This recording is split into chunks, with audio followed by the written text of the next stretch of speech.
Welcome back to Solynod Hex, everybody. Today we're holding session number 298, and today's session is sponsored by our patrons. Thank you very much, patrons, for your generous pledges. Thanks be to the patrons. We wouldn't For have without them, dynamic lighting would be impossible. That's right. Players at this time, go ahead and open your main character's sheet and add 298 points for showing up on time to session 298. And when we last left our heroes, they were in combat in the desert.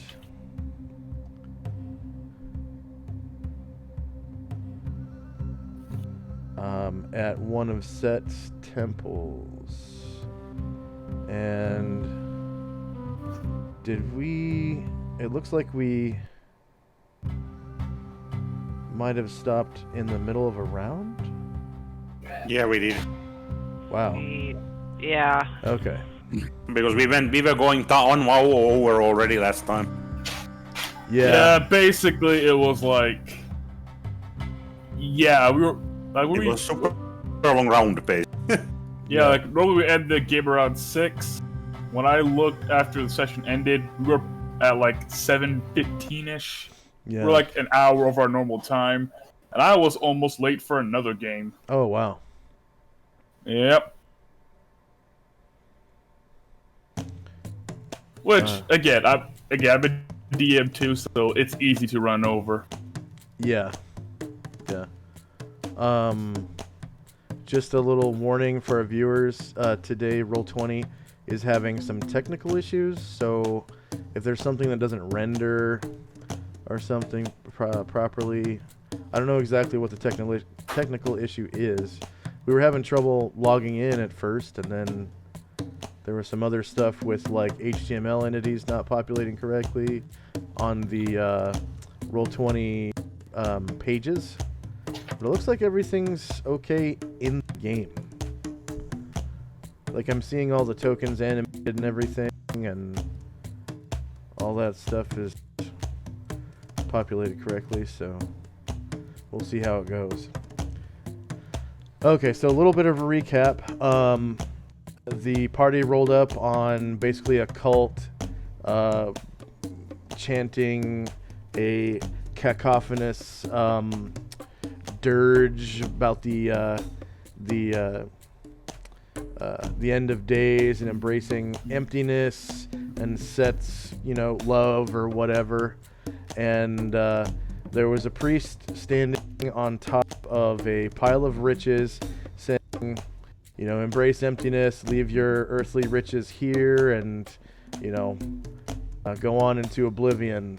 And some of these people are really emaciated and starved.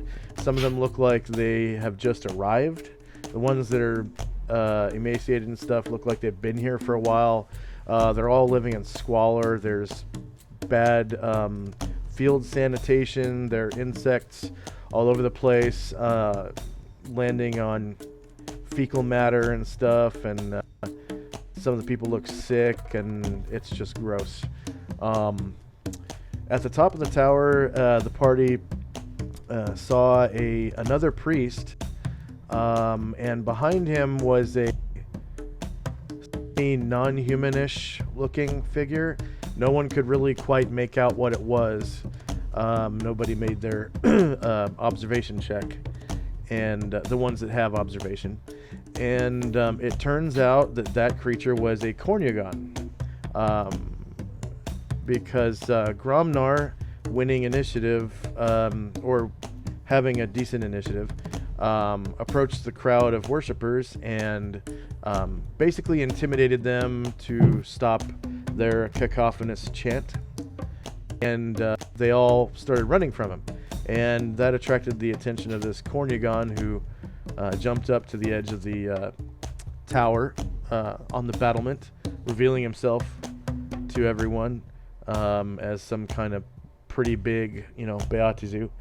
And the Kornyagon then cast a wall of fire around Gromnar and flew down to pretty much duel him. And Gromnar, noticing that he couldn't harm the Kornigan with his non-magical weapons, is now epically wrestling the Kornigan to the ground to pin him and possibly choke him out. I'm not sure what rules to use for that, but we'll see how it goes. Gromnar.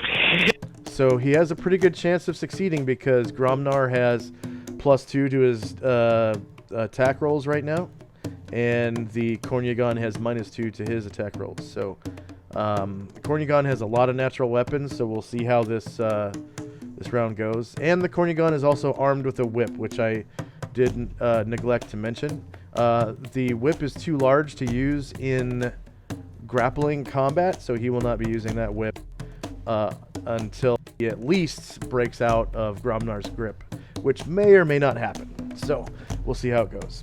Asher is not here this week, so I'm going to place her tokens onto the GM layer, and Asher herself, I think, went into the crowd somewhere. Yes, no? Yep, there she is.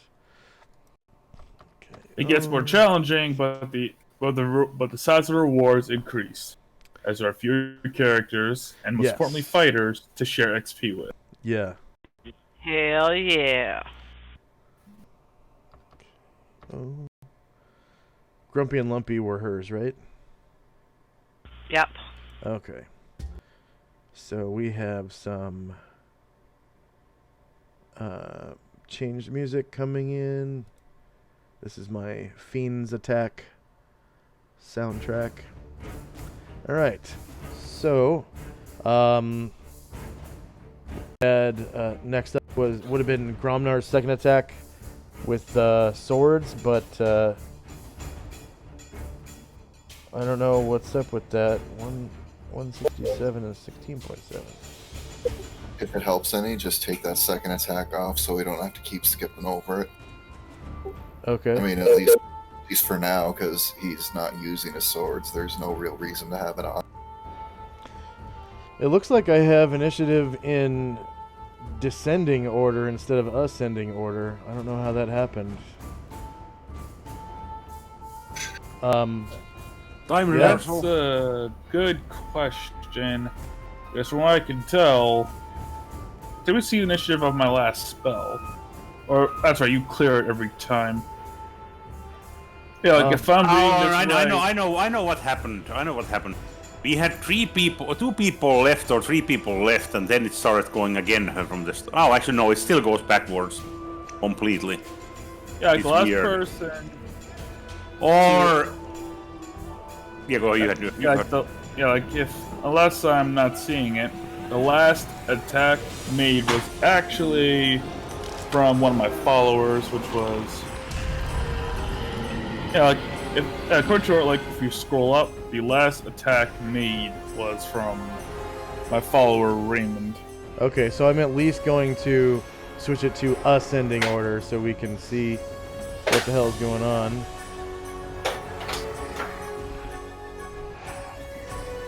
Okay. So it was Raymond. Last attack was made by him, from what I can tell, unless Ruckus biting himself is also an attack, but I think that's something we're testing.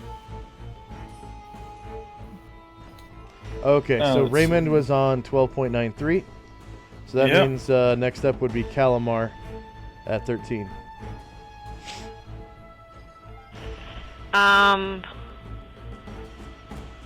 I think I went already this round.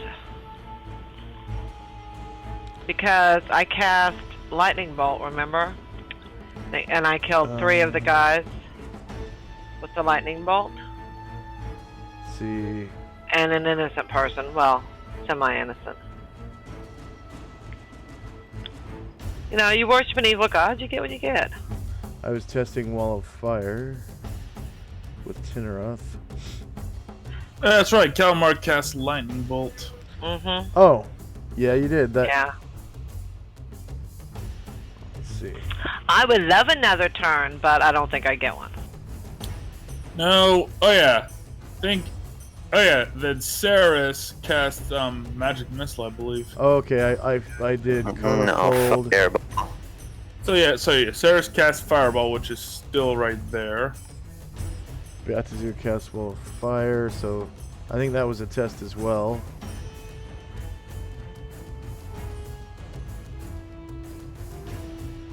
And I did. Okay, there's the experience points. So Group XP 3 Green Abishai's. Directly above that is Raymond. So it is now Calamar's turn. Probably with a bow or something, because this would be the round after you use the lightning bolt. I'm pretty sure. Seriously, it's not. We have only had one turn, right? No, there's been 2 turns. Okay, let me scroll up and see what it... Maybe I did something. No, I don't see anything.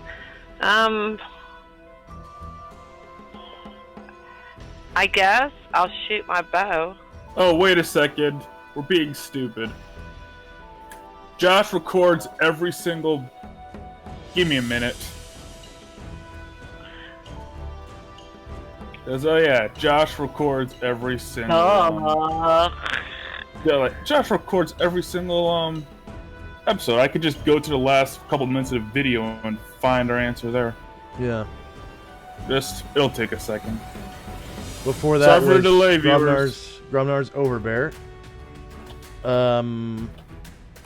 Yeah, I don't think Calamar has a turn, so... Both were successful.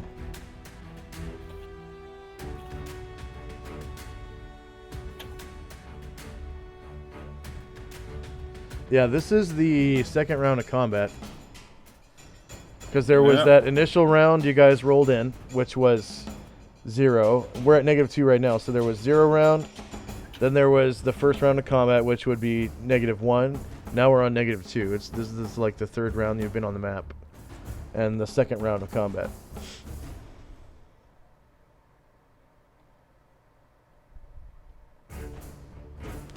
Yeah, Gromnar just did his Overbear. Calamar hasn't had his turn yet in this round. I wish I remember what I rolled for. Alright, actually guys, I found it. Varen spent his turn letting off Righteous Wrath of the Faithful. The next person to move after that was Gromnar, according to our last VOD.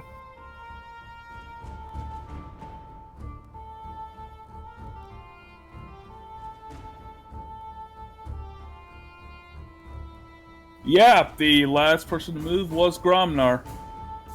Alrighty. Calamar will shoot at it. It's Where's probably out Gromnar's? of range. Yeah, like the last turn was Gromnar.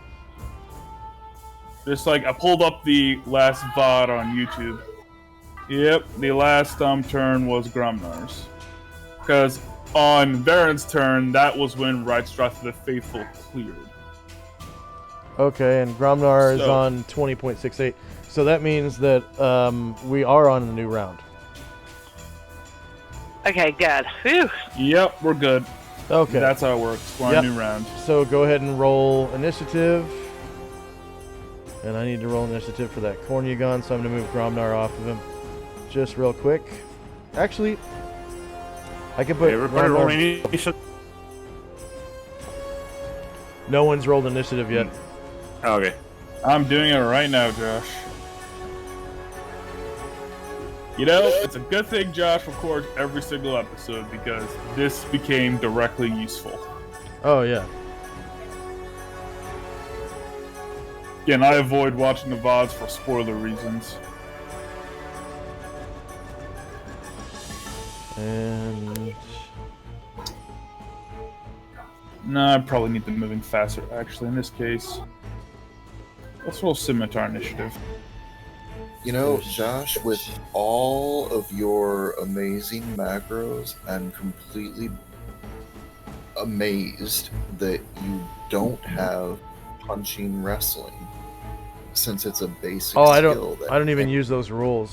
I use the the combat and tactic. So that's under attack options. Right. Okay, so what do I use for this pin as far as initiative goes? Touch Overbear. attack? Oh yeah, you touch attack. Yeah, and then you'd use the overbear rules for under you know, special attack Right. options or whatever. Let's see.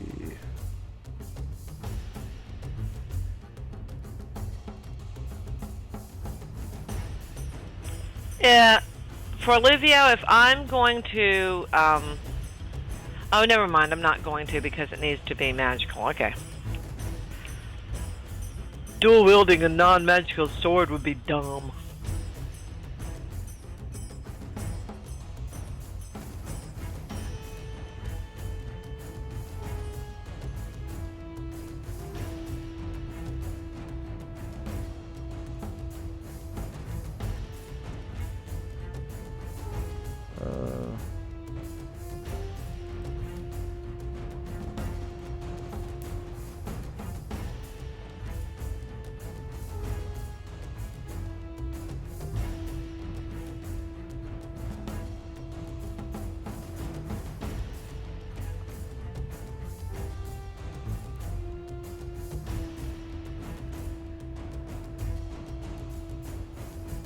Oh shit. Okay. No.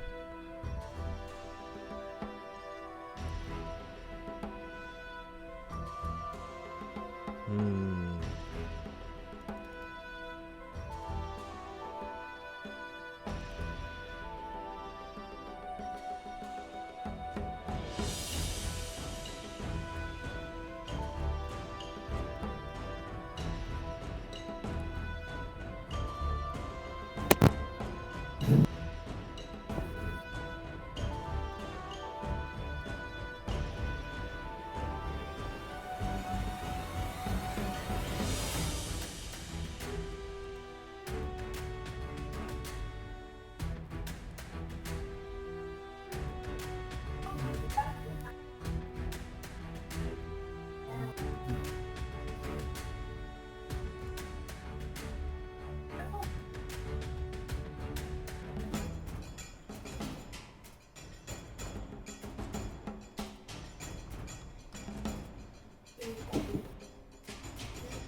Oh boy. Okay. Jeez.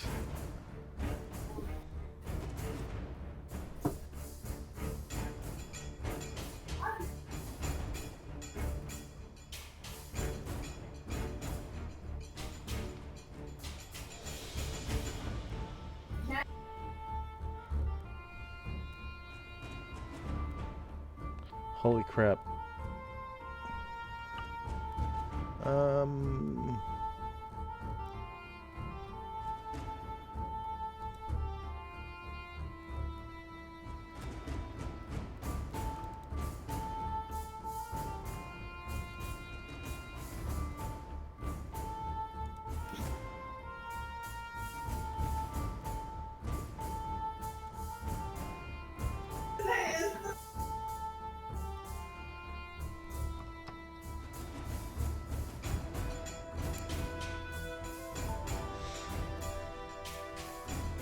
So it looks like the Abishai are casting something.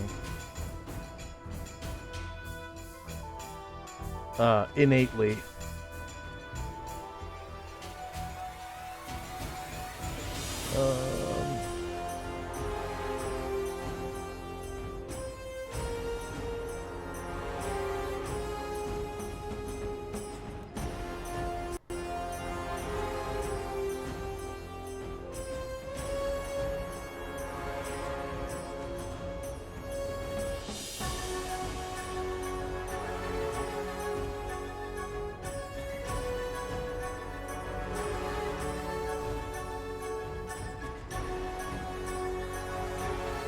I also need a round counter for that wall of fire.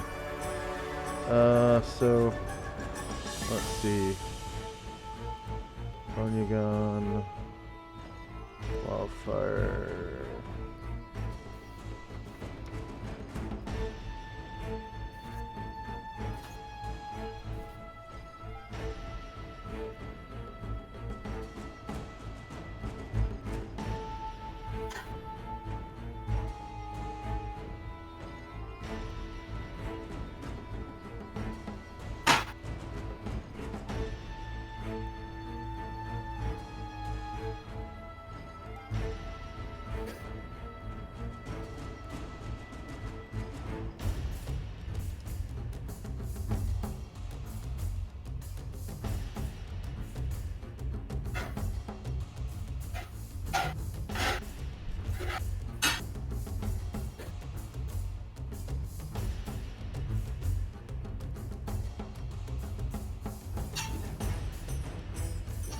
Okay.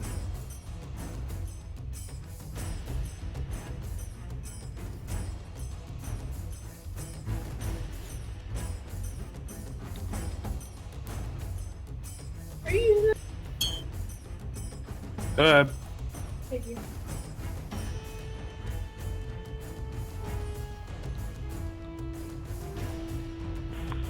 Is the semester over for you, Varen, or?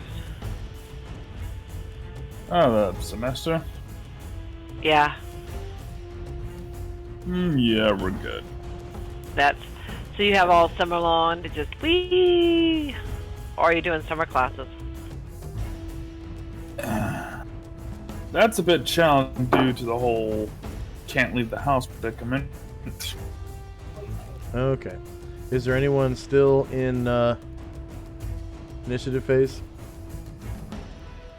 Everybody I'm rolls ready. initiative. I'm ready. Time to determine our fates at the end of the dice. Okay. I'm all good. Okay, it looks like the adept is also casting. Anyone viewing the adept can roll. Can Casting. anyone see the adept? Yeah, we can't see him. Okay. The adept is the guy currently casting a spell in front of Raymond, right? Yep, that guy. Yeah, so if Raymond has spellcraft, he can tell what spell it is. And then anyone viewing the two green Abishai can also roll spellcraft to see what they're casting, because they're definitely casting something. Alright. Those are guys while they're casting spells and not, hitting you with their actual weapons. Yeah. Of course, I'd also argue that whatever they're casting is probably worse than a weapon attack. We'll see. Could be.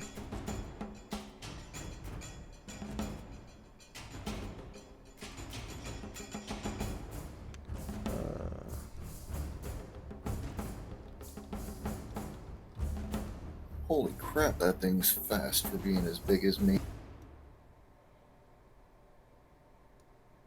Oh, it's based on a D10 system, and it probably rolled a 1. Oops, I accidentally did a strength check. Ignore that.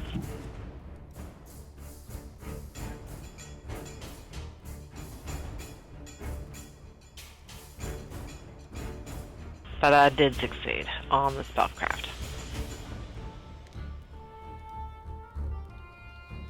Okay.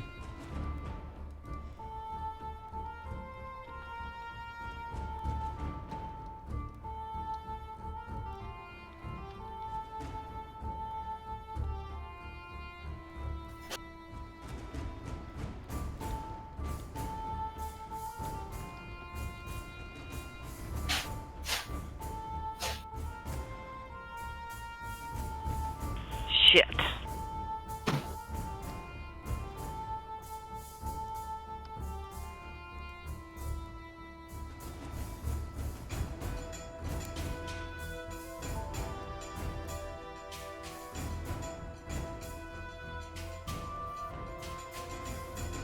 Calamar is gesturing, he's casting a spell, and all of a sudden he looks over, and his eyes go like this, and he goes, "They're casting gate!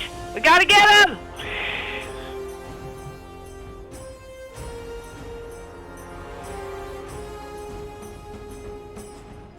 That's gonna be Calamar's turn then, because that's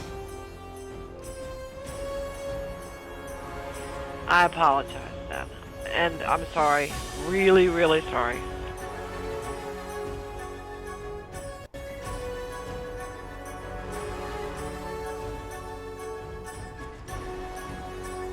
That shouting something was a free action.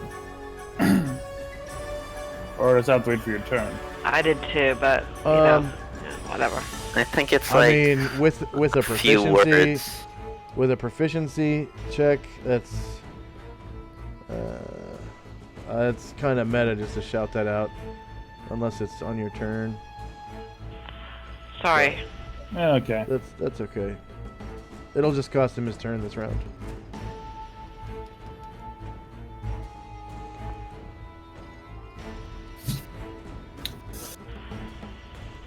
Alright, just checking. No need for a spring attack or a move between attacks. Alright. Yep, this'll be fine. If we can get there fast enough. I just have a couple more things. I'm still rolling initiative for... Okay, one more. There we go. Alright.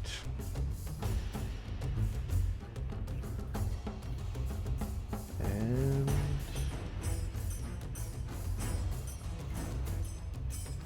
There we go.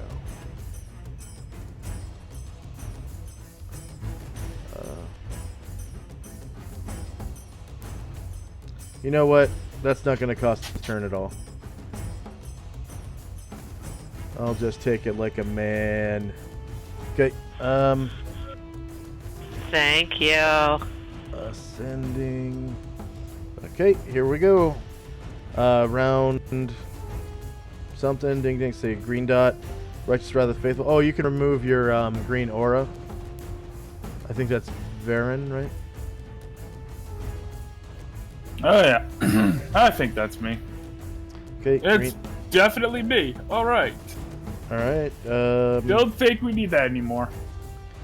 Anbu's song has 9 rounds to go. Kornigon's Wall of Fire has 9 rounds to go. Lazarus' Prayer has 8 rounds to go. Moore's Recitation, 8 rounds. Jim's Prayer, 5 rounds. Time now is 4:33 p.m. Asher 2's Fear will end at the end of this round.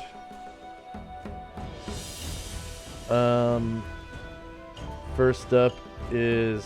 What the hell? How is that possible? Let me check something That's real what quick. I was wondering. Now, to put it in perspective, in order for me to get that kind of initiative, I'd have to roll a 1 with Varen's magic sword on initiative. So that Kornigon is fast AF. I neglected to put his speed on his touch attack. Okay, there we go.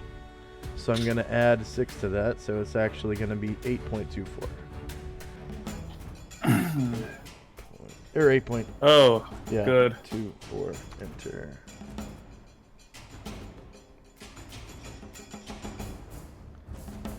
Okay.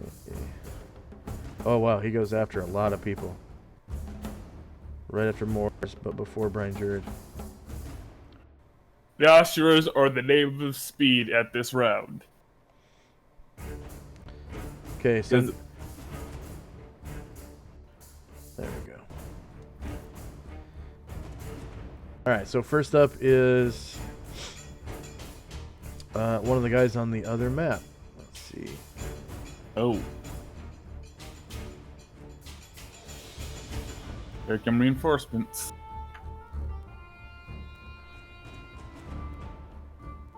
I mean, we only shot a lightning bolt at them and blew some of them up. So extreme. That, and I just found the doo-doo rock. Oh, you hadn't seen the doo-doo rock before? Nope. Now I know it's doo-doo rock. I mean, this is Josh's obsession. Josh either loves immersion in storytelling, or he thinks poop jokes are still funny. What's wrong with both? Both can be true. All right. Next up is Raymond. All right. You just heard yelling. So these 3 people casting spells. Gonna get to work. He drops his long spear, switches to his scimitar because it's the faster weapon. He will make it swing at the adept. Okay. He gets a +4 to hit, +3 to damage, -3 for 11 points. 1 second.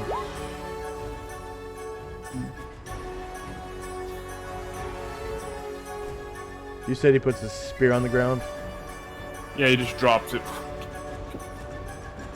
So yeah. If you need, yeah, so I'm sorry to make you have to go searching for a spear token.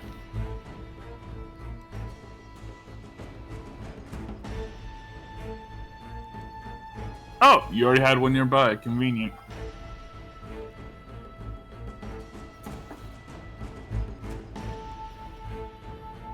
Okay. And he attacks the adept. Yeah, -3 for 11. Hey, you rolled max too. Yeah, wow. Go ahead and describe how you take him out with your scimitar. Hell yeah.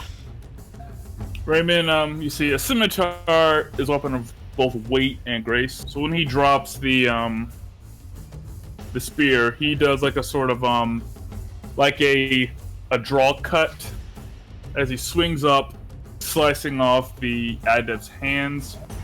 He continues his movement with the sword and brings it down in a diagonal slash across the adept's face. Its jaw and tongue falling to the ground, while the top half of his head just hangs there.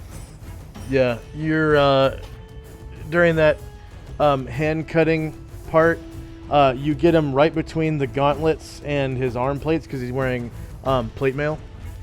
And even though it's really hot outside, so that's kind of a good indication of what. Oh yeah, never mind. You're in an oasis type area. Never mind. It's a little cooler here. But yeah, he's got plate mail on. You slice, just below his gauntlets. Take his hands off, and it kind of knocks his open face helmet to the side or whatever, where you can slice off top of his head or whatever without damaging the armor. And you notice that he was carrying a really nice looking trident, and on his belt is a scroll case. I'll make it to pick that up later. And by nice looking trident, I mean something that Poseidon himself would wield. Like, this trident is quite possibly the most beautifully decorated weapon you've ever seen in your life. Hot damn. Yeah. Hot damn is right. Raymond will remember that trident. Oh yeah. He'll then use 5 feet of his movement, make a claw attack on this Abishai. Since they are monsters, they do have, you mentioned this earlier, but their attacks do count as magic to harm the creatures. Front, short melee, sim evasion. Yeah. And I just want to note that the Abishai's spells are innate, so they can't be interrupted. Oh, fantastic. So then I'll focus on... Well, can't cast anything if you're dead. Yeah. Well, that was a 5, so that's a miss. But he does have another Ruby Claw. Front, simulation.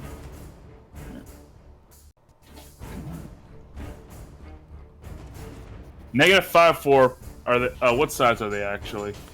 They are. I think they're just medium, aren't they? They're large. Really? All the Abishai are large. Oh, except for the red ones are medium. Wow. Mm-hmm. But you guys haven't seen red ones yet. No, we haven't. What was the other color we saw? Gray? Black. Black. Yeah, they get smaller as they increase in power for some reason. So, yeah, the black ones were easier. They're 8 feet tall. The green ones are a little tougher. They're 7 feet tall, and the red ones are 6 feet tall. Kind of strange. Okay, so -5 hits, causing 7 damage.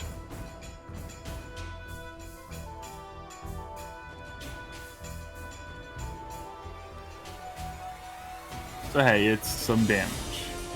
Need All more, right. but And it's in at least a little bit of pain. I got some more guys on the other map. Just a second. See, they get smaller as they get stronger because they've learned the mortal way of thinking. Bigger is more dangerous.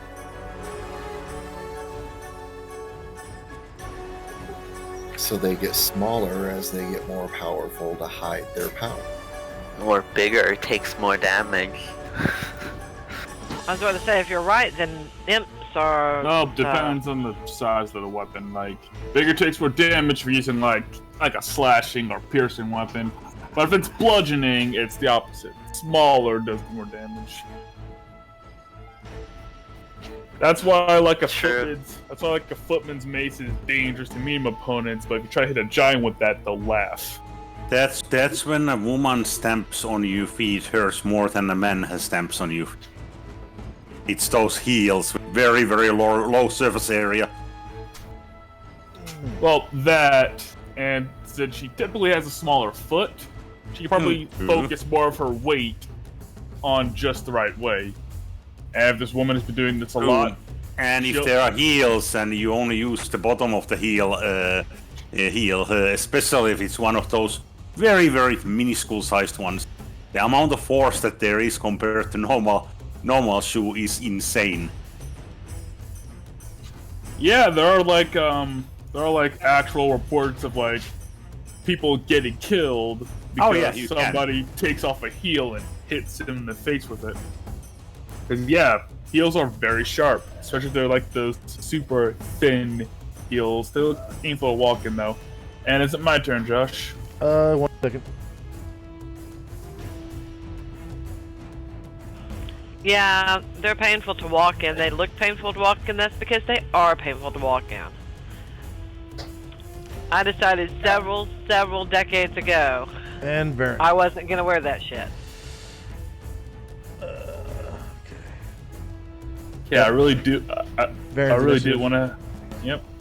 I did want to help Gromnar, but that's not going to be possible right now. So some of you guys, actually, the majority of you guys, everyone except for Gromnar and Gromnar's dog, can see a man through this window up here. Like, so this is a balcony right here. At the very top floor of the tower, and just inside the balcony there's a man, and he is dressed in like almost like a night suit type of clothing. Night suits are black. It's all black. Nope. Okay, here's an important question. He's standing in the window on a balcony. $1 million question is, can I stab him through the window in the balcony? Yes.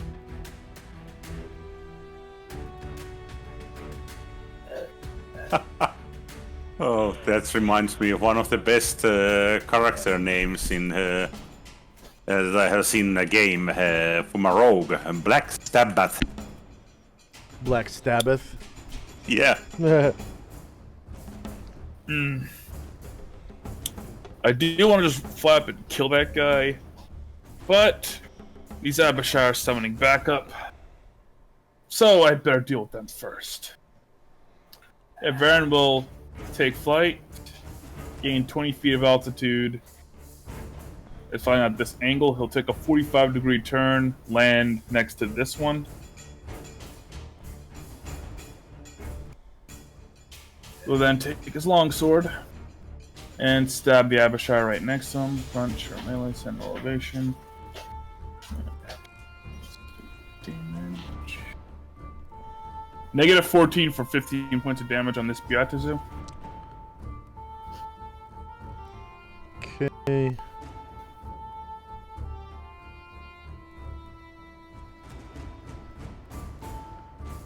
Yeah, 15 points. Go ahead and describe how you take him out. Yeah, Varen sees a man in the balcony. He looks over, he remembers the word gate. He just sighs. He takes flight. Then kind of like goes for like a swan dive almost.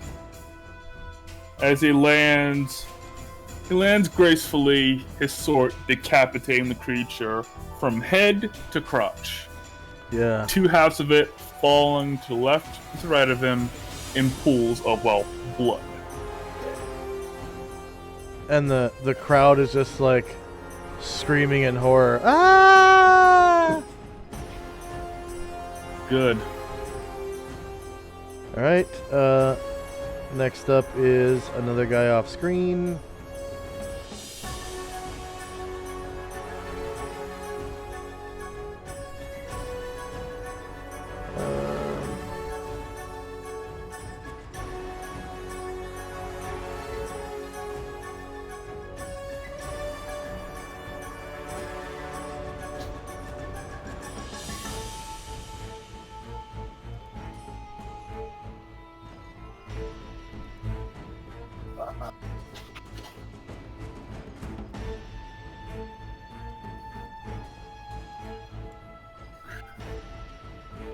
And Karen Glor has initiative.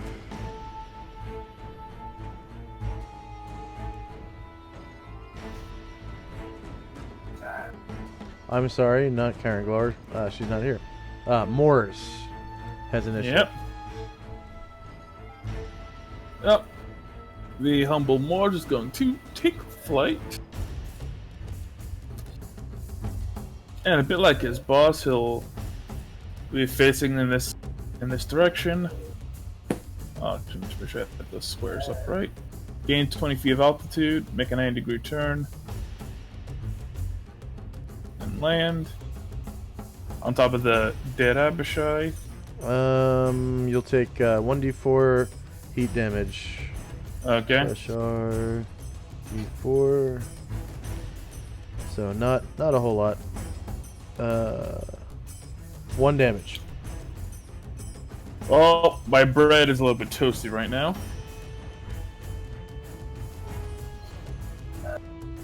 Moors will make, claw attacks. Front, melee, sim elevation.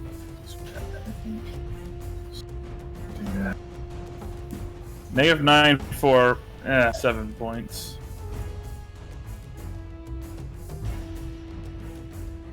Okay, he survives.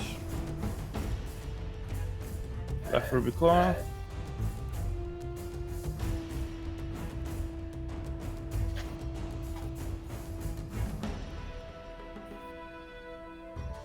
-7 for 5 points.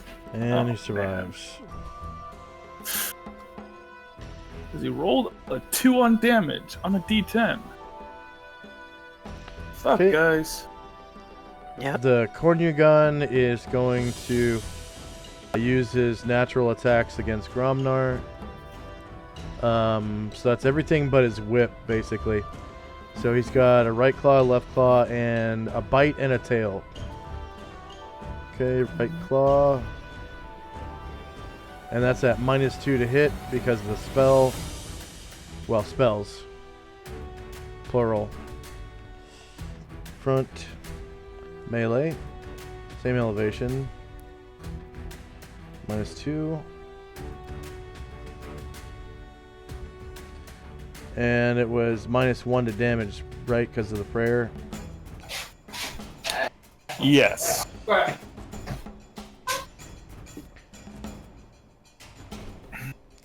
AC 4 for 8 damage. So that hits you, Paul. Okay. 8 damage.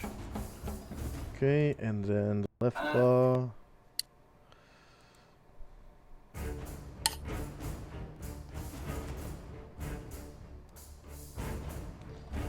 Front.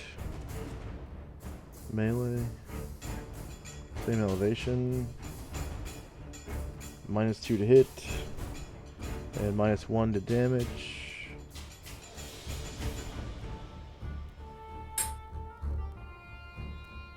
AC 6 is a miss. And the bite.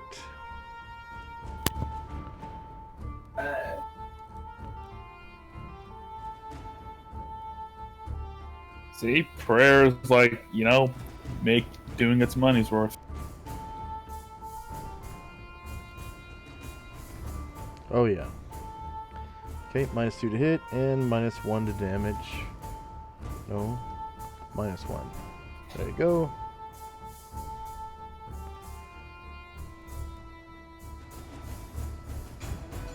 AC 8 is a miss. And the tail. And if I remember right, this is actually the troublesome one, because this is the one that causes constant bleeding. Yeah. Yeah, it has a bleeding effect. Okay, so front. Melee, same elevation. Good luck. -2, -1.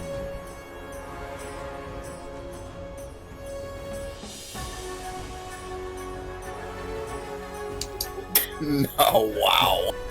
Yeah, -8 for 7 damage, and you bleed 1 point per round until treated. So that will be after this round, at the end of each round. And the symbol for that is drop of blood at the very bottom of the list. And we'll put 1 on it for 1 per round. Now, does it, when it says till treated, does that mean healed with a heal spell, or could it be that somebody like can bind up a wound or something? It can be a cure spell of some kind. It can be the healing proficiency. And you don't have to even make a check. It just has to be a proficient character. I'm not going to make you roll to bind somebody's wounds. Or like a paladin's lay on hands ability. I'll allow cauterizing the wound with something like a wall of fire or something. Yeah, I'll allow it. Okay, so that's it for the Beatis. That is not permission for you to cast Fireball, just saying. I would just like it to be made clear as this thing claws Gromnar and stabs him with the tail. Gromnar just starts grinning at it, squints his eyes. You heard Gromnar? Gromnar make you sleep. You no live no. Oh! And then Nice! Boom! it gets this weird. And he just kind of tightens his grip a little bit on the thing. Yeah, it gets this weird, like, snarky smile on its face, and you hear, like, actually Inside your own mind, you hear this voice.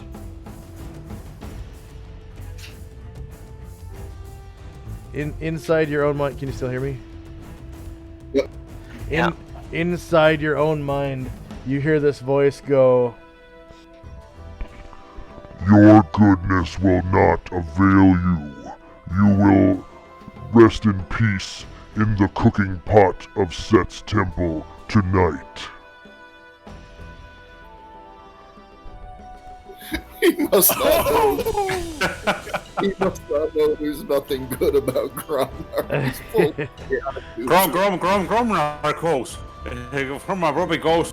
Oh, they are making a bed for me after all this work. Oh, man.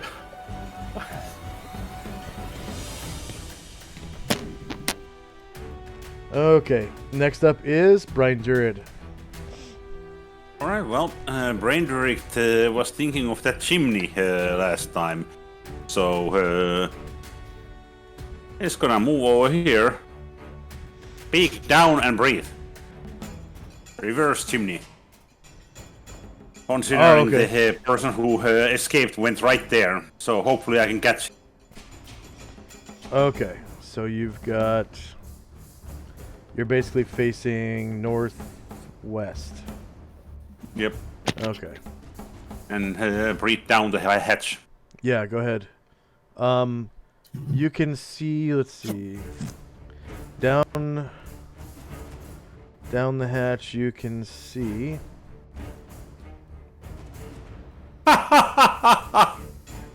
Well, doesn't do much, even if it hits anything. You definitely see the Overseer. The guy in green that was atop the tower. You definitely see him. And you can kind of see two other guys, but the breath weapon doesn't hit him because you're facing northwest. Yep. You pretty much get the Overseer, and then you hear another guy screaming in pain. Oh! That's slightly northwest of the Overseer.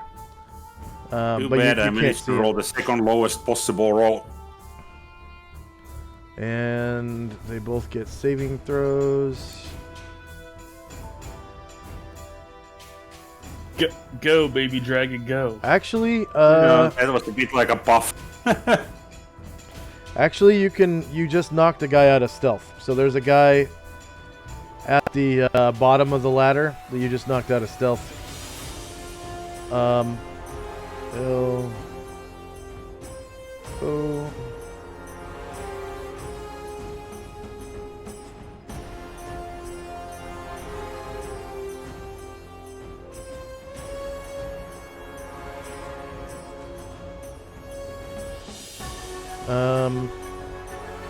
They get saving throws versus breath weapon, take half damage. No mod.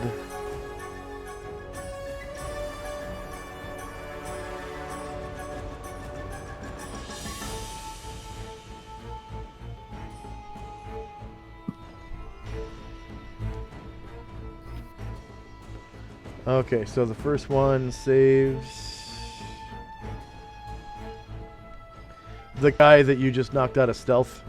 He seemed to be hiding at the bottom of the ladder, waiting for someone to come down, so that he could backstab them. Okay. Another breath weapon for the Overseer. Or breath weapon save, that is.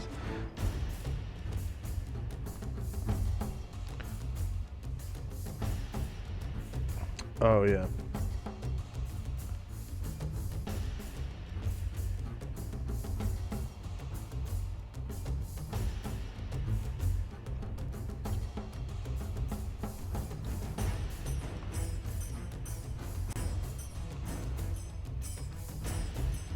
Oh, the Overseer fails. And takes 4 damage. Only I had to roll a little bit better. I could have only rolled one verse. Okay, go ahead and roll me an item save for metal versus magic fire with a +1 bonus. Me? Yeah. And then another one with against a +2. breath weapon or what? Magic fire. Magic fire. Okay, how do I do that? You click on saves, Yeah, I did. and then down at the bottom says item save. Oh, items. Okay, got it. Okay, and then And metal. metal, and then magic fire +1, And then what's the name of the item in the question? chainmail. And then another one for a small shield, and give it a +2 bonus. Magic fire +1. These chainmail and shield look pretty snazzy too. Success, and the second one was for metal as well with +2, right? Yeah. And then third and what one, came out as the second item again? small shield. Okay, shield on here.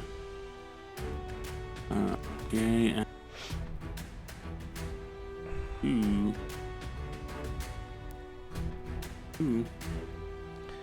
And then Okay. same thing with leather and no bonus. That's the leather chest. Leather versus magic fire. Leather was- Probably a scroll case. Let's put leather. Yep. Dragon fire, the least sexy way to get naked. They all save. Oh, there goes our loot. Okay. No, No, they all save. They all here. save. And then metal again. Versus magic fire. Which metal is this? That is going to be the bell. Bell. Okay. Yeah, the bell that's on his waist. And no what modifier? No mod. Okay. Success. Okay. So none of his shit burns up. Oh, yeah, none of his shit burns up. And then this other guy that you heard.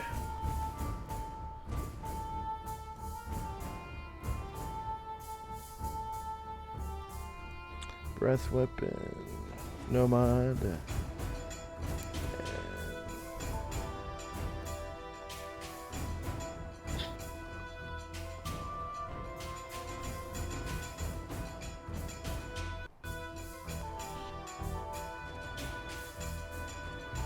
He fails and takes full damage. 4 damage. Go ahead and roll an item save for metal versus magic Okay. fire. And that's going to Which metal is be his... That's going to be his...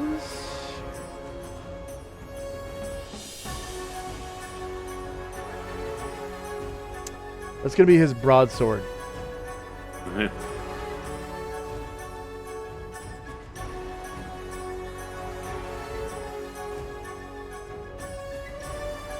Oh, that goes. Okay. And leather. That Yeah. must be armor. Yeah, leather versus magic fire. Okay. Let me know when I can ask a question. Go ahead and ask. It saves. I'll wait till you're done with the checks, though. Let's see. Unarmed, I think, is a boxing glove. Yep. Someone has a boxing glove? Yeah, the boxing glove symbol is the unarmed status. And what's your question?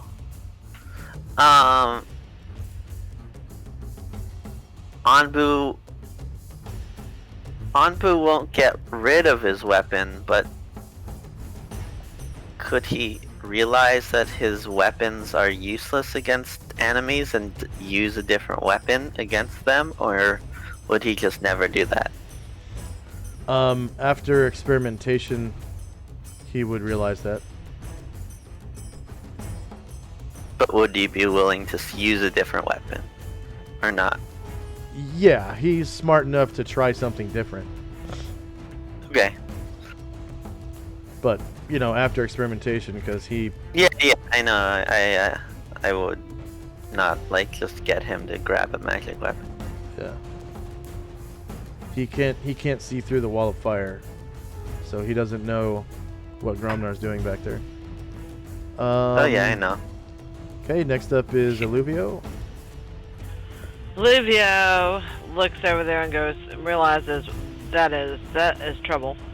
So he's going to go over here.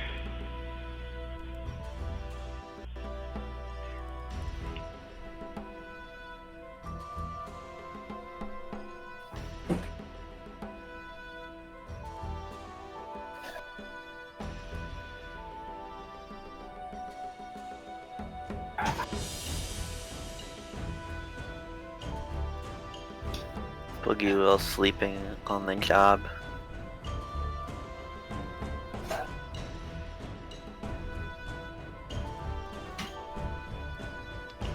Okay, so Alluvio moved, or Oh, I'm sorry. I described this very moving scene with my mute on. Yeah, I'm done. I thought I could get to it, but I can't. And he's running. He's like, but he won't get there. So yeah. And Boogie Will is not sleeping on the job. He is hiding, and he is hiding very well because nobody can see him, and he's got 100% cover. okay, the overseer. For a bugbear. All right, so Brian Jared, the overseer you just burned with your breath weapon. You can see him book out of your line of sight towards the west. And he is hauling ass. He's jogging. Are you there, Vesa?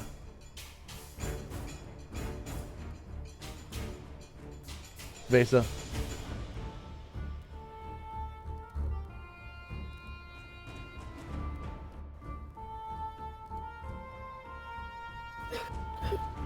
He is not in AFK, if that helps. 12.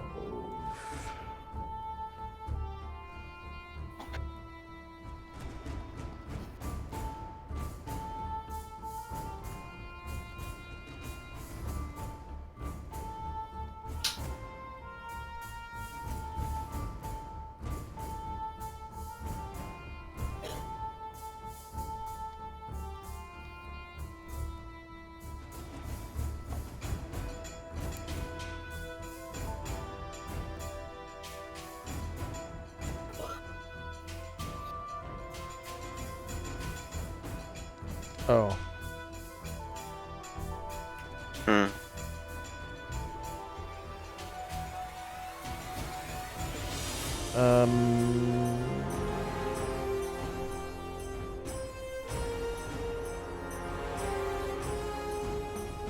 I got two of the floors mixed up. Okay. So this is the second floor down here, and this is the third floor. You can tell by the way the stairs face which floor is what.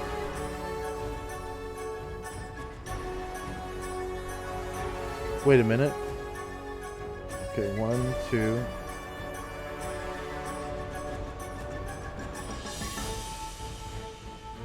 No, the artist fucked this up. Wow. Okay. 1. Yeah, the artist fucked this up. That's funny. So for our viewers, this is the first floor. You go up these stairs this way. This is the second floor, so you come up this way. And then you go around here, and you come up this way to the third floor here. Boop, boop. Go through here. Come up this way, right?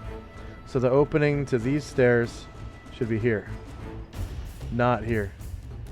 It's backwards. Ass backwards. And I can fix that right now with a little bit of dynamic lighting trickery. Okay, so we will...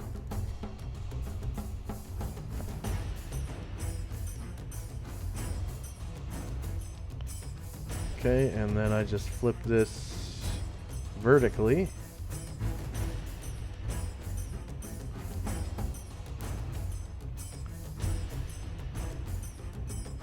Oh, you know what? I can't flip it vertically.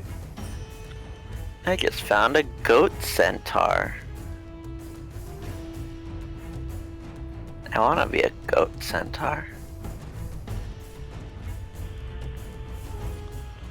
It'll be a centaur, but cute and little. Like a goat. Well, here's how you become a goat centaur, alright? You borrow one of our swords. You place it above your chest. You fall on it.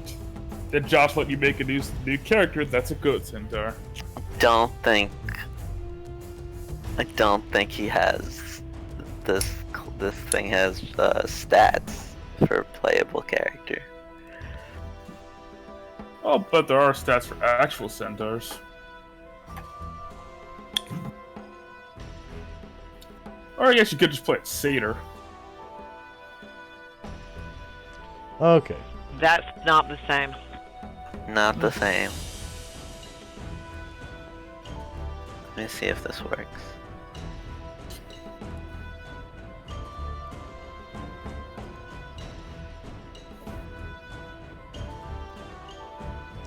So... Buck.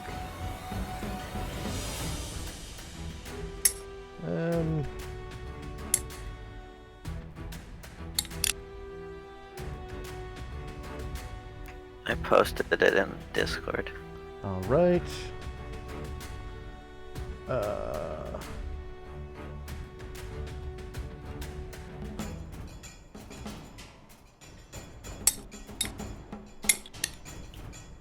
Next up is... On. Not yet.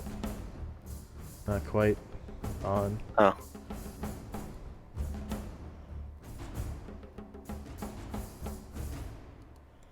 Now it's on. It's on. It's time. Alright. So on being a druid who needs to fly.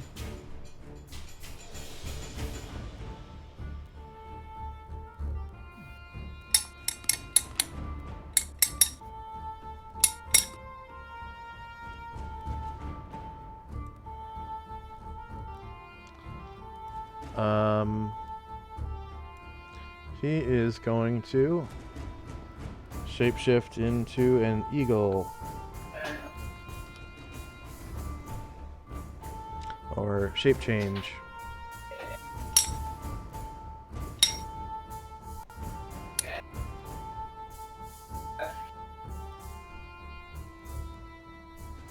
He may have lost his power, but he can still wild shape. Yep, he can Shit, wild shape like the best of them.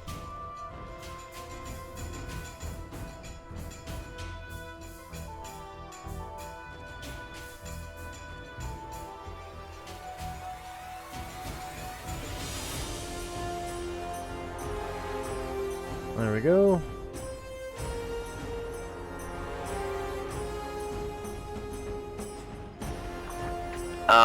You said that he was a gray druid, right? Yeah. He can't turn into a that's right. bird. Yeah, he turns into Reptiles, mammals, or spiders. yeah, he'll turn into a bat. Bat works. Reptiles, mammals, and spiders. If nothing else, I'm sure that odd could infect the entire tempo set with coronavirus. He just needs to cook himself in a pot and feed it to everyone. Hey, they were planning to eat Gromnar, so their standards must be low.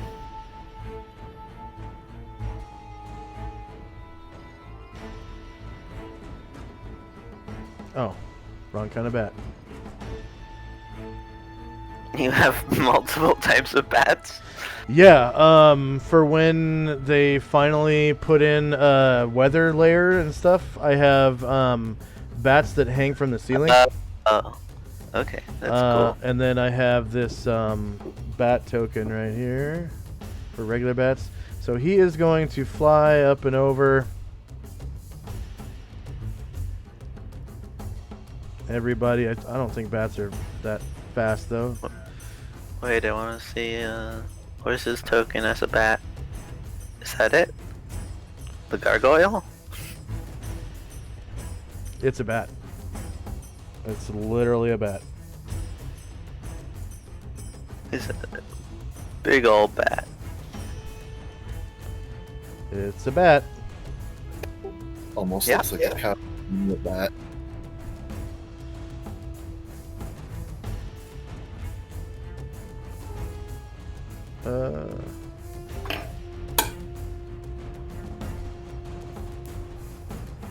Whoa, what?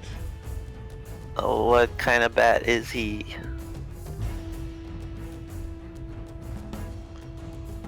Wow, they took out the new Lomion thing. Arcane to me. Holy shit. What?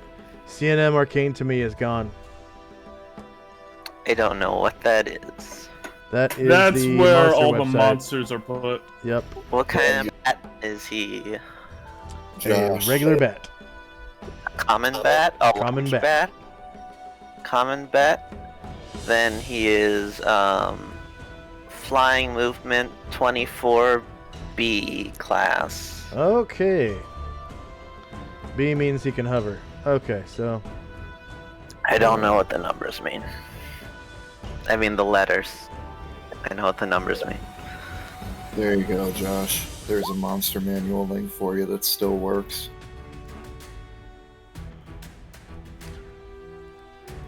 I have an indexed PDF of all the 2E monster manuals, but it's too big to upload anywhere. okay. How many gigs are you talking? Like in terms like size. 30 feet, that's 1, 2, 3, 4, 5, 6. Because No, it's like it's on a PDF, you can 45 probably just feet. upload it to like Google Drive or to Dropbox if it's the right Dropbox, OneDrive, you know, Yeah, an I could do that. uploaded like storage site. That's basically what I do with every tabletop game I own. I literally just back it up on like Google Drive.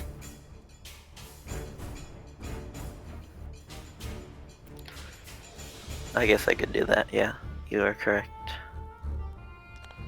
Okay, he gained 50 feet of altitude, lost 50 feet of horizontal movement, and frick. Okay.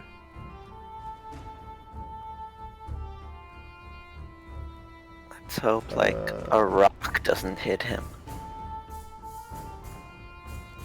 A rock? Like a R-O-C-K, not a R-O-C. Why? He keeps all of his health and stuff. Oh, he keeps his health? Yeah. Okay. Second edition Been a druids keep while. their health. Yep, this ain't 5th edition Wild Shape. I've never played a druid in 5th edition. 5th edition druids, as you know, use the animal's health to their own, so when they get knocked out of it, they go back into human form. That's why everybody hates barbarian druids. Because they got an entire new layer of hit points, they can rage while transformed, so they're a pain to kill. That sounds not properly balanced. Oh no, there are ways around that. In my case, the last time that happened to me, I just shunted the poor guy off a bridge. Well, I'll chip your way out of that one, buddy. That Okay. works. A couple more guys on the other map. And then Lazarus. In my... Oh, Lazarus is gone? Yep, No, a Lazarus couple is more killed. guys and then Lazarus. No. In my 10 10 years now? 10 plus years now playing D&D? I've never multi-classed. Oh, that's a shame. Multi-class Yeah, characters it are a lot really of fun. is. You should try it. It's so fun. Yeah, it's so fun. It expands your options for concepts, though I do respect sticking to one class until the very end. That's pretty dope. I mean, I did it with like one character. Even though a long way, I've been tempted. Plus, you gotta remember, there's something just exciting about. Excited about playing like a Gishy character. I don't know, none of the combinations really do it for me in 2nd edition. In 5th, there's some that I'm interested in. But There's some maybe. really OP combos, like Fighter Thief. So it's a thief that can backstab with any fucking weapon. So like two-handed swords, guns, whatever. And then Mage Priest or Mage Cleric. You can use Spectral Hand to use cure spells at range.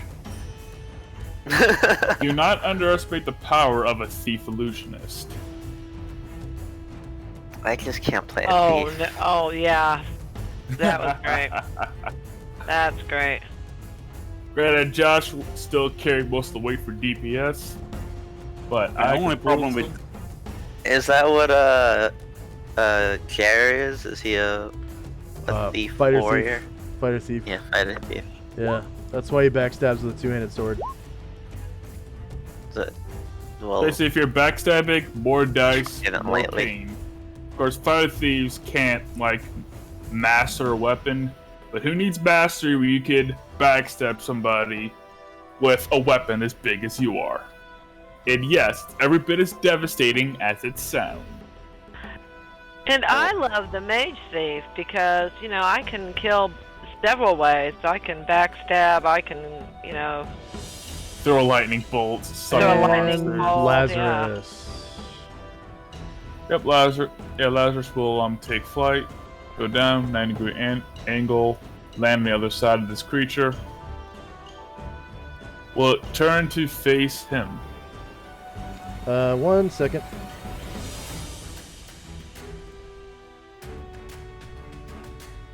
I really want to play, which is not multi-classed. I really want to play,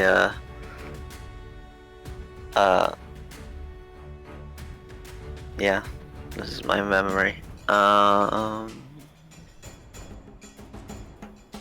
2E paladin? No. Nope. Me trying to play a lawful good character does not work.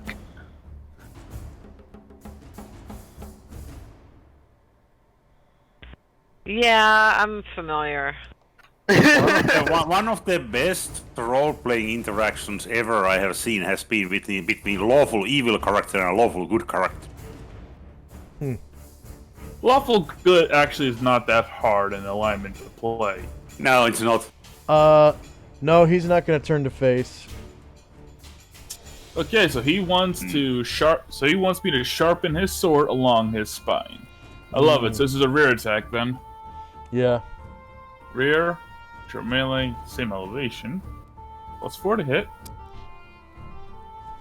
Any chance? No, he is not avian. Just normal creature. Yeah, no feathers. No avian. Trust me. -8 for 8 points of damage. Go ahead and describe how you take him out. Yep, Lazarus flies over. He will, imitating a bit of a Kalmar backstab, will place the blade just along the creature's spine. So it'll jam through to the other side. Flames will lick up the creature's body and burn what remains to cinders. No, the flames do no damage. They're immune to fire. Oh, well, in that case, still has a sword in his gut. Yeah. Yeah, because he got hit by my fireball and it was like Nope, it didn't bother him, and I'm like, oh, okay, I get it. Cursed under creatures and their immunity to fire. Okay. Another guy on the other map. And then Gromnar. You can go ahead and make your rolls, Gromnar. You still haven't, Where's Gromnar twice? he had a multiple two attack. attacks. Oh, okay. Gromnar. I'm using the pin. No, you still have to, attempt to, overbear him. You haven't successfully overbeared him yet. Remember you failed? Yeah. Because, well, both rolls were successes. His roll and your roll were successes. So that means that the attempt goes over into this round. Now, if I remember right, I have to click on this if that is Gromnar. Yeah, I think that's what we learned last time.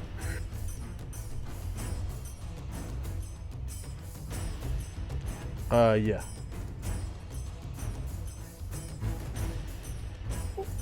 And what was his natural AC?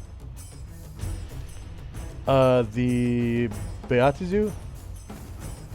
Yeah. The one that I'm grabbing. 1 second.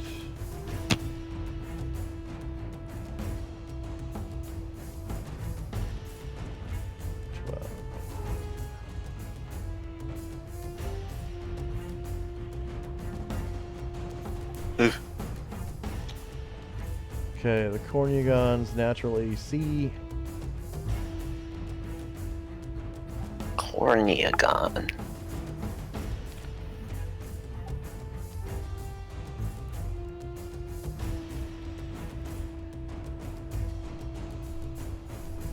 It's -2.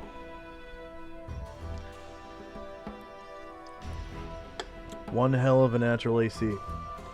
I was gonna Google that to see if it was a word they made up or if it's something, but then I realized I have no idea how to spell it even after hearing it. Okay. Cornucopia? Cornugon? Target the target. DM button, target the target.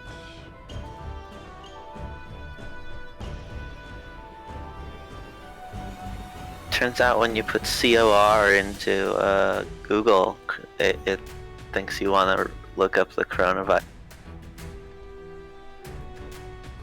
Well, that's probably the most common right now.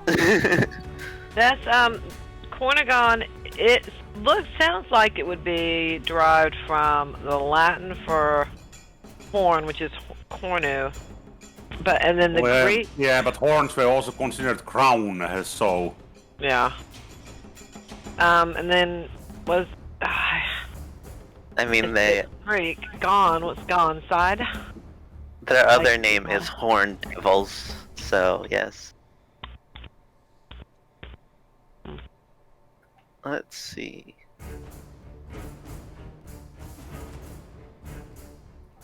They weigh roughly 600 pounds. I think D&D and its weight things are messed up.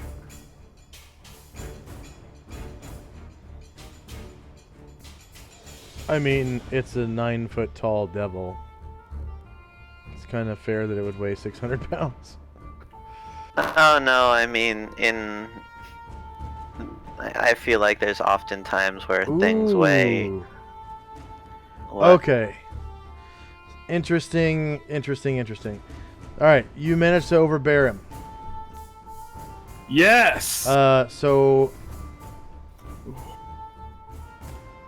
Oh, no, you know what? I accidentally targeted him twice. He targeted himself. So I need to do that over again. Oh. Okay. Josh, it's like a soap opera.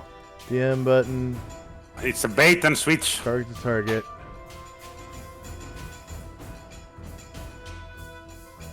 There we go.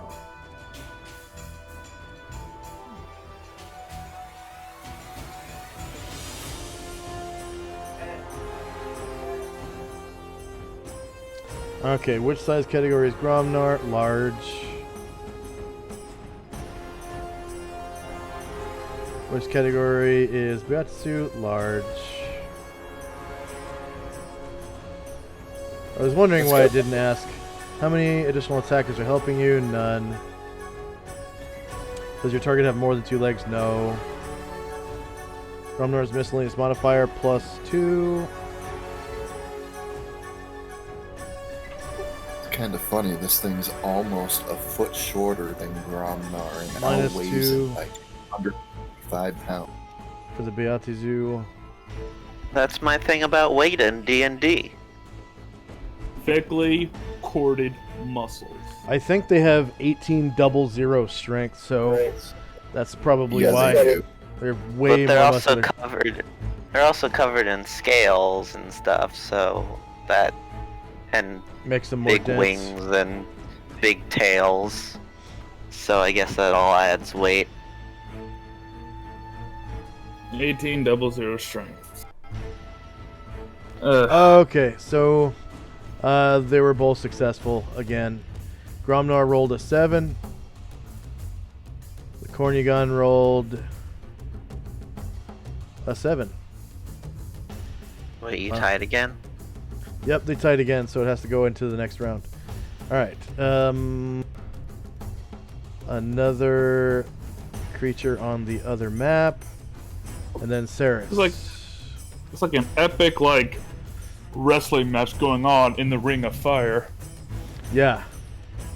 No lie, we probably could sell tickets and make a lot of gold if we televise this.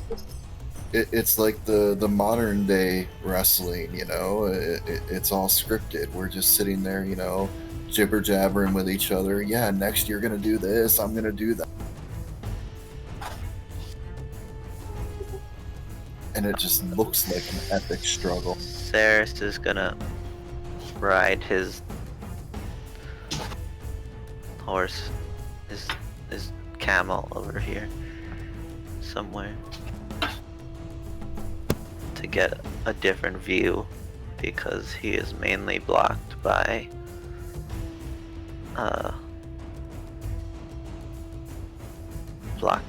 the pillar there. Okay. And Were you mounted I to don't- begin with? yeah, I was mounted. Okay. I never got off my horse, my camel.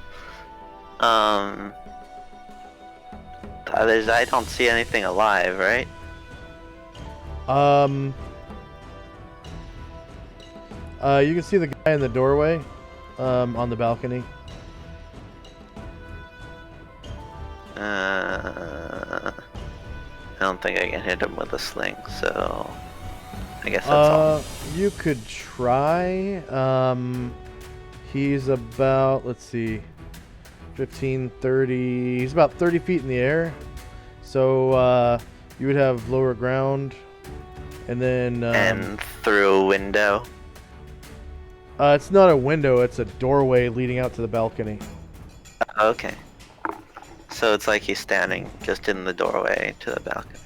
Yeah, and the balcony, the balcony has no safety ledge. There's no. It's just a flat balcony, like a flat platform, so you can see right into the building. So wait, how from the- far is he? He is.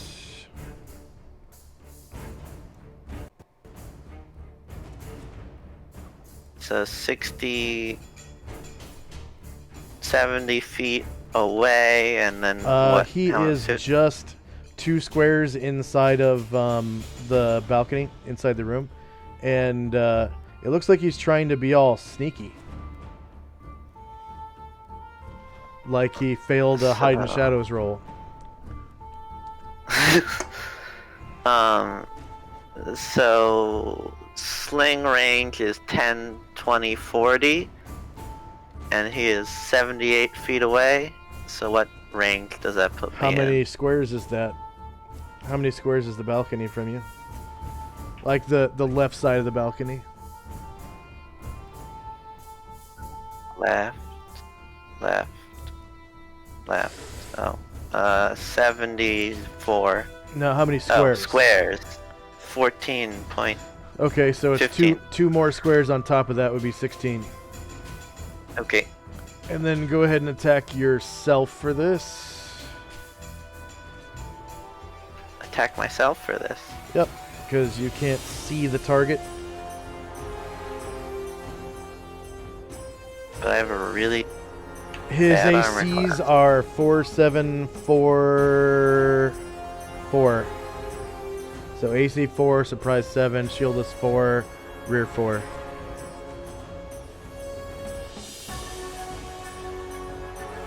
Basically, you just have to hit a 4. Front. Yep, front. What range is short. that for you? It's not short, is it? Because it was 10 It- is short range. 10, 20. So medium, So medium range. Medium. And then you have lower ground as well. Lower ground. Yep. No modifiers. Why did so many dice get rolled? What do you mean? Never mind. AC 17 is a miss. Yeah. I think I even missed the building with that. Yeah, you rolled a 2. Wow. Oh no, no, no, dead wrong. you rolled a 5. You rolled a 5. The adjustments were -2 for the range because it's medium range, and Yeah. -1 because you're aiming upwards into the tower. And I didn't give him any cover or anything because he's just literally standing in a doorway. Like there's nothing blocking the shot. You can see his whole body. Yep. Other than like maybe his shoes. Okay. Okay. Next up is Tirana. Trana is going to start running.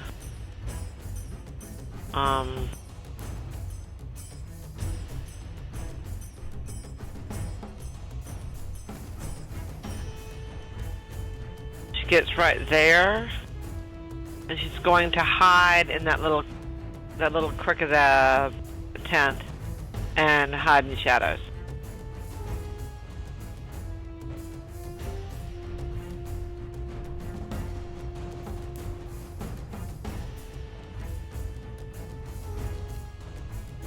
Okay, 1 second. I just gotta get back to the map you're on.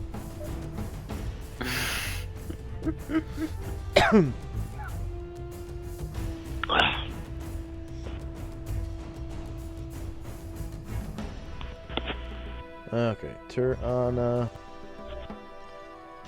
Well, could I, is this over here in this,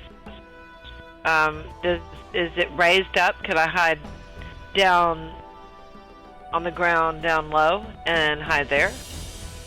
Here? From there it looks like there's a bunch of cultists that would be able to see you. Okay. But inside Oh. inside the tent where you ran,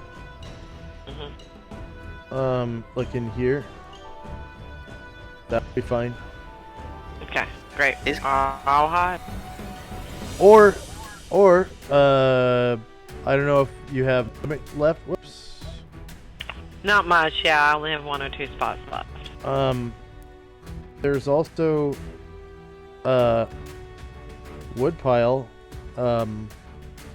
right here that you could hide in. I don't think you can reach that.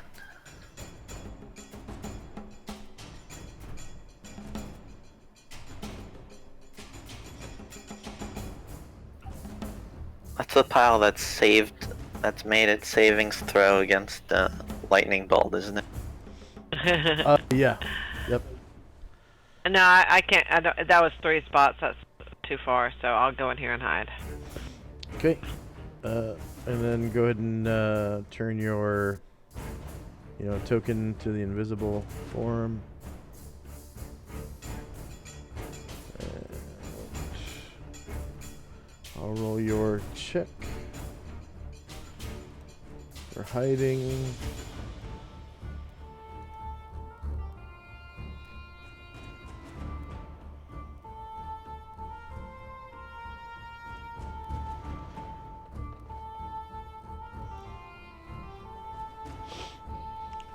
And next up is a guy on the other map.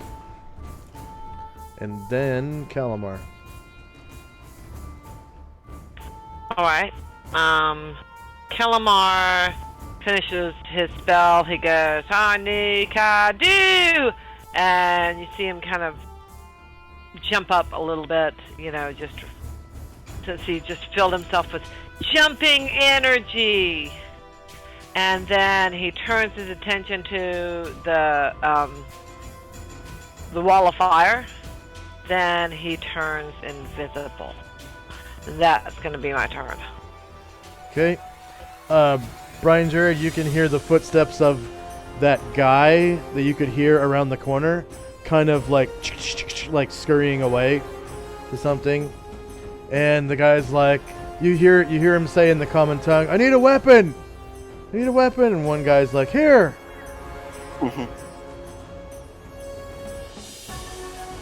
I gotta say, these cultists have some crazy morale that they're still standing here.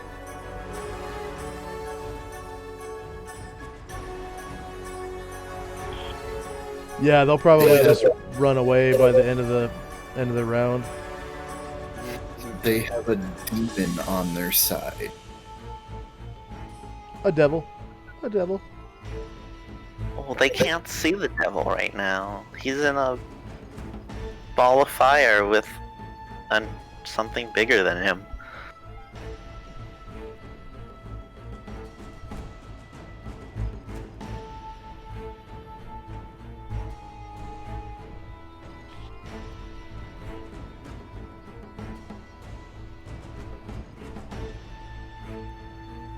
They're not on the turn order tracker, so I haven't moved them, but they'll probably just run away at the end of the round.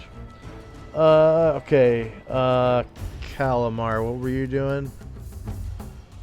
I cast my jump spell. I looked at the wall of fire like, "Oh, you're mine," and then turned invisible, and that was my turn. So we need to, I think I have it for 11 rounds. Let me see.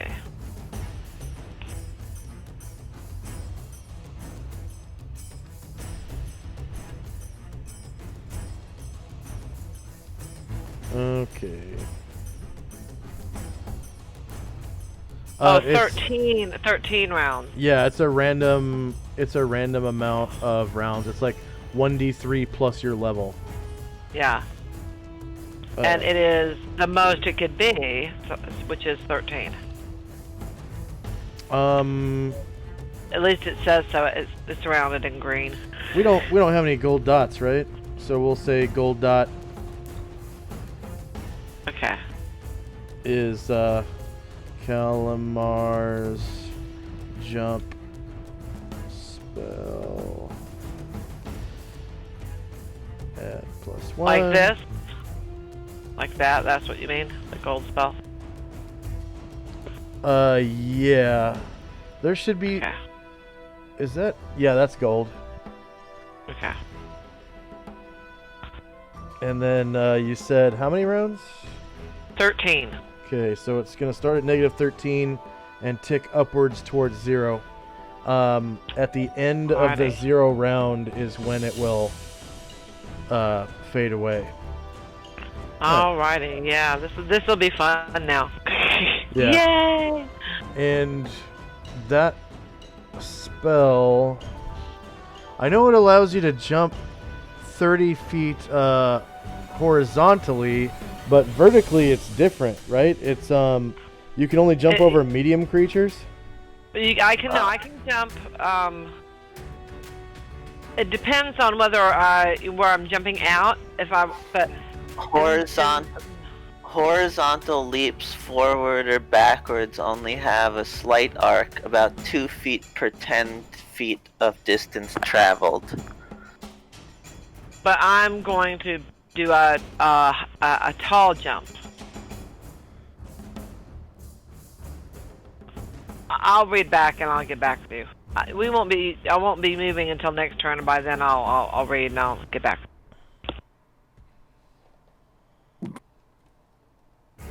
What's a tall jump? Do you have a Vertical. jumping proficiency?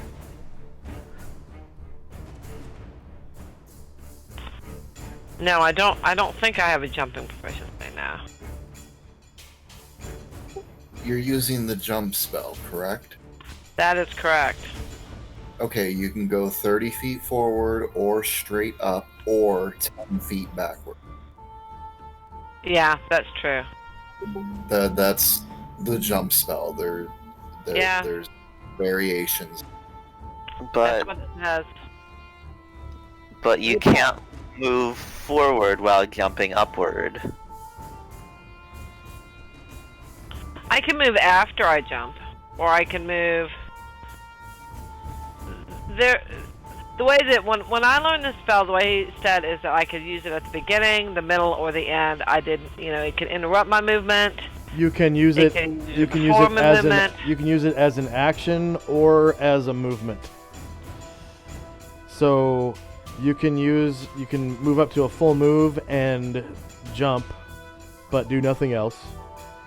Or you could do a standard action and use your jump spell as movement. Yeah. So what I will allow is I will allow you to, because it's there is no like high jump. There's a jump straight up. I will allow you to essentially run up to the very edge of the wall of fire and jump up 30 feet and land on the other side of the very edge. So you move like 5 feet forward. Okay. And will I still take 2d4? Yeah, it's only going to be 2d4 because you technically jumped over the wall. So it's not going to be the big boy damage. It's going to be the 2d4 damage. Yeah, 2d4 I'll do for anybody, but yeah. But if it's going to take major damage, you can forget it. I love you, come. No, I'm going to wait till the wall comes down. Yeah, Hey, because don't worry. We'll get Reagan to it's down the wall. the reason why I'm doing that is because there's only a slight arc when you do the long jump. It's 2 feet per 10 feet of distance traveled. So I think that you should be able to move 2 feet horizontally per 10 feet jumped upward. The opposite of. Yeah. So the long jump is 30 feet long, and you jump up 6 feet into the air. And this one is you jump up 30 feet and move forward 6 feet or 1 square. Rounding it down to the nearest amount of squares would be 1 square. I think that's fine. And that way you'll be getting what you want. You don't want to take the big damage from passing through the wall. You'll just be taking that 2d4 damage from the heat. Yeah. So it's just going to be fun. It might just be that I get on the other side and watch Gromdar choke a Cornigon. I don't know. Yeah. And you will be using your jump as an action. Obviously, you have to get up to the edge of the wall, jump, land on the other side. You'll still have movement on the other side, though. But your action is eaten up by jumping. To be fair, and as a future note to our casters, this is where Dispel Magic is a beautiful thing to have. Yeah. Yeah, you could totally dispel this wall of fire. But nobody has it memorized, probably. Let's see if any of our priests even know it. If any of our wizards even know. So normally, I would allow you to cast the jump spell and then immediately jump. So if you feel like taking 2 rounds worth of heat damage, you may jump up to the edge of the wall of fire, but I doubt that's the case. How much damage? 2d4? You would take 2d4 now, and then 2d4 when I jump. No. yeah, I'll wait. it wouldn't be worth it. So Yeah. okay, so 2 more guys on the other map. Well, here's the thing. I feel very stupid right now. What is that? I checked my spell list. At least on Varen. Guess who, in fact, did prepare Dispel Magic? Twice. Varen? Yep.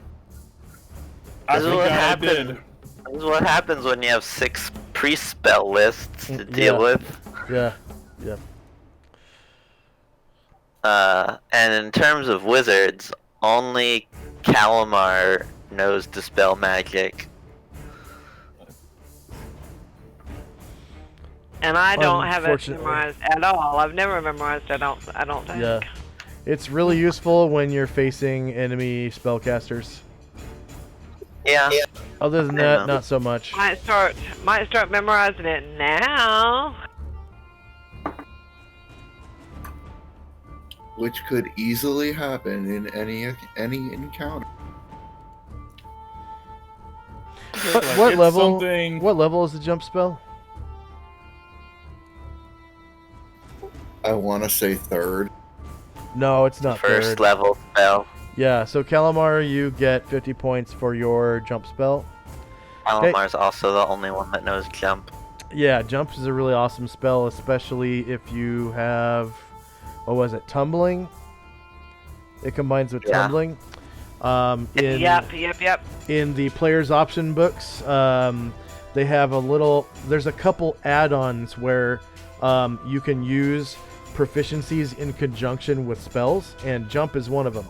If you have jump and you have tumbling, you are able to essentially use the jump spell to withdraw from combat after you attack.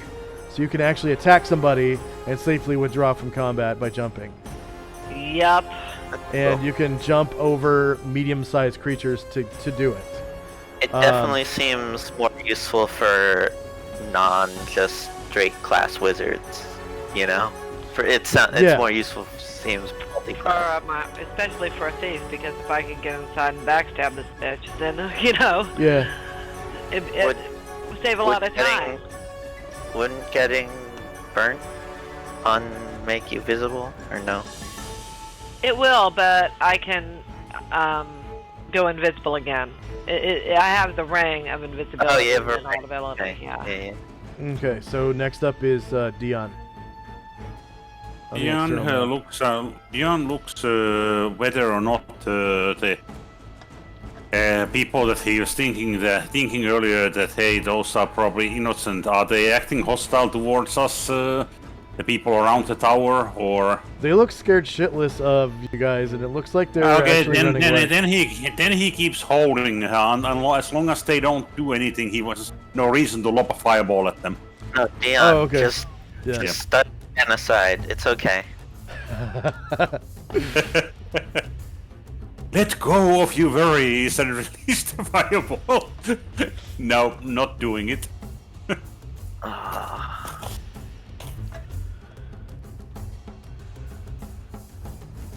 Okay, another one of the guys on the other map. God damn. Hoo-wee. Although I'd wait for these guys who can't see to move first.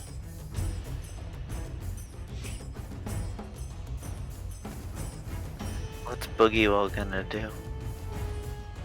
Boogie Will is preparing to come out, go raw, like and scare everybody off, so they'll run. And then run until he meets an enemy or until he can't run no more. Alright, so Brian Jared, you can see another one of these guys in a night suit. He's trying to come up the ladder. Hey, can I bite the bastard when he's trying to climb up? Should be easy target on head, especially. Only if he leaves your threatened squares can you get if he's trying to climb up, he should leave my... Actually, not leave. He enters and moves inside it. Yeah.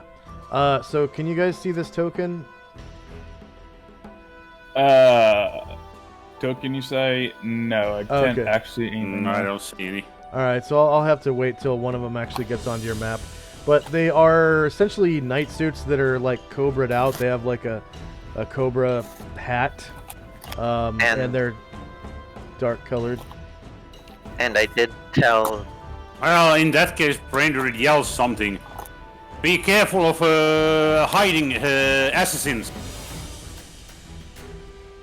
I did tell everyone about the knights with that black cobra armor that were special like envoys of Seth in case the player forget. Thank you. Okay, next up is Boogie Will. Boogie Will's gonna sneak out of the tent. He's gonna run all the commoners around and hopefully scare the shit out of them. And then they definitely look scared. Yeah. Okay. He's gonna scare them away or something. He doesn't know. Get them away from here. Then he's going to go.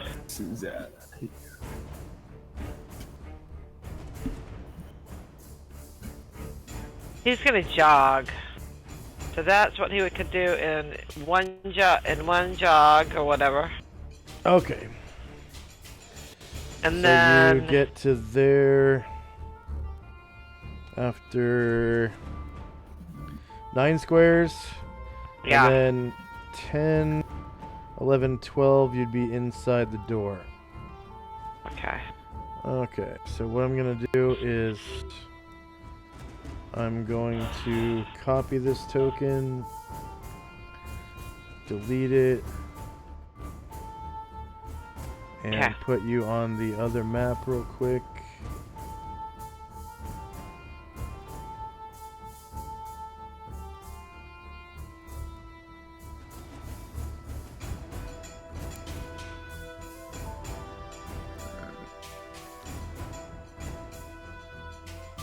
How high is the wall again? About 15 feet.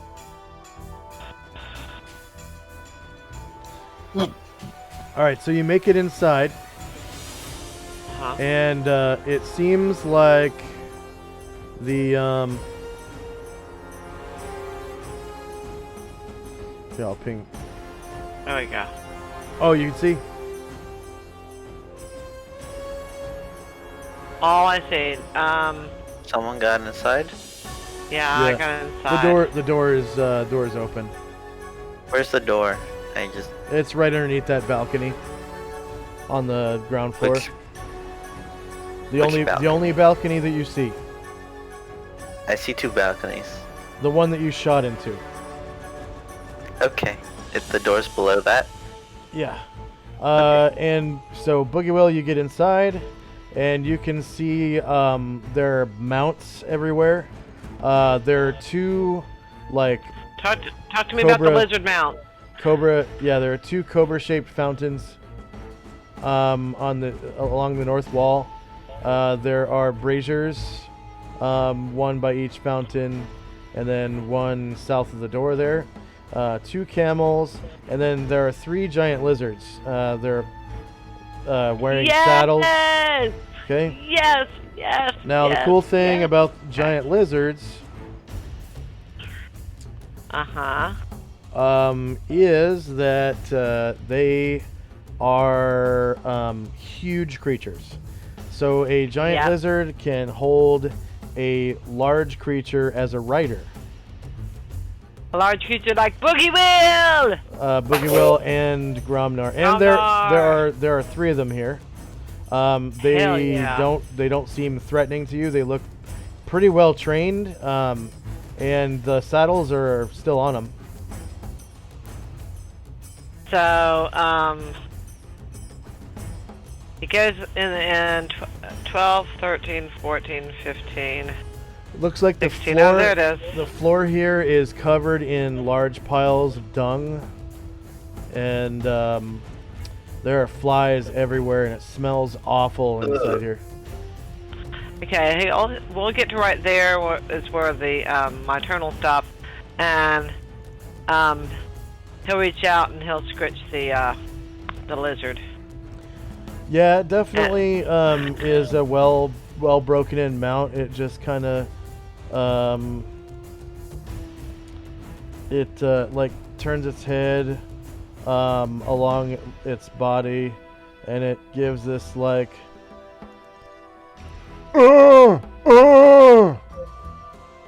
sound. Oh, okay. But you all says, Was my voice changer on just then? No. No? Okay. At least I don't think so. Is it on now? Yeah. So the lizard goes, ah! Ah! and then you all goes, Good lizard. You'll be mine soon. I have to go kill your owner now. Hang on. Just wait for me here. It does look like the stairway is large enough to accommodate the giant lizard. oh hell yeah! So I'm gonna try to mount the giant lizard. Okay, that will end your turn, and it does take you as a rider. You're not a proficient rider yet, so mounting and dismounting take an action. Yeah.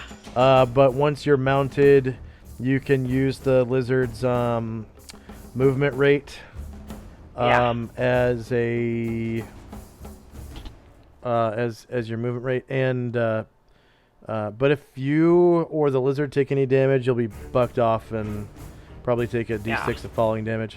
I'm gonna make you a copy of this lizard right now. So let's see, edit. Yeah. Duplicate. I am happy. We have mounts. Okay. God, no, I cannot wait to introduce you to the great lizard.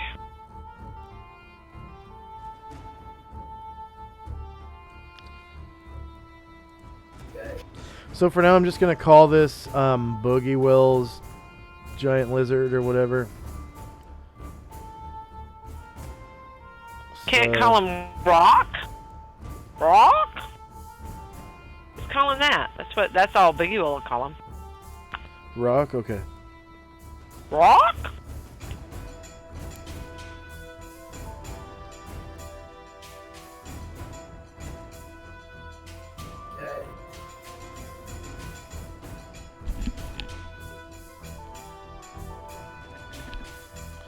And we'll see if this...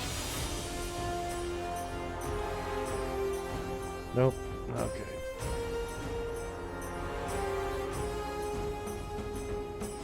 Let's see, how far are we from getting a proficiency for Boogie Will?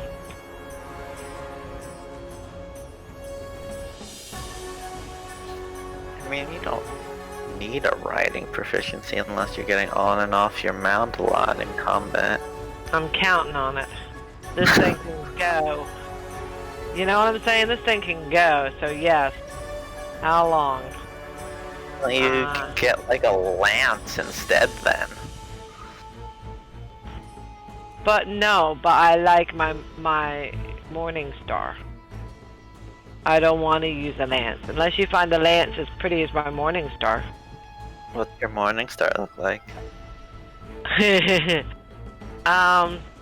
It's pure shiny, as if it was silvery, kind of.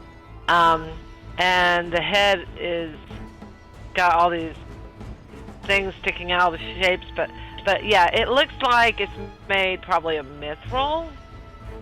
Oh. And Yeah. Step away for like 10 minutes. I got some guy yelling at my kids about walking the dog in front of his house. I need to go address this. I will be back 5-10 minutes at the most. Okay. Yep. Give him hell. Yeah, let's take a 5. Let's take a minute break. 5 or give Paul some time to come back. Yeah. Yeah. Hell yeah. I need a snack anyways. I'm super hungry. Yeah, me too.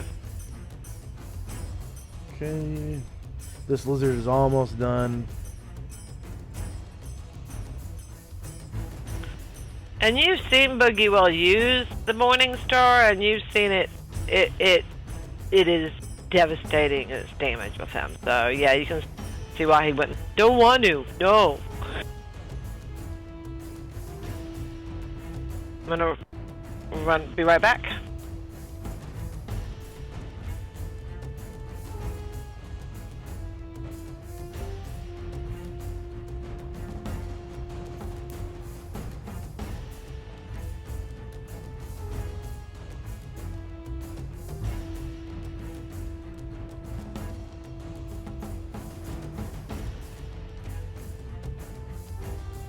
Yep, be right back in 5.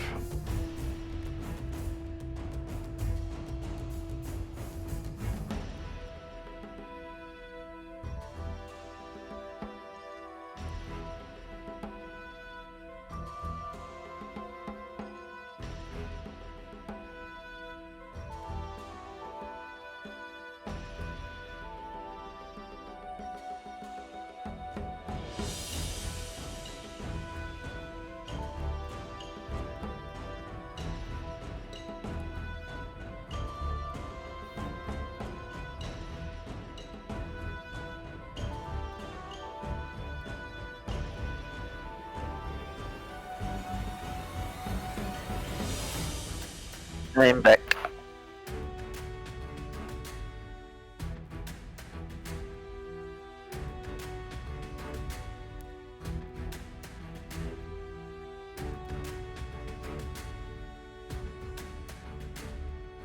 Thing one news was this week regarding the COVID was there was some Japanese group who investigated on how did it spread so quickly in her cruise ships, and they came to a conclusion that the biggest reason was the buffet. They made an experiment on there using blacklight and something like of one person who would have in the carrier sneezing on their hand. And how, after 1 hour of buffet, how many people actually had that? Almost everybody in there had some, and many of them on their face. I saw that blacklight picture. Yeah, that's the one. It was like everywhere. It was like every possible location. Yeah.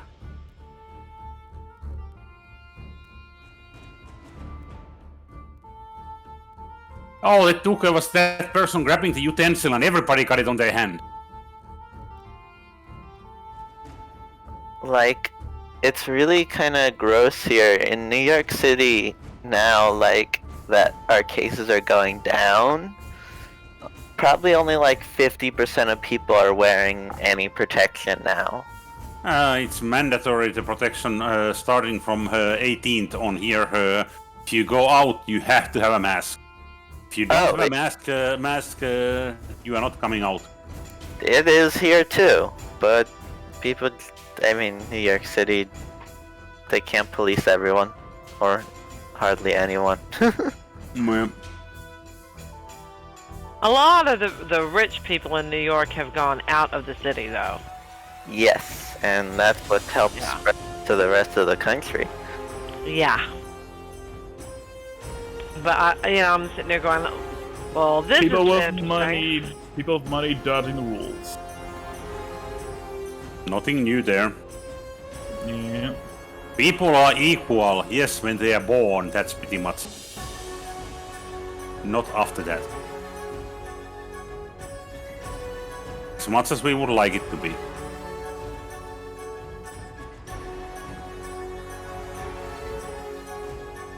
Still no reason to try to get to that point, but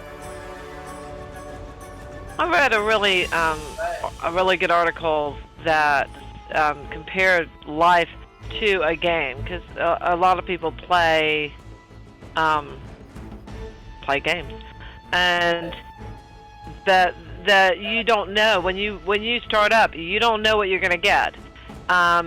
you could get 20 points, which is nothing, and you could get 250 points. And you know, some people have wealth, some people have money, some people have their family taught them and all this stuff. You just don't know what you're going to get. It's a really interesting article. Sounds interesting.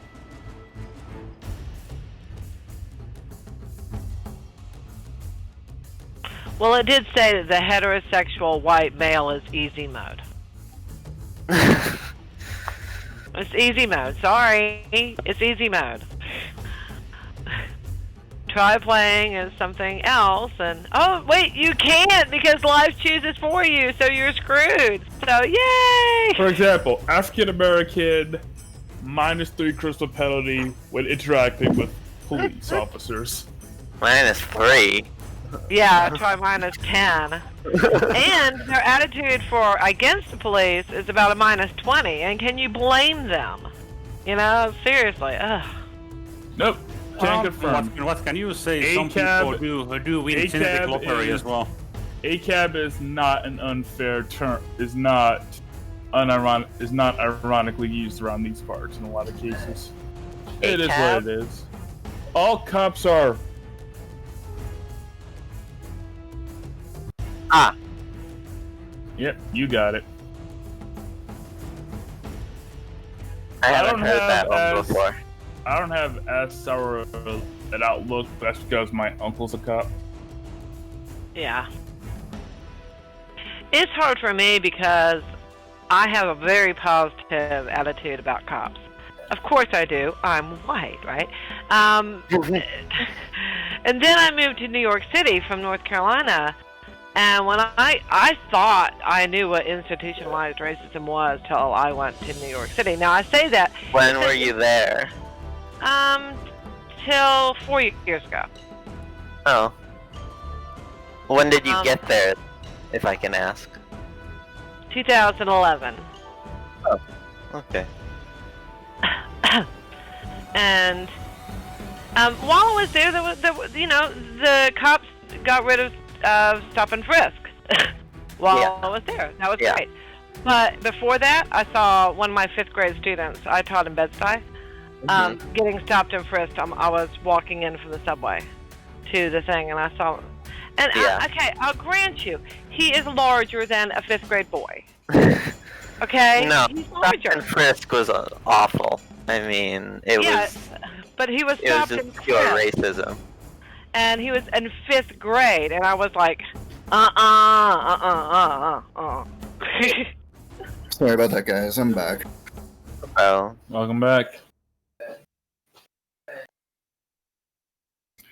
So, I don't know how many of you are familiar with Jordans, as in the sneakers, but apparently this guy was telling the kids that he doesn't like sick dogs being walked in front of his house because he wears Jordans. What? Basically, he's friggin' sneakerheads.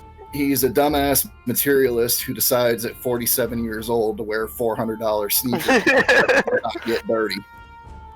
And he doesn't want a dog walking near him because it might get it dirty? He said to me, now this isn't saying that this is what he said to the kids, but what he told me he said to them is, if the dog is sick, not to walk it in front of his house because he wears Jordans and he doesn't want to walk in dog shit because you can't pick up liquid shit. Is he assuming your dog is sick? Or is your dog As I said, he's a materialistic asshole dumb fuck who wants to wear $400 sneakers and expect him to not get. I mean, you should. Yep. That's pathetic. Yep. You should see the kind of lines that new sneakers get here in the city. Alright, I'm at, back. like, sneaker store. It'll be like it will be like 2 blocks long to buy sneakers. And you know, realistically, if you're paying that much for fucking sneakers that you don't want them getting dirty, buy cheap sneakers to wear outside or don't fucking wear shoes. Thank you. Is since I'm one. just saying, I mean, I grew up in the time when Jordans were popular. I understand the popularity of them, but fuck, man, if you're gonna pay that much for sneakers, you don't need to be wearing them outside. Put them up on a fucking shelf, get some cheap ass $20 Family Dollar shoes to wear outside. Yeah. Yep. That's what I do. Like, all my nice sneakers are inside of a set of nice boxes in my closet. Mhm. I wear like a set of like New Balance sneakers when I'm going outside. I've had these things for like 4 years, and I don't care what happens to them. Wow, sneakers that last 4 years. Yeah. New Balance does make nice sneakers, so. I buy cheap sneakers. Yep, they're ugly, but they'll last forever. I guess buy Onras cheap is up? sneakers. Yeah. Oh, okay, no? sorry guys. We'll get back to the game. I totally forgot we were playing. I'm sorry. Yeah, sorry for that Nah. distraction, guys. I No, apologize. Yeah, it's cool. that was during the break. That's fine. Yep. Okay, so there's a balcony where people are doing evil things. Onras, seeing the situation below taken care of, he will take flight. How high up in the air is the balcony? The balcony is on the 4th floor, so that is let's see, 15, 30, 45 feet. That's right. Okay, so let's be a wing 5 or wing 4 kind of situation. Wing 5, because if you're at wing 4, you just crash into it. God's Okay. sake, Varen, you keep moving where I'm planning to cast. Welcome to my world. Because Varen and his people always go first. They're so fast that when I was expecting, I'm gonna cast a fireball now. Oh shit. Welcome to being a mage in a group mostly male. I mean, I'm used to much smaller groups. I'm used to each person having 1 or 2 characters at the most. Yeah, this is fun. This is very different for me. Yeah, plus Josh doesn't encourage us to to discuss plans in too big an amount. If you said, "Hey, I'm gonna cast fireball at that location," I wouldn't have gone there. Yeah, but I wouldn't have said that because it's not the start of the round when we announce what we're gonna do. In other words, welcome to D&D, where the right hand does not know what the other left ones are doing. Especially in our group where everyone is chaotic and everyone does whatever they want. Yeah, that's entirely accurate. You think there's cohesion here? They're like, hey, monsters are done there, we'll cut them first, then we'll fly up to the window and just see where we go from there. Yeah, that's a really good point. And I see a lot on YouTube videos and stuff where the like people that talk about D&D a lot, they'll be like, you need to come up with a plan for your group to act in combat. Like, no, like if your character is chaotic, they're not going to act as part of the unit. They're going to act individually on their own. Like, yeah, I mean, if it's a bunch of lawful characters, yeah, they'll try to come up with a plan and act cohesively, but that just doesn't happen in every single group because there's bound to be at least one chaotic character. Yeah, I mean, And on top of that, it's not like we've suffered any serious consequences for not doing dumb and risky things. Mm-hmm. Like, we haven't even had any permanent deaths in recent memories. In recent memory, we haven't even had any deaths. You were the Brandon. last person who died. Yep, I was the last person to drop, and that's because... and there was no amount of planning that could have stopped that. Except you could have, cast prayer. No, not you, had but done, other people. Other people could have picked cast prayer, Yeah. and then, no problem, you would have passed. Yeah, that it was is what that it was is. Dale's bad. Dale could have. Dale was playing the priest at the time, Thrashim, and he could have, like, right when they got on the map, he could have cast prayer and gotten everybody in the group in that prayer, but he didn't. They basically charged in, you know, full bore, and that's kind of what led to the. their. Out the Yeah. same way. Yep. We went in. Yeah, we're gonna kick the. Oh my God! Okay. We're running. Mm-hmm. That- Okay, so what's Onras doing? He is going to fly up, land on that balcony. That's like the vast majority of his movement. Okay. So can he, 1 second. Alright. So I'm gonna copy that token, delete it. I'm gonna take you to the other map.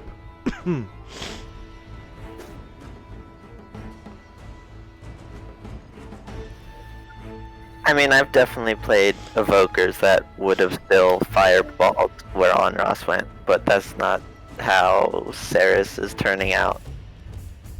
That's very good because we would have. That's very good. I mean, the Ashras do have magic resistance, so if the benefits massively outweigh the potential costs, you should do it. And you Or are if you right up accidentally against hit the him, window. Yeah. Like, it's- Or doorway. yeah, it's a calculated risk. Like Calamar has like lightning bolted my guys before and was typically worth it. I've accidentally killed rogues with chain lightning before. Alright, you see? I see, Ed. Wow, that's a lot of dudes. Yeah. So what? This Onros is gonna have some fun. Yeah, these two were just waiting for somebody to pop up on that balcony. So they take Alright. swings, and then you can swing back. They are wielding broadswords. Most of these guys are wielding broadswords, actually. So let's see, attack.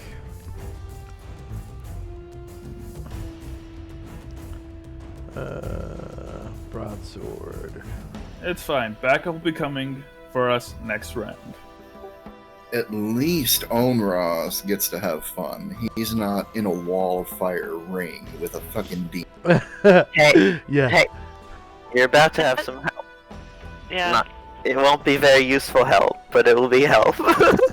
That's right. And hey, you're in a ring of fire with a demon. That sounds like a hell of a lot of fun. Yeah, Baron Yeah. is still mildly insulted that he was the one who got challenged to a flaming cage match. I mean, I don't know where you get the idea. Calamar is not useful help. You Yeah. obviously haven't. Oh no, I wasn't talking about Calamar. Alright, Just so wait the Yeah. till my turn. scout misses, and the other one takes a swing at Onras.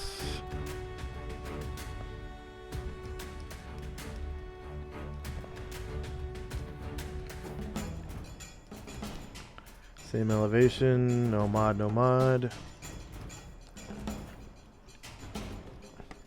You can probably tell from their Thaco that they're not super good at fighting. Because you can totally see their Thaco, right? Yep. Yeah. Although, Yeah. broadswords are very dangerous weapons. Yeah. D8s, man. So AC 10 is a miss, and Onras. They all turn to face, and you don't see the Overseer anywhere. But near the center of the room, you see a big old pile of treasure. Chichinga. Yeah, just to the south of the center. Fireball! Sorry. If you wanna. No, I've already melted some treasure. I don't need to melt more treasure. Alright, leading with the scimitar. You see in this treasure pile gold You see a suit of chainmail that it kind of looks funny, like it's like too big for you.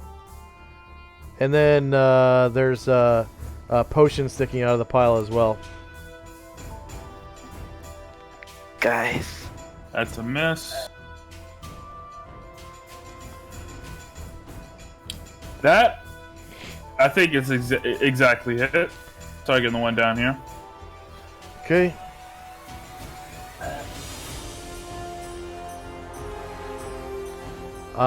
And you do 7 points of damage. Hold on a second. I need to... Oh, no. That weird glitch happened where...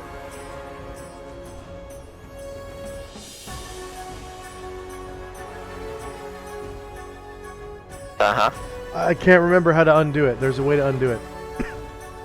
So 7 damage. Uh-huh. Control C Okay. doesn't do it. Last attack, left Ruby Claw. Oh, last attack to the end of the round, because he does have like one more weapon attack. Front, rail, simulation.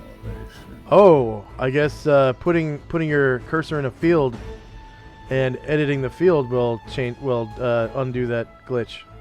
That's good to know. Yeah, -8 for another 9 points of damage. So 9 damage. Because as soon as I changed the guy's hit points, the thing disappeared. That's awesome. Good to know. -9. Okay, so you can still see his health bar, right? Or can you not? Yep. Yep, that's a lot of dudes. It's Yeah. fine. Only Yeah, I so mean- many can attack you at once. Yeah, that's actually true. And again, there'll be Technically backup. 5. Oh, Yep, and and there will be backup coming in soon enough. go ahead and roll initiative for Onros's next turn or whatever. I'll put you back on the other map. Probably for the best here. I want to maintain that speed advantage, so I should stick with the scimitar for now.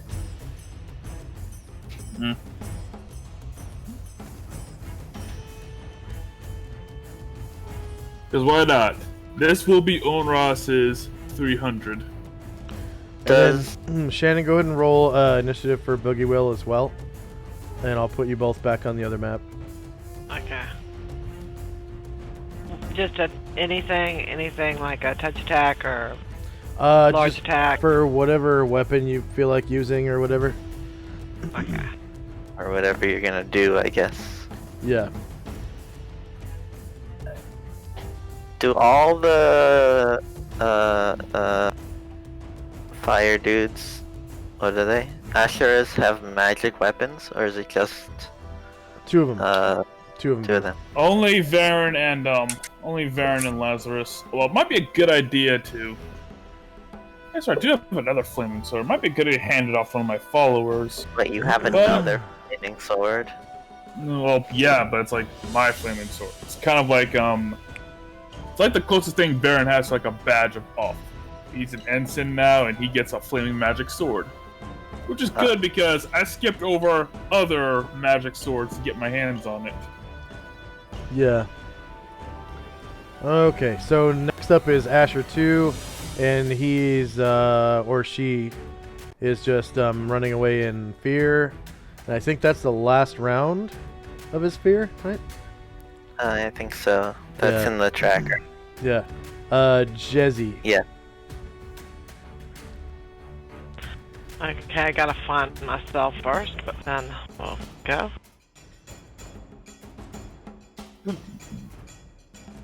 What Jesse is going to do is start. Aha, okay. Here we go. What she's gonna do is start moving toward the balcony.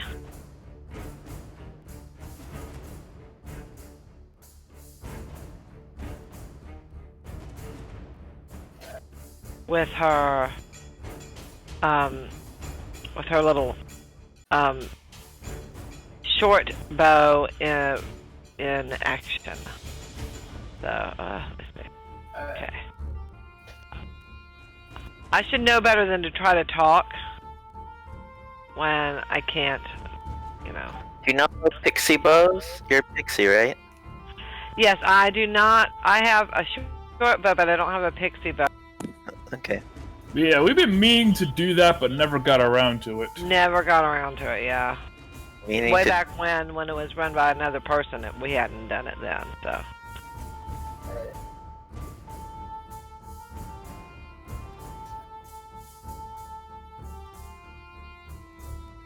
But I'm ready. I know how.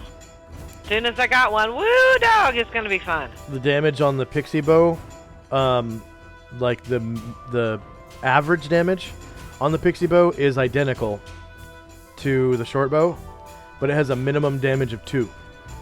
Yeah. And it'll feel better because it's, you know, it's made for me. It's pixie. Yeah. Not to mention, pixie bows have another special effect, which is fun. Yeah. So it can never go up to 30 damage like a short bow can. It can only go up to 25. But the minimum damage is way higher. So okay. Hopefully that sped things up a little bit. Alright. Who's next? Who's next? Where's my turn order tracker? Come on. Anbu. Where's my turn order tracker? Oh, is Paul back yet? I didn't ask. Yeah, he's been. He's been was back for a bit. Well, he was back. Paul, you there? Yeah. We lost Paul. It's on Boo. Okay, I don't know how to do this yet, so I might do it wrong.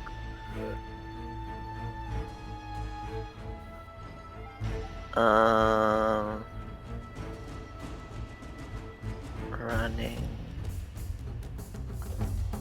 Wait, what's a running leap versus a running spring? Running leap is horizontal jump, and a spring is an upward jump.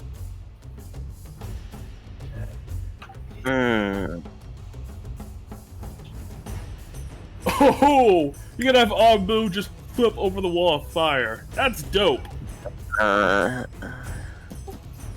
He's. Sorry, I had a I bad love immersion. Anbu. Yes. I mean, it's even worth it. I mean, I rolled to do it, so I'm gonna do it. Oh, Go, baby, go. oh. I only jumped 2 feet? Really?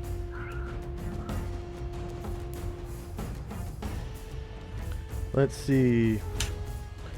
Anbu's just gotta do Yep. more squats. Yep, it's D6 plus 1 because he's only level 1. He's level 2. He's level 2. So I guess level 1 would just be D6 feet. Yeah, I had thought that running leap was gonna be what I was doing, but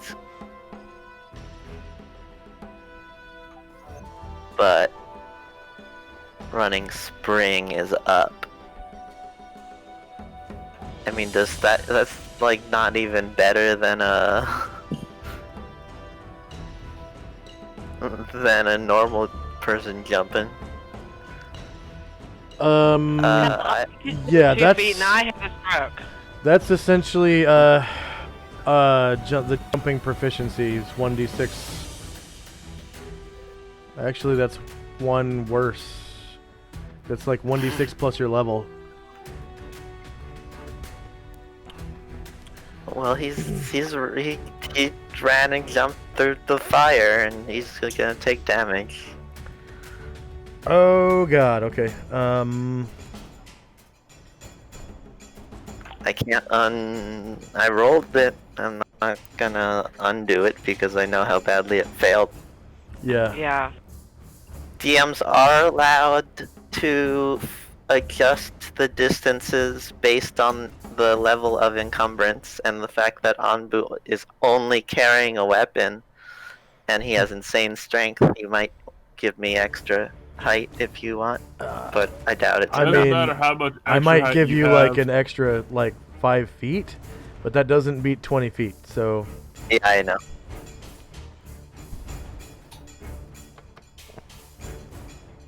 this is gonna hurt Anbu a lot. It might just kill him, actually. Well, hopefully it won't kill him. He'd be unconscious. And maybe Calamar could be there. Yeah, I think it could happen. Yeah.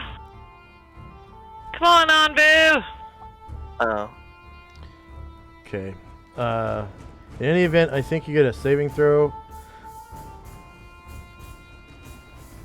Oh wait, no. When you Whoa. run through it, you take full damage. That's right. Yeah, he takes 15 damage. Oh! Wait, let me just check one thing. I need to. I had Dean run through a wall of fire once. He started out with nearly full health. When he got to the other side, he only had he was basically had barely any left. Granted, that only worked. Granted, Hey, he's still up. it was. Oh, he is? Alright. Yep. Yeah, he's still up. Yay! So you Wait, do like a hey. running jump through the fire. how do I do with my death save, by the way? Save. There are no death saves. No, he has to roll a death save every round to become berserk because he's psyching himself up. Oh, that's- Getting hurt helps. Oh, I was thinking death save as in 5th edition style death save.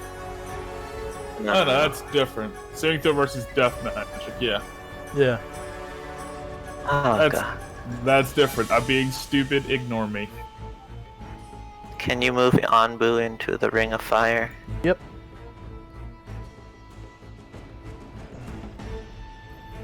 And I I'll mean- just change his health. How dare you try to throw a 5th edition mechanic into a 2e game? What is wrong with you, Jane? I know, I feel so bad right now. Ugh. Just the crit. It's unreal. And you still I guarantee you, once he sees the VOD, Gold is going to kick me out the Roll20 Tavern. Damn. you still get your standard action.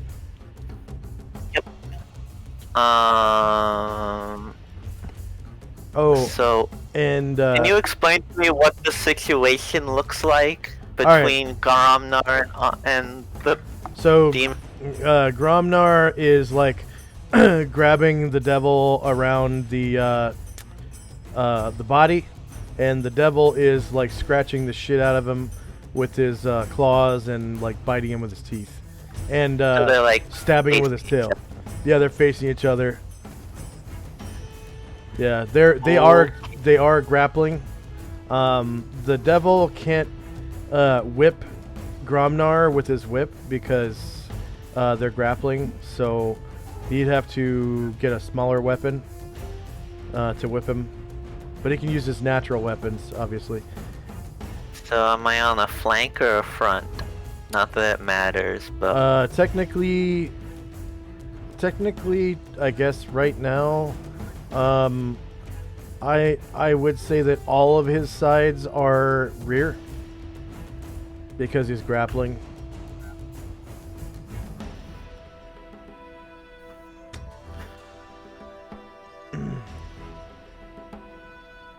not that this matters in any way. But I missed. Yeah, the sword just passes through the devil as though the devil were non-corporeal. Dope. And he sort of You see, your goodness will not avail you. Was my voice changer on just then? Yeah. Was. All right. That was very good. I did not believe Clownfish could pull something like that off. Yeah, you can stack. You can stack the voice changers now. Oh. Oh, You can dude. stack. You can stack up to 4 of them. Okay. Maybe I should start using Clownfish again. Wow. Yeah. Hey, Josh, I'm starting to second guess not running up to the wall, because if I understand it correctly, if I run up to the wall this turn and then jump or whatever, would I be able to take an action next? Yeah. That would be your whole round's action. Just getting into the circle. Would you let me retroactively do it? Do what? Go up and stand at the wall of fire, so that I only have to jump in and I can attack then. Oh Then yeah. you'll be 2 rounds Yeah. of Just damage from the- yeah. Just roll 2d4 now. Okay.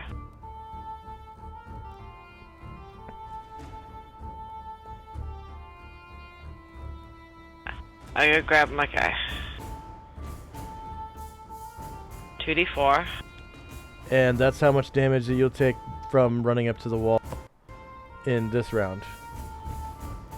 last round. And can you run closer? I'm not. Can you Me? Oh, yeah, Okay, yeah. Get as close as you can. That way you're 1 square away from... Because the wall itself is just a line. It's just a thin line. And right on the other side of that line is another square just waiting for you. So you take 6 damage from the heat. Yeah. Yeah, I don't know what's going on in there with Gromnar, and I want to see it. And it's worth of taking a little bit to get in there, and so I can stay. The guy could be in there, ripping him apart for all I know. So, I don't like it. Mm-mm. Yeah. It could be there grilling him. Okay, next up is Dean. Alright, Dean's are riding his camel.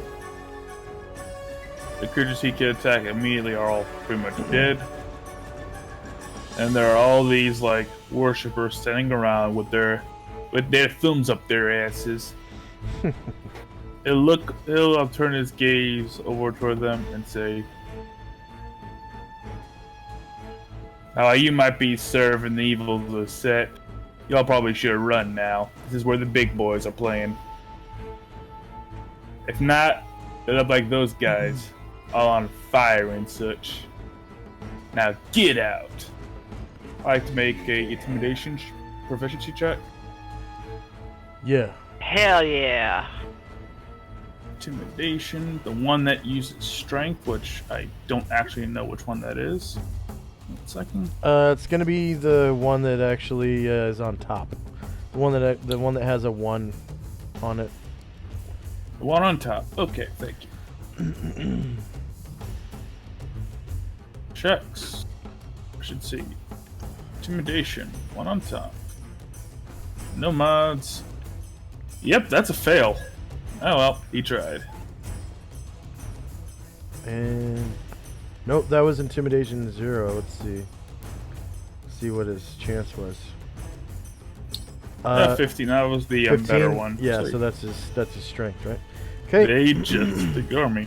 All right. All right. So did you guys kill the adept? The adept is dead. Okay. You made a note of me specifically cutting off his hands and not ruining the Yeah, that's right. How much damage did you do? I did 11 points of damage on my last scimitar swing. To the adept? Yep, to the adept. He should be dead. That's what you told me. Yeah, oh yeah. Yep. Okay. Minus 11. Currently, he has no hands and half a jaw. Yeah. And he's a suit of plate mail just waiting to get opened up like a can. And he dropped a very shiny thing. Yeah, the best looking trident you've ever seen in your life. Probably the best looking weapon you've ever seen in your life. Trident of fish talking. Like, it's even better looking than Alabaster. It's prettier than mine. What's Prettier Alabaster? than my weapon? Come on. Alabaster is Baron's sword. Yes, I think so. Oh! Okay. Oh shit. Oh shit is right. Righteous. Initiative. Righteous Oh, Wrath of it the is Faithful. prettier than mine. Oh, I didn't know that. Okay, I haven't seen Alright. it yet. Yeah. So that was end of round.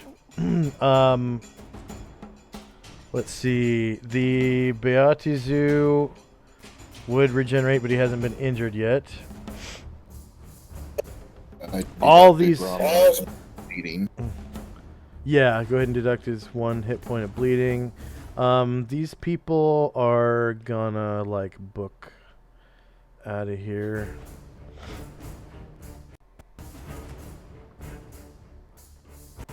Not the dead ones. Not the dead Oh ones. yeah. They're just gonna start running. Dead ones get up and start running. Yeah, they try to run and realize their souls are being sucked in by the maw of Set. Basically, hey, these forces came to our land and started murdering, started killing civilians as part of collateral damage. Normally this would be a horrible thing to do, but they worship an evil god. Yeah. So, screw them. Yeah. Hey, if they weren't worshiping the evil god, they wouldn't be there. No, they wouldn't.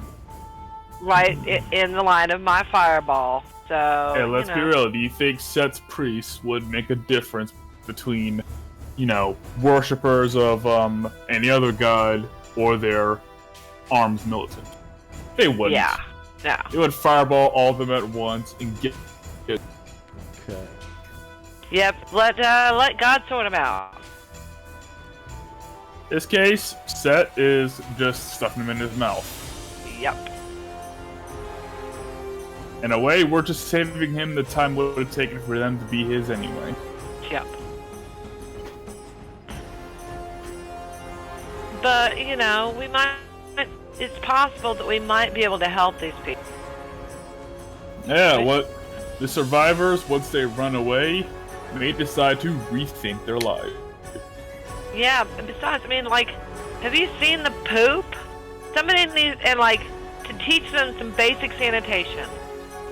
Like, don't poop don't poop where you live, and wash your hands and shit. Jeez Louise, guys, you're gonna get cholera. Yep. Yeah, but those priests aren't going to, cure disease for free, or at all.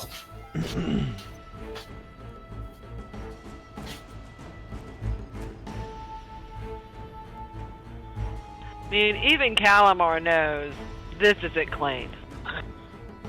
And this coming from somebody who grew up in a closet. So, I think it might be dirty. And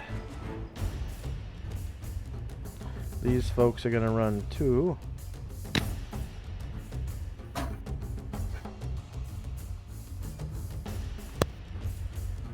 And this gal is gonna run too. So they leave their campfires behind. Some of their bedrolls get caught up underneath their feet. One guy grabs his backpack, it looks like, but he drops it. I'll just put it right back over here. Alright. Did everyone finish their initiative? Hell spells, I didn't even do initiative. I'm so stupid. Yeah, I think I'm done, actually. Let me check. Okay. I was sitting here like, You know, da da da da da. Wait, no, I am not. In fact, I'm the opposite of done. I still have like a few osters left to peg onto. It'll take a second.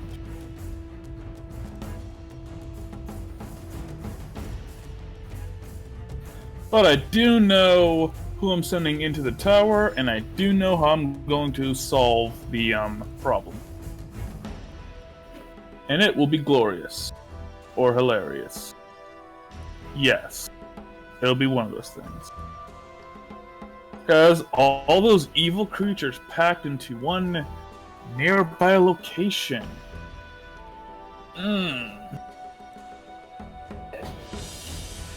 And here's where the shit hits the fan.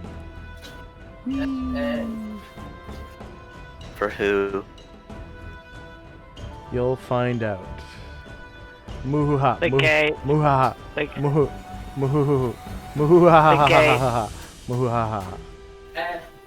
what did he call?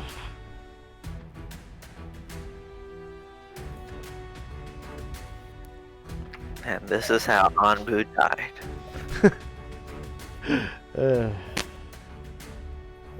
Quite possibly Gromnar. Let's be real. We are an adventuring party. There's a chance we all die. Calamar's coming, you know that, buddy.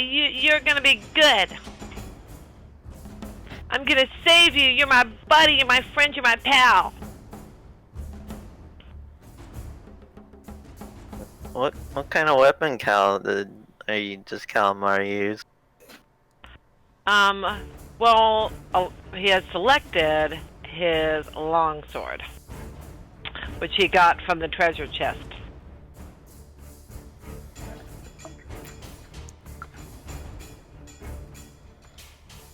Okay. What's the plus on it? It is...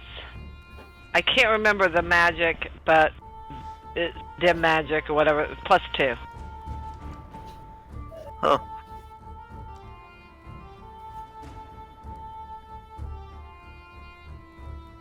Yeah, we were in a dungeon and there was a pair of practically the same sword, and both +2. And at the time, nobody used long swords except for Luvia. Who has the Which dungeon was this? It was the one where right before Asher was in. Remember when Asher was brought through?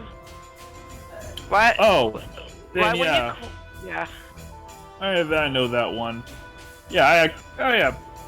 That's right. It was around the time that I got my flaming sword. Yep. I did not take one of those swords because I was like, I want the flaming sword. It's cool. Yeah. Granted, the flaming sword on most enemies is weaker than that, than the +2 ones, but it's a flaming sword. Flaming wings, flaming sword. It's like, yeah, it's an aesthetic choice, really. flame tongue? Flame tongue indeed. I'd forgotten that, but yeah, that was the case. Yeah. And I remember you hadn't had it very long either. Then it got replaced by a way better sword. It's, It's a way better sword. it just is. It's like consistently better, way better at that. In every way. In literally every way.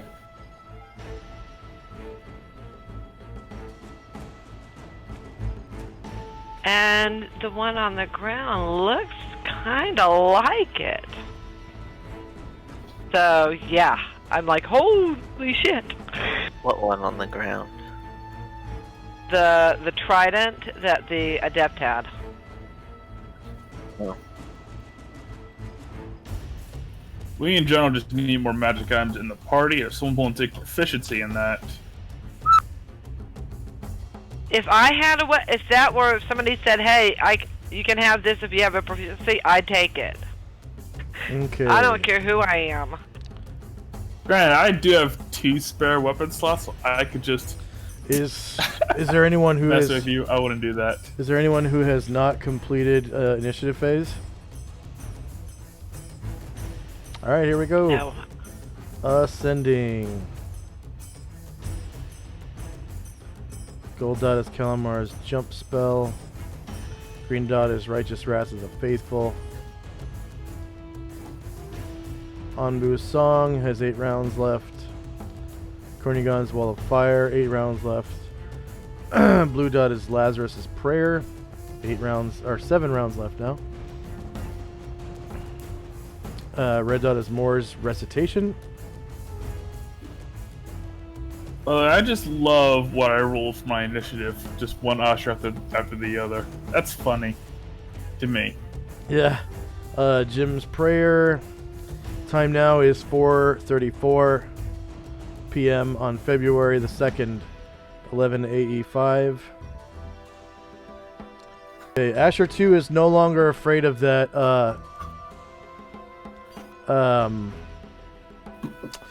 Kornigon.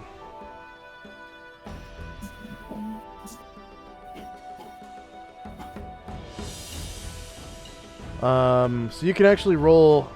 Yeah, you can actually roll initiative for Asher 2 because I completely forgot it was supposed to be last round.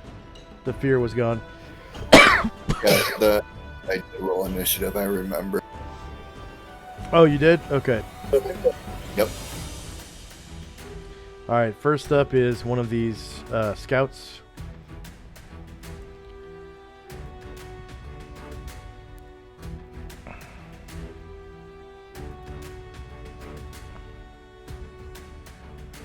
And I think I missed 2 scouts on the initiative rolls here.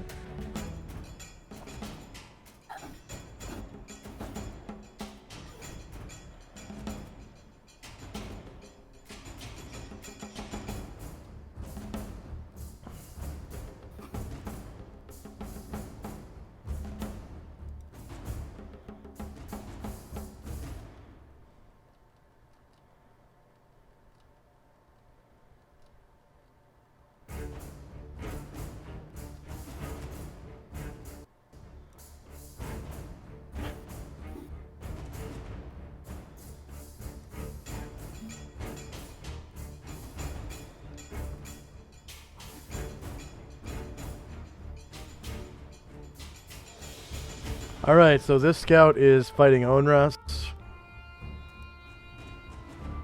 Yep.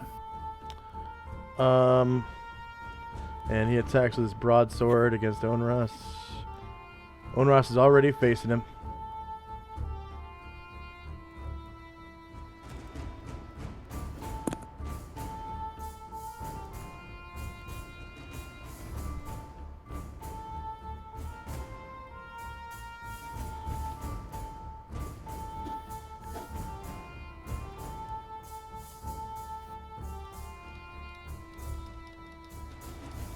Okay, front melee, same elevation and no mods.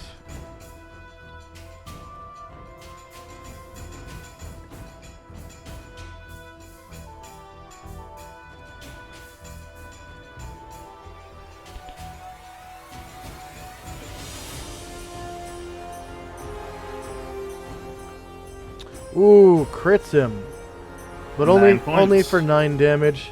So I'll adjust his HP for you since you're on the other screen.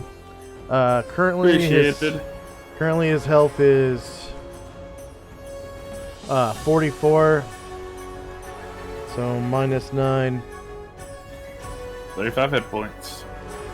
is 35. So, all right. Still got plenty of strength left. Yeah. Asher 2, if you want, can actually assist you in the overbear.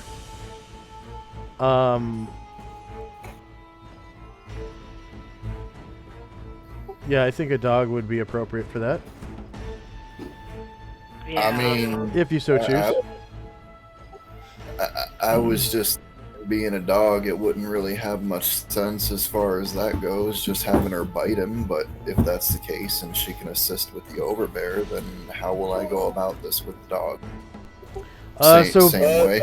Basically, you just, since the dog won initiative, you just wait until Gromnar's initiative, and then you count the dog as +1 assistant, and it essentially gives you a +1 to the die roll when you try to overbear the Cornugon. Okay, then that is what I will do. Okay. Go ahead and give Asher 2 the wrestling symbol, and just move her right up to the Cornugon, and just to signify that you are overbearing. And if you guys want to coordinate with Anbu, you can roleplay that at any time, as long as you're not asking pertinent questions like, you know, wait till I go, then you jump him, or whatever.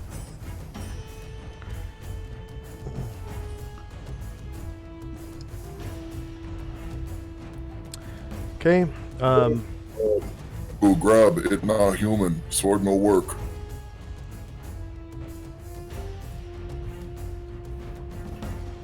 So on Sunzer the bat flies up to the balcony.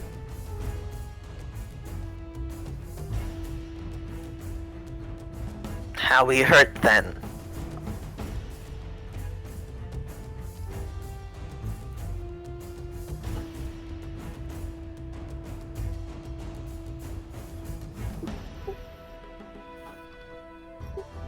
Pertinent information cannot roleplay at this point.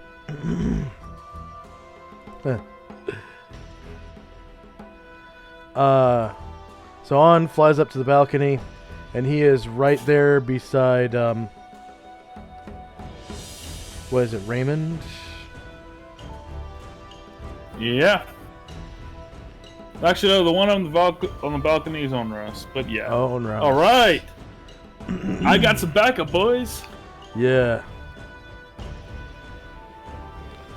Alright, he is going to turn into a black bear. No. He can only turn into a mammal once a day. Oh, that's... Nah, he can't turn into mammals at all. Oh, yeah, that's right. The bat was a mammal. Okay. He can turn into one mammal a day, one reptile a day, and one insect. One insect. As large as a black bear, which is a medium creature. He's gonna turn into a... Man, large spider. Yes. Not Hell not a giant spider, but a large spider. And it can't be venomous. Oh. I don't know if a large spider is, but he can't be a venomous insect. Or poison insect. Wow. Well, I guess that sucks. a spider's not an insect at all, so he'd have to be some kind of lizard. It says spiders. You can be spiders.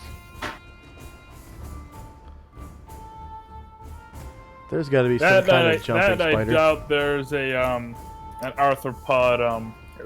Actually, what are spiders anyway? I think they're arthropods. They're arachnids. Oh, they're arachnids. Okay. Well, it doesn't say that you can't be. I'm sure they don't make a distinction between insects and arachnids. I mean, Grey Druids are underground druids, so I don't really know why Ambu's up here, really.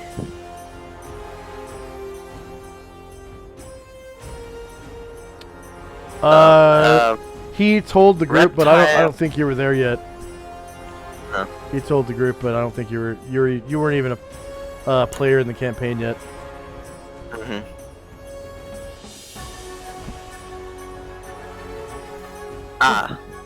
A normal reptile, a normal mammal, or a non-poisonous giant spider. So it's not just any insect. Okay.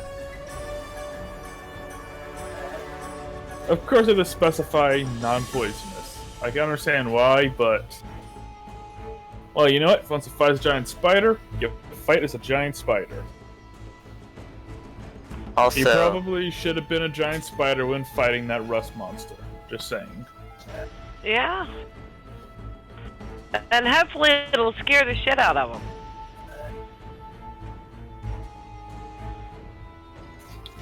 In fairness, they're snake cultists. They probably aren't afraid of venom. also dwarves and gray druids hate each other. Probably gray druids and underground dwarves, yeah. Yeah, I don't know what kind of dwarf. Dean Yeah. is a mountain dwarf. So probably, I would say like underground would probably mean like Durgar or deep dwarves. It says all dwarves, but But PCs/NPCs have the option.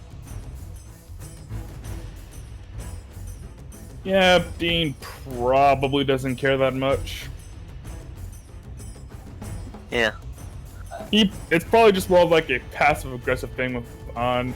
Dean just never talks to him, ignores him as often as possible. I mean, Probably, Dean ignores most things, to be fair. Give him his gut shaker, and he's happy. The gut shaker. oh, you see now.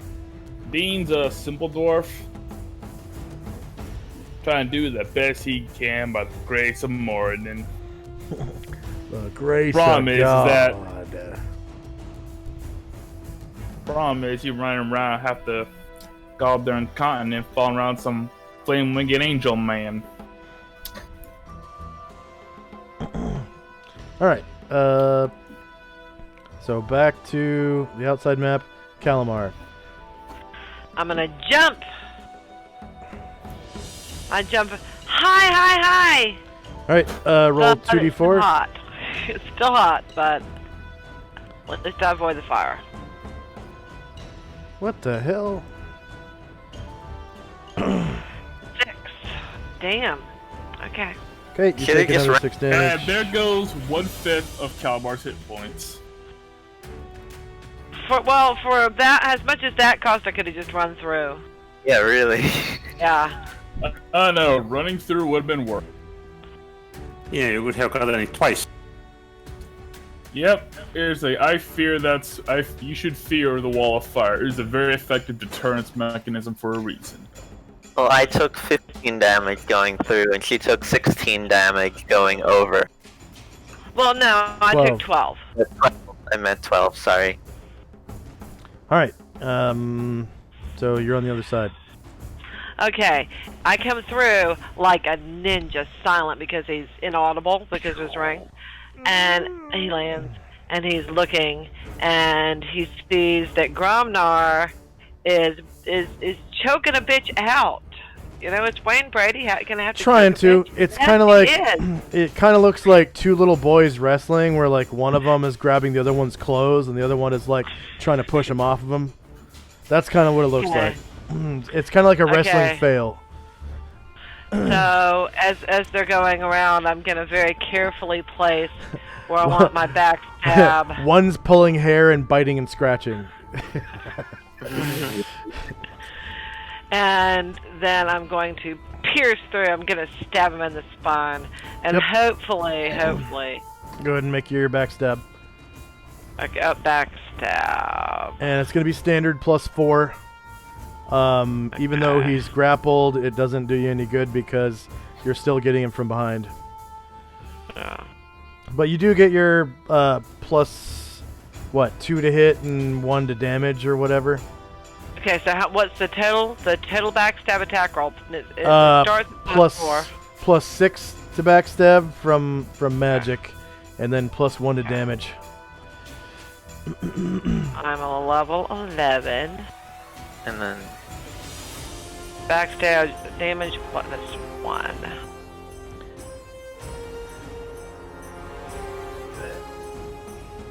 Oh, damn it! Oh.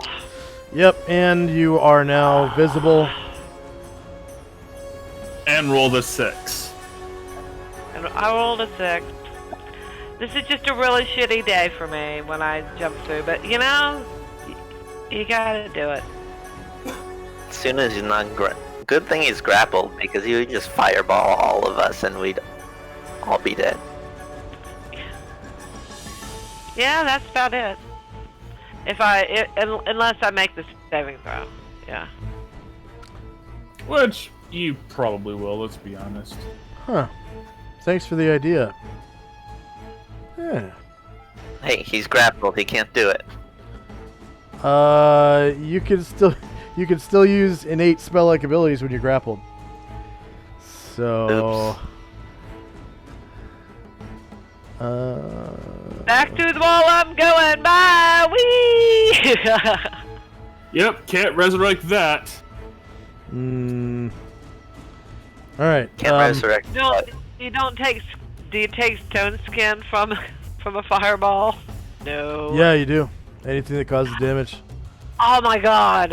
Okay. And you still take damage from the fireball normally. Like, you have to roll your save and everything. Is the door big enough for me and my camel? Yeah, it's about 15 feet tall. Sarah's but just gonna... it's not your turn yet. There's 3 scouts I gotta move, and then. Now, Sorry. if it's used against fireball, then I shouldn't have taken anything. I shouldn't have taken the 12 points, right? No, you take the wait. damage, but you 2 of the hits get taken off. Oh, that sucks. Okay. Because you. Yes. Yeah.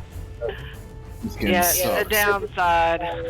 It stops physical damage with the loss of a charge. But like, let's say you get hit by a maxed magic missile, you take all 5 magic missiles damage, and you lose 5 uses of stone skin.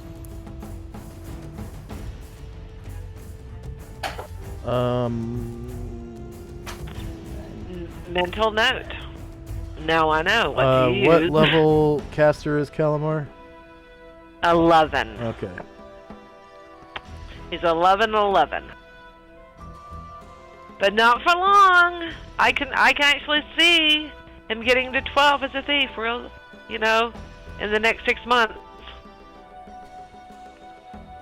In or out of universe? Out of universe. Well, it depends. It really depends on whether we get a lot of loot, too, because loot can carry a lot of experience points. Well, we know of at least 2 piles of gold here. And I need it because the last time I didn't take anything because I got books and stuff. And I ain't complaining because it was more than fair and thank you everyone, but yeah, Calamar needs some gold, y'all. Yeah. Okay. So the 3 scouts now. Yeah, I guess Calmar's got expenses now. And an expensive wife he's got to keep in style. Mm-hmm. Yeah, because Joe babes are basic. They get around, but they ain't basic. With all the latest spider fashion. Just saying, Spider Silk 90s ain't cheap. But, it looked good. Eh.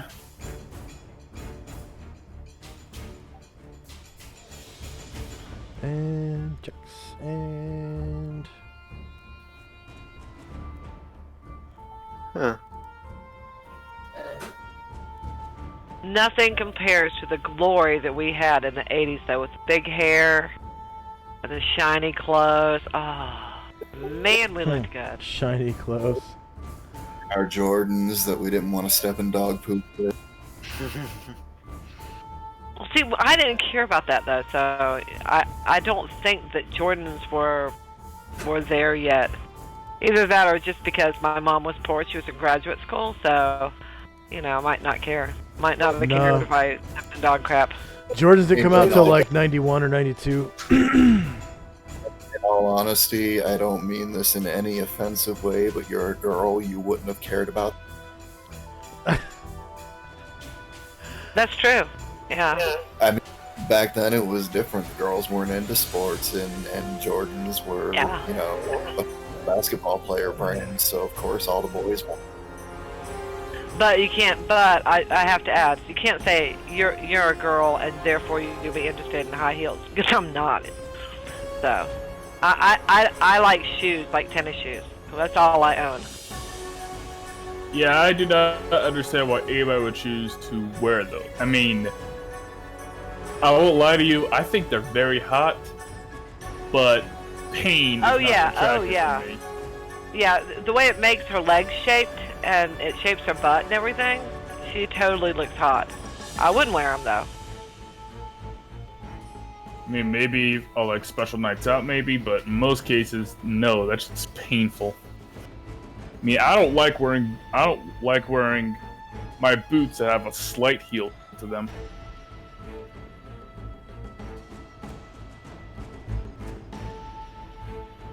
Come on. I could only imagine it would be the equivalent, you know, because I've done it before, of wearing steel-toe boots from the time you leave the house at 6 in the morning until the time you come home at 8 o'clock. When I was in high school, I think I wore steel-toed boots all the time.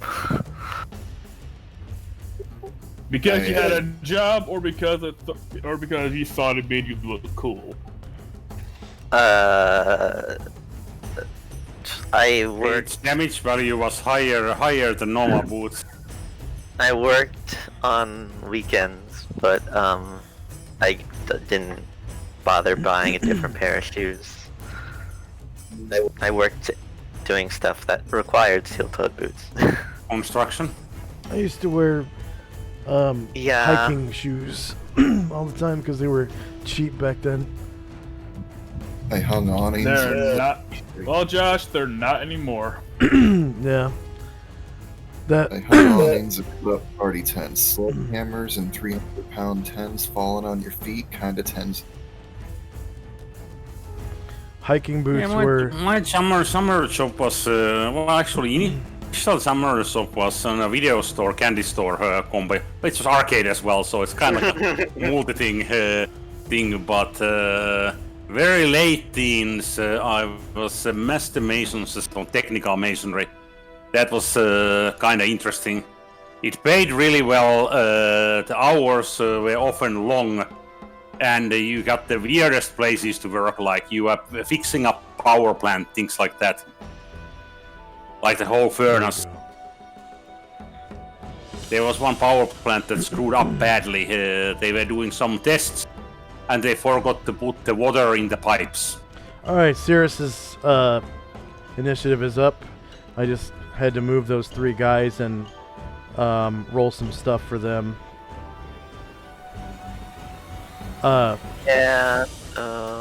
As Baron will see in a minute, one of them failed to hide, and so is acting sneaky, but I get inside okay. the building.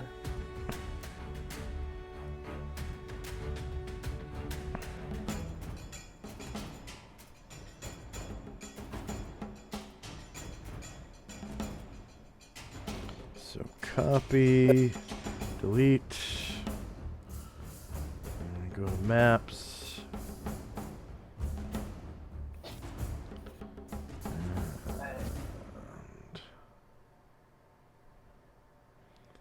Cirrus goes on to interior map.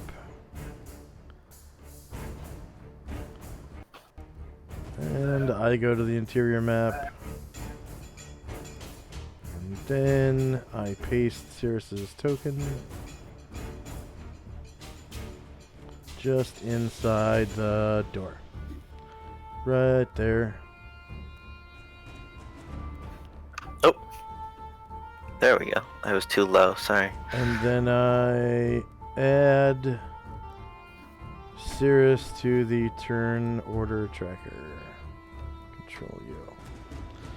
Okay. And ahead of you, you can see Boogie Will is stealing a giant lizard. There are 2 giant lizards left. There are also 2 camels. Hell yeah! The room is filled with insects that are flying around, big piles of dung and poop from these rather large mounts. Camels produce a lot of poop, and giant lizards even more so. And reptile poop stinks. Yes. So does dog poop. Boogie Will, have you seen anyone? No, I was first. I'm first.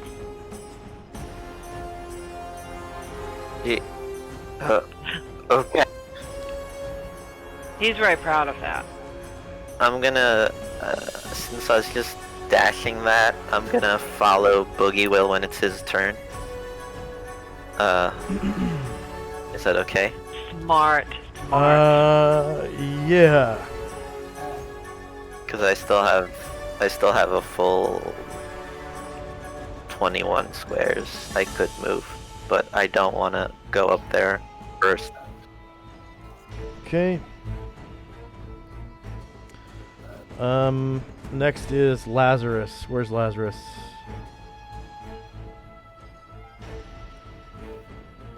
Lazarus is on the outside map. Okay. And on Cirrus, go ahead and roll initiative for Cirrus. And actually, no, just go ahead and stay there. You don't really have anybody out here, right? That hasn't acted. Anbu does, but we already know what he's doing. Yeah. Mm-hmm. Okay. Where's Lazarus? Now, yep, Lazarus is over here.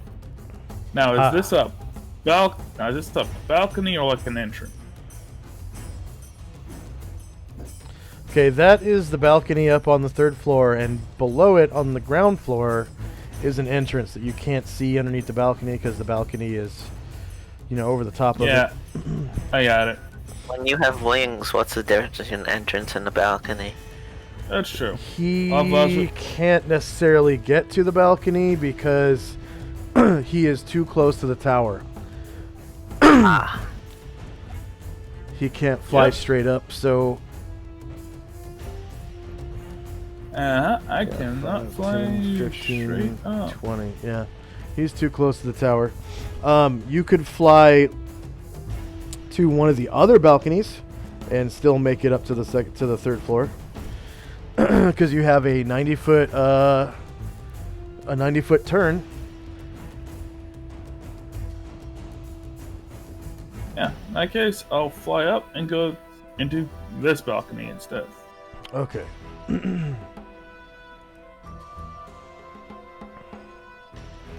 Copy backspace.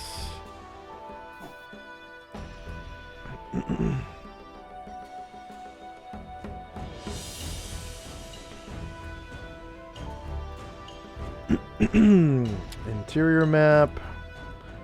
Varen.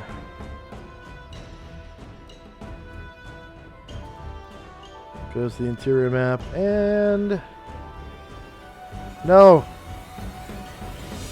This map.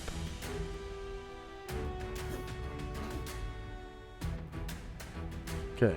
Then I go to that map. And I paste your character. Let's see, you landed right here, I think. Mm-hmm. When he lands there, he's going to wait for the other 2 ushers to show up before they do a thing. Okay, so inside of the room, from your vantage point here, why is the token not pasting for me? Do you see the token? Lazarus, yeah.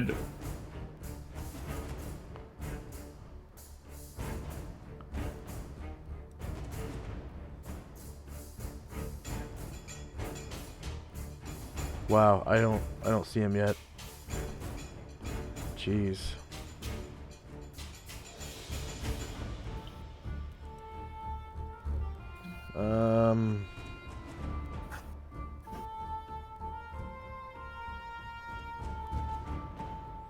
There's really no apps I can shut down. Damn.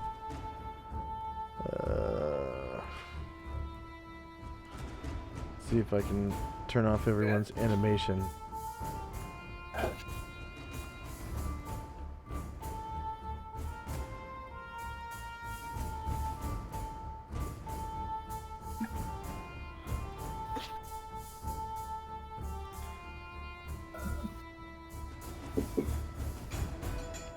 Oh, Yeah, I still don't see.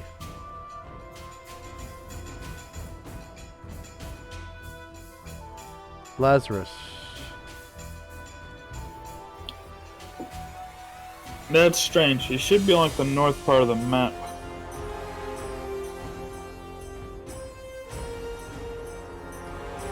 Are you not on the tower map now? The interior map? I'm in the interior map. I can see Onros and Lazarus. Or both like right there. Onros and Lazarus should be on the same floor. Yeah, they are. Okay, I see the third one that I pasted, but not the other two. That's crazy. Could you delete the two on the right for me? Yeah. 2 on the right. Okay. Okay, so you used 7 vertical squares and how many horizontal squares? Not that many, like 9. Okay, that adds up to 16, so that's a half move for you. You still get a half move and a standard action. Half move on foot, that is. So that's 6 more squares.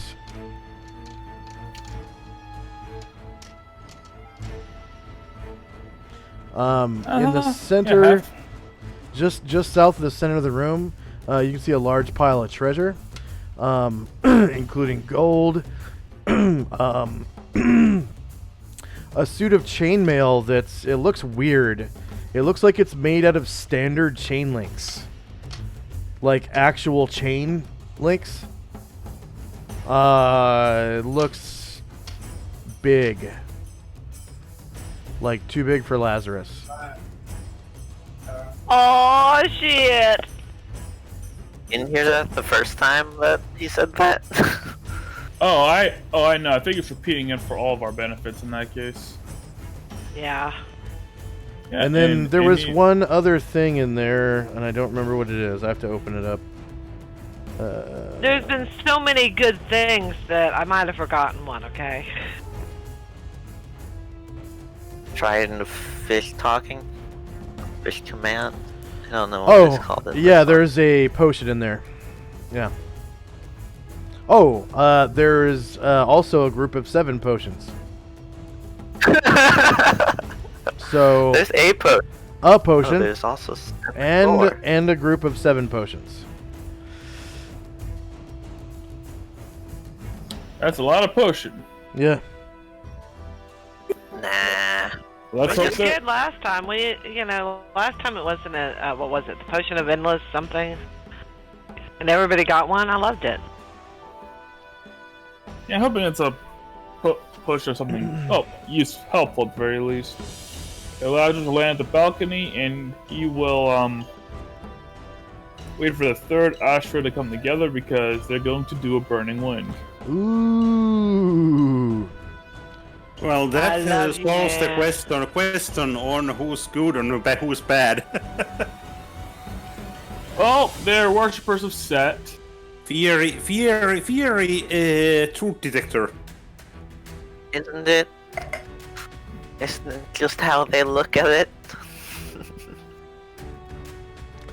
Okay. So next up is Moors, who is on the outside map. Yep.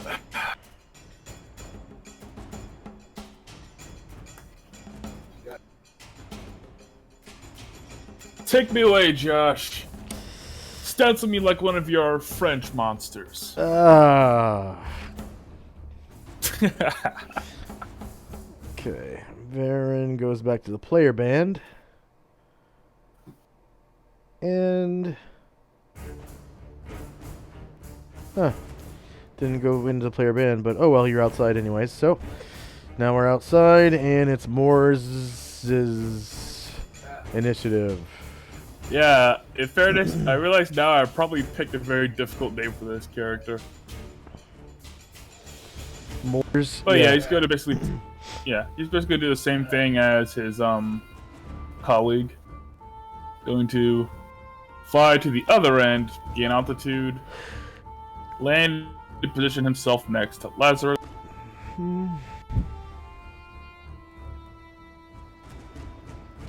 Okay, so that's 7 squares of vertical movement, and how much horizontal?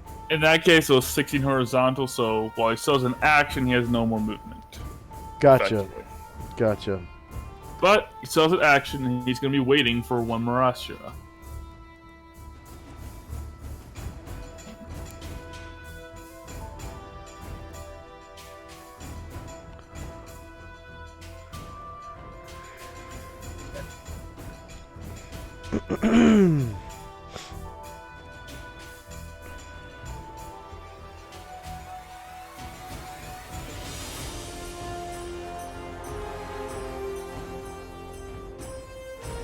Okay.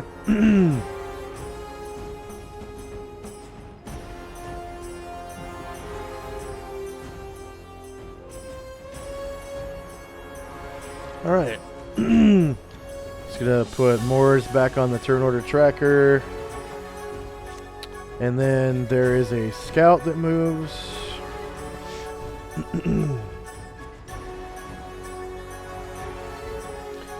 Okay, the scout, seeing the 2 Ashras to the north, is going to... Here comes Holy Death, boys.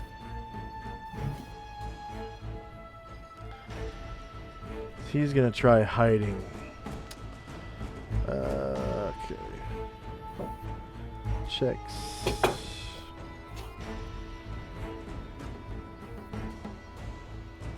Skill.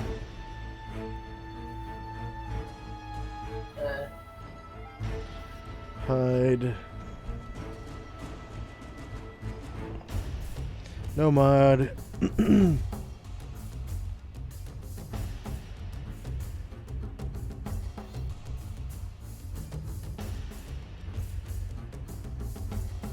Okay. He just looked like he's trying to be sneaky. So I'll give him a little ninja symbol. They can't see me now. Yeah. I can't you can't see me if I can't see you. Okay, next up is Boogie Will. So that means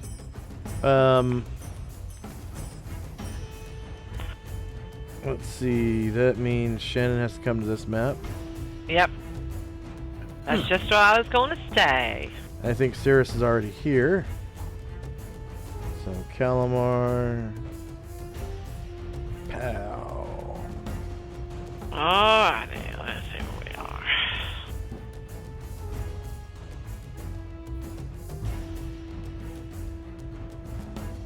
are. Okay. So I'm on board Rock. Rock! I say, alright, let's go! And I turn 1, and I'm going to jog. No, I don't know my new movement speed. What's the how fast can I move? Let's see. Giant lizards move at... They're fairly quick. They move at 15. What? And you cannot goad your mount to move faster without the riding proficiency. So 15 Okay, is all you 15. get. Yeah. I'll take it. 15 That's better than is 9. all One. you get. 1, 2, 3, 4, 5, 6, 7, 8. And next. Okay. I was going to follow behind her. Ah, that's right. Alright. That's right. Make sure to fix your facing once you get to the end of your movement. Okay. I don't know if she's going higher than that. I can see her butt. And it's pretty butt, isn't it? Yes, it is. Okay, so remember how much you've moved. 8. You know, I was a second runner-up in the Bugbear in the Universe contest. I looked really good. Are you a female bugbear? No, I'm a male Bugbear. Which doesn't say much for their females.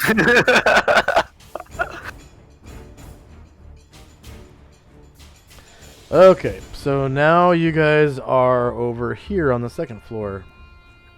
Wait, Ceres isn't. Aha, okay. Just Ceres' camel. 10, oh no, 9, 10, Thank you. 11, 12, 13, 14, 15. And I'm going to be facing this way.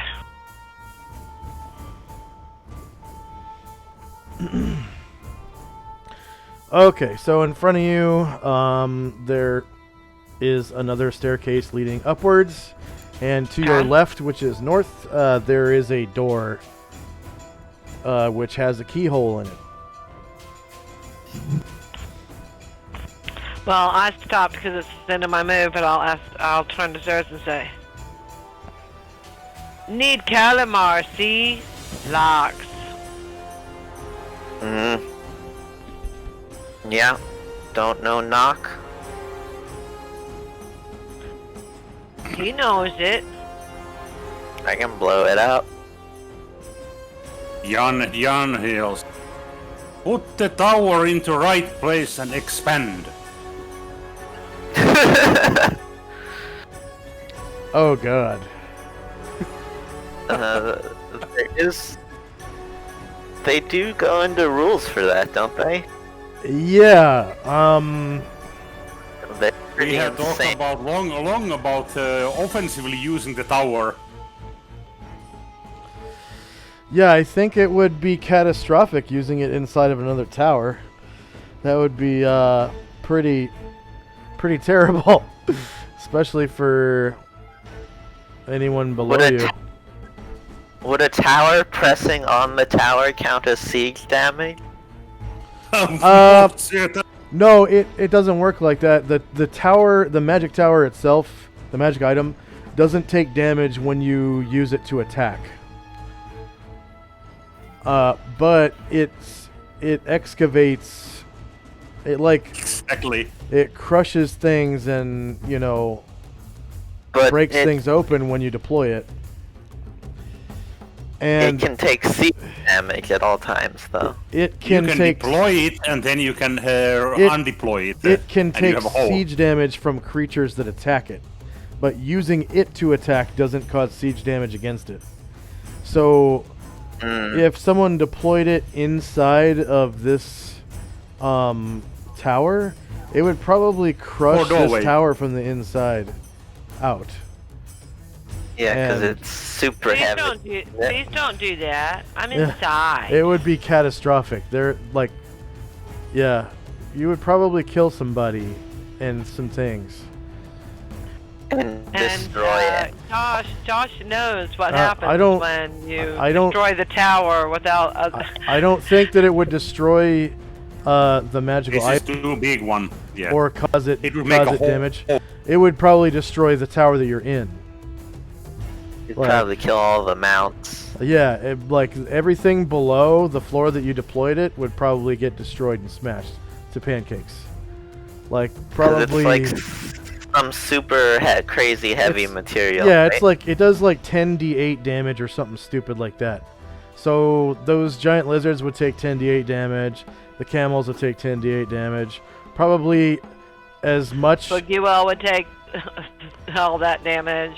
as much of the tower it would take to get to the bottom floor, the ground floor. Plus, however tall your tower is, it would probably break apart that much of the tower. And cause that much damage to everything that's on those levels. It would be catastrophic. Yeah, let's not do that. That, and I'm fairly sure that'll kill On and the Oculus. And it would probably lift up the rest of the tower that's above it. You know, to make it like a 9-level tower. To make it like a 9-level tower or something. Gromnar says, "Bring on 10d8 damage. We got this." Yeah. No. 10d8 hurts. No. It hurts really bad. I'm Okay. pretty confident in Saris's help for a wizard, but not that confident. Yeah. Okay, so that was Boogie Will, and the scouts get to move, or some of them do.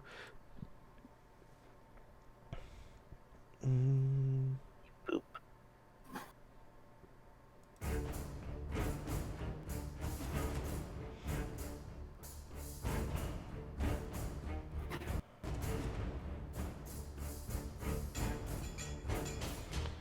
Okay.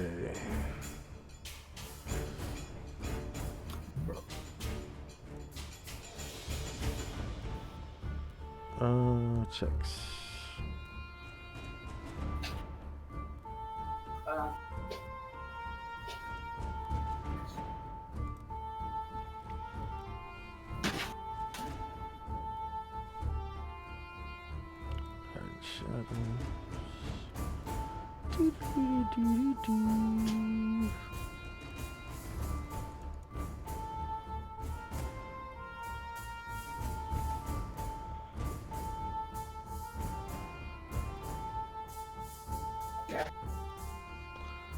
Come on, where's my check? There we go.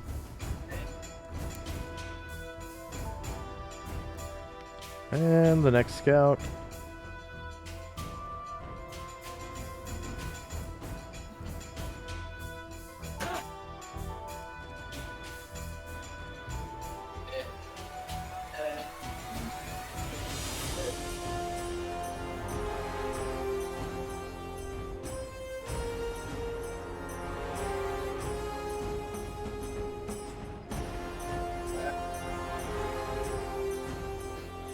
Come on, okay. So we get a little ninja. The Asheras see some of these scouts trying to hide. And they're just like... Some of them disappear and some of them just look like they're trying to act stealthy.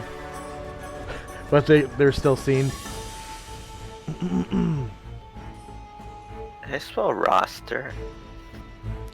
R-O-S-T-E-R? Thank you. Sorry.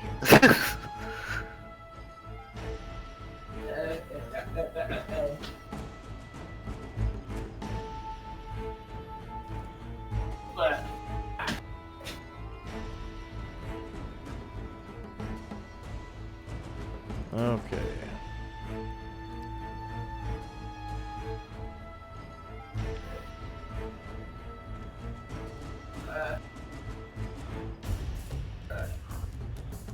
Boogie Will, how's it feel to finally be riding something? Hell yeah. Well, I used to have an elephant, but we had to ditch it. Used to have an elephant? Yeah. But we had Wow. to ditch it because we were going into a long-term dungeon and all this stuff, and yeah. So, but this is nice. This is almost as nice as the elephant.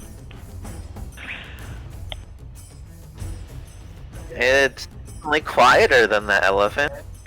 definitely cloudy. But I can get a couple of people up here to ride with me and stuff. Up in the name of that, up on the shoulders, and I can't remember what it's called, but yeah. I've only read about elephants. I've never seen one.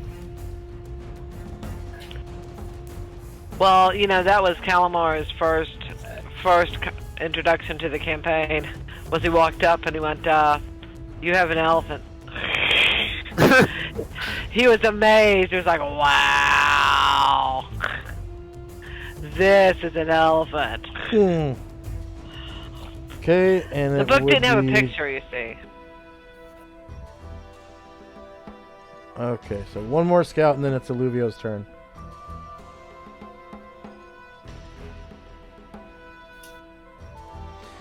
Alright, this is one of the scouts that's directly in front of Onras. He's going to take a step forward to go toe-to-toe with Onras with his broadsword.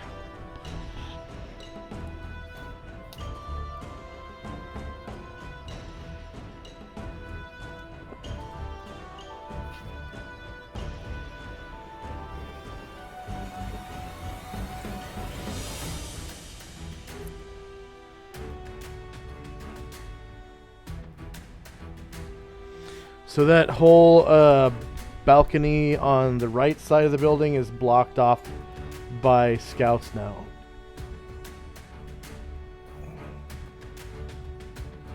Just gotta carve a path out, that's all. Yeah.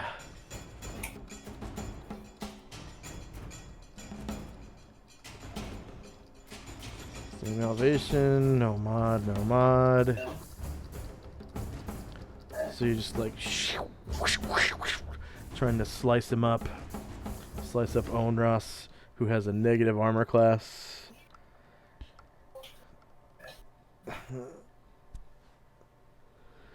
I need to just I should get my money together and just start buying them all shields.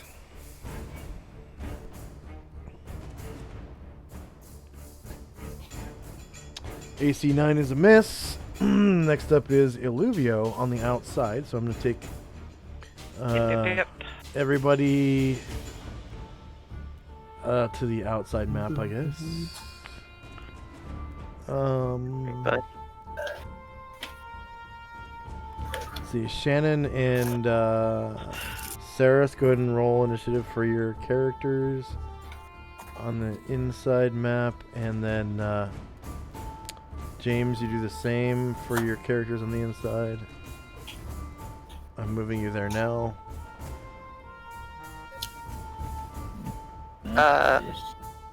since I'm on my camel, do I roll medium base Yes, speed or yes, large because base yes, speed? yes, because you are the one that's in control of your camel.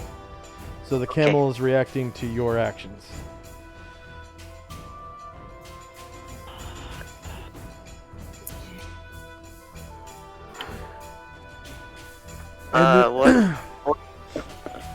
What happened to Anbu's turn? Did that? That's on the other map. So you just roll for the tokens you see on this map right now. Okay. Okay. And then did you guys finish? Why is that? Yep, I'm done. Yep. Okay. Yep. Did I hear Shannon say yes? Yes, indeed he did. Okay, so I'm putting you on the outside map now. So doing it like this should save some time going back and forth. And why? Yeah, I realized you're doing while you're doing it, and I went, "Oh, that's so smart." Okay. So is everybody in the exterior now? Yes, I'm in the exterior. Okay. So I'm coming out to the exterior as well.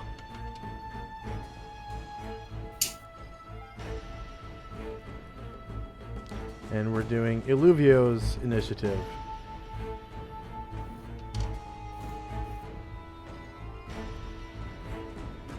Okay, he is going to jog. Uh-oh. Uh-oh. No, I did a silly. I grabbed the right mouse button instead of the left. Okay, 50 feet. That's 10, 10 squares. So I still have 14 squares. But I can't until I move. I don't know.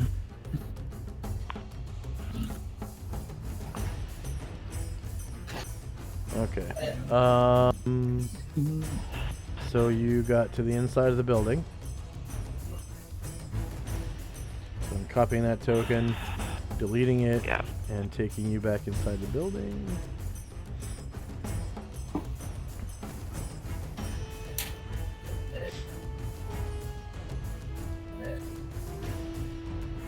Be right back. Yep, yep, yep.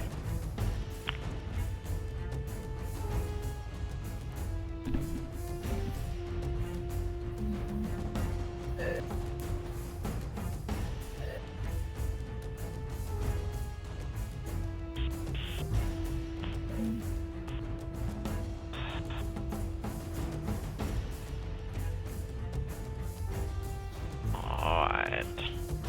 Okay, 1 second. I just need to put your token in the correct spot. Okay.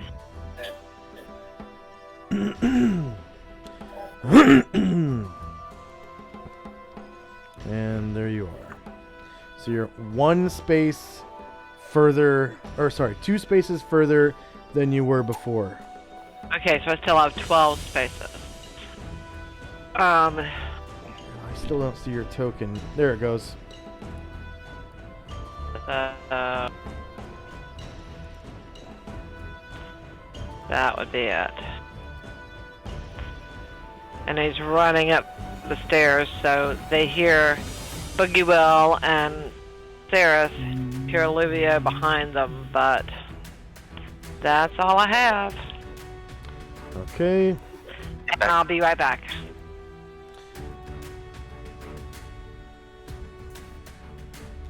All right. Next is Illuvio. Baron.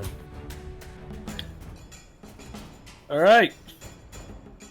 Baron is going to gain flight. Make his turn.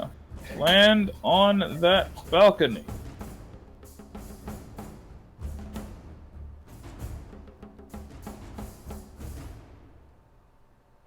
Enter the room. Yashra is going to link arms and do some fiery thing.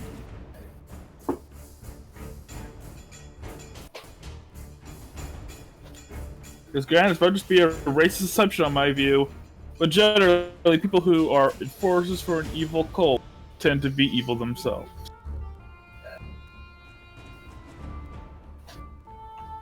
But they don't think they're evil. No one thinks they're evil. Yeah, the Even- most dangerous evil is the one who feels that they are completely justified in what they are doing. I mean, Just saying. some people are probably Because like, you cannot convince them to change their mind. Just What? saying. Hitler thought he was doing a good thing. yeah, but like, say a necromancer destroys a whole village just because it makes her laugh. I think she might think she's evil. Here's the thing, what you think about yourself ultimately in D&D doesn't matter. See, good, evil, law, and chaos are fundamental forces of reality and are objective facts. I Yep. know, I'm just saying. So, like, these creatures might literally be just objectively speaking evil. Just objectively. But you do need to remember, and always remember, that the bad guy never sees himself as the, you know, the villain in your story. That is true. You know, but- Incoming Thanos. True, but in D&D, if you do an alignment check and you're evil, you're just evil. You are the bad guy. Maybe not the most important bad guy in the room. Like, you might be necessary to deal with the even eviler threat, but in the end, you're still the bad guy. I like the game. Like a game that when you have certain choices, like that's a Pathfinder game where your alignment keeps moving based on your choices. It takes a long time, but you can switch from one alignment to another one. That well, way. Well, Josh does that. It's just that we are playing our alignment really, really good. I mean, Well, I'm literally a manifestation of I'm a manifestation that's a response to the ideas of both good and chaos at once. the rule for actually changing alignment in 2E as they're written are cruel. Yeah. One of the most fun characters I played on Pathfinder Society was Selaxian sorceress, very diplomatic but evil, lawful evil. But A lawful evil person. Yeah, that. It actually be easy to play. It still worked in a party with everybody else being good. Yeah. Oh, yeah. They're very reliable. Lawful evil people. Lawful evil, at least at Adventurers League, is the only non-good is the only evil alignment allowed at the table in Adventurers League. Lawful evil, meaning neutral. It is because you can trust them to keep their word.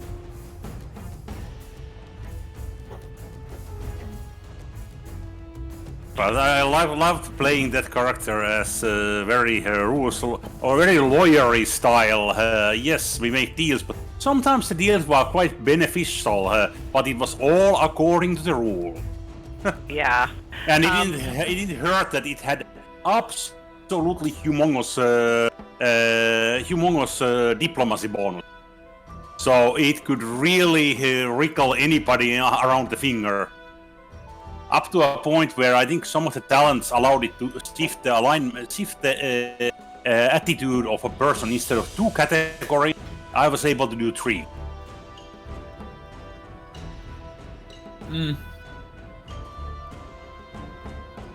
Although, I know in Pathfinder there are abilities that can change someone else's alignment for purposes of effect.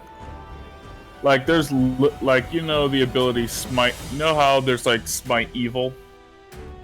Anti-paladins have an ability called Smite Good, where they had an ability where they could treat a target as good for purposes of their smites, which makes anti-paladins very serious opponents, even for people who aren't good aligned. There we go. All right, Varen's here. I'm just gonna add him to the turn order again. Okay, so it looks like Moors, Lazarus, and Varen are lined up. Yep, which means Moors gets to do his Burning Wind. Yep, Burning Wind. Send it on Moors. Not that much damage, but it works at 60-foot radius. Hell yeah. Okay, so in doing so, you're going to be knocking 5 characters out of stealth.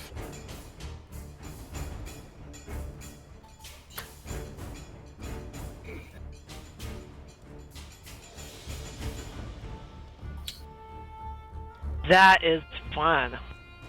Thank you, Varen. They ain't going nowhere now.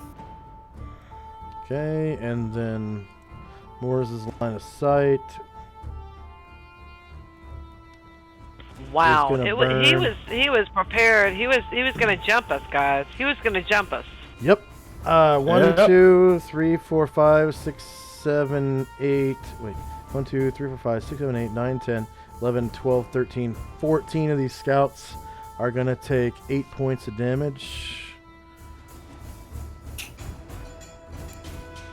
1, 2, 3, 4, 5, 6, 7, 8, 9, 10, 11, 12, 13, 14. So that's a total of 112 damage, I think.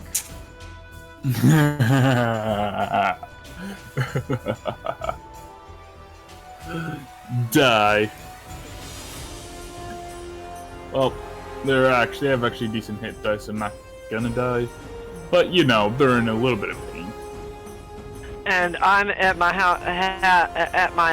desk, tipping my hat to you, sir, because damn, you hit them all, baby, you hit them all. Yeah, there's no save with this ability. No saves allowed. Enter.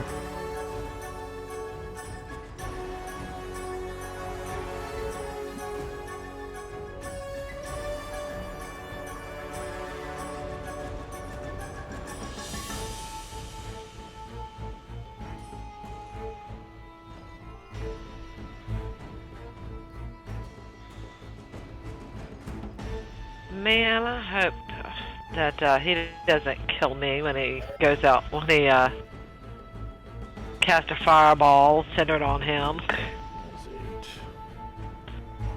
8. Enter.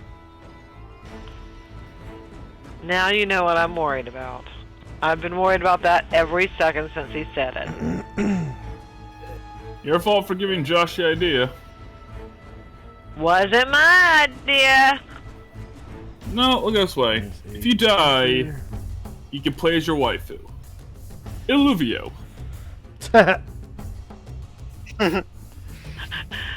Oh, it'd be real sweet too. And Tarada is single again. She's back on the prowl. Just kidding. She'd probably just like end up going off into the winds and probably killed by random encounter. This can be how we, you know, I love it. That Illuvio founds religion based on Calamar. He's so good. You know, he's better than good. He's real good. And he's going around giving everybody the news of Calamar. He likes you just as you are.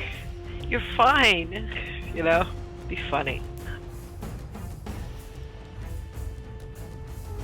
If Calamar makes it to like level 30, he totally could become like a god of mercy. A very weak god of mercy, but still a god of mercy. Yeah, how God many of years? Mercy One isn't... day.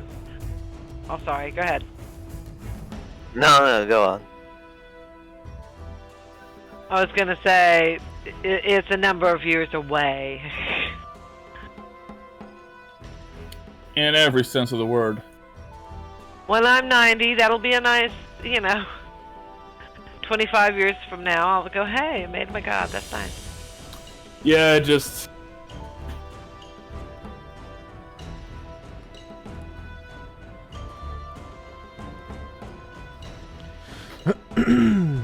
Still adjusting their HP. There's a lot of guys that just got hit. Yep, no problem. I know, I ain't upset, just... take your time. Yeah, we like it. I can't say I'm a fan.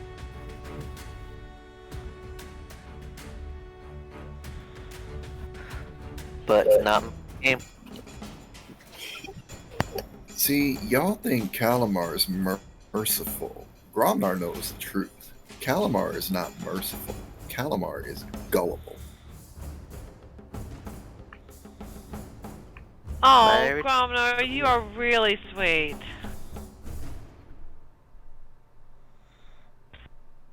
And the proof is there. I think. The proof is there. Yeah, he is gullible, but to a certain extent, he also knows he's gullible. Well, and that is defends important. himself. He'd rather be gullible than not be gullible. And it's admirable. He's willing to give everything and everyone. You know, the sweet... Yeah, because like Calamar is the sweetest little spree killer. I'm just saying, after Varen, I think Calamar's got the biggest body count in the party. And you'd never know. We never know. And I can almost guarantee he has given every one of them the opportunity to prove that they're not trying to hurt him before he's killed them.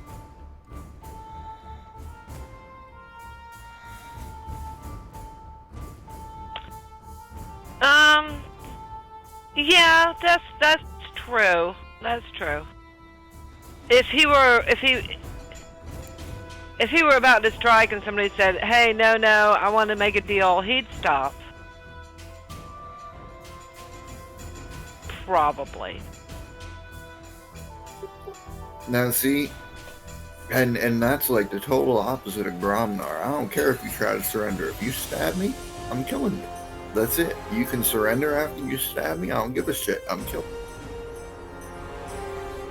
And you seldom have to deal with backstabbing then. Because you killed them the first time.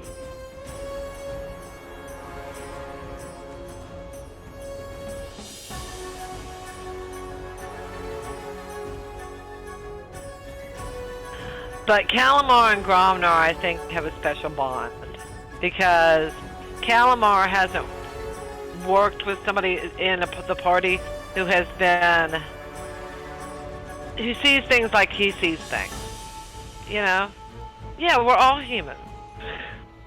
You know, I have black skin, and she has white skin, and he has tan skin, and he's 7 feet tall, and she flies. So, we're all humans. Except for Brian Druid, he is obviously not human. He is not human. But, you know, he has human qualities. Well, that's not entirely true. I can always shapeshift to human. You can't do that yet, or can you? Yes, I can, but I have hard time getting off. And Gromnar is only human. And I may forget that I'm a dragon. It also doesn't Gromnar is only human like until last. he meets a man. Until again, so it could last for years if I forget that I'm a dragon. And like I have Gromnar's okay idea- constitution, but I won't have a constitution where the chances on the That and Gromnar's got a very wide definition of human. Yeah, and so does Callum. Yeah, we agree. He's never met... This is the first time he's ever met anybody who's like, finally some sense. Who, Saris? Ha. Gromnar. She thinks he's the wisest man in the party that she's met, because he recognizes that we're all the same.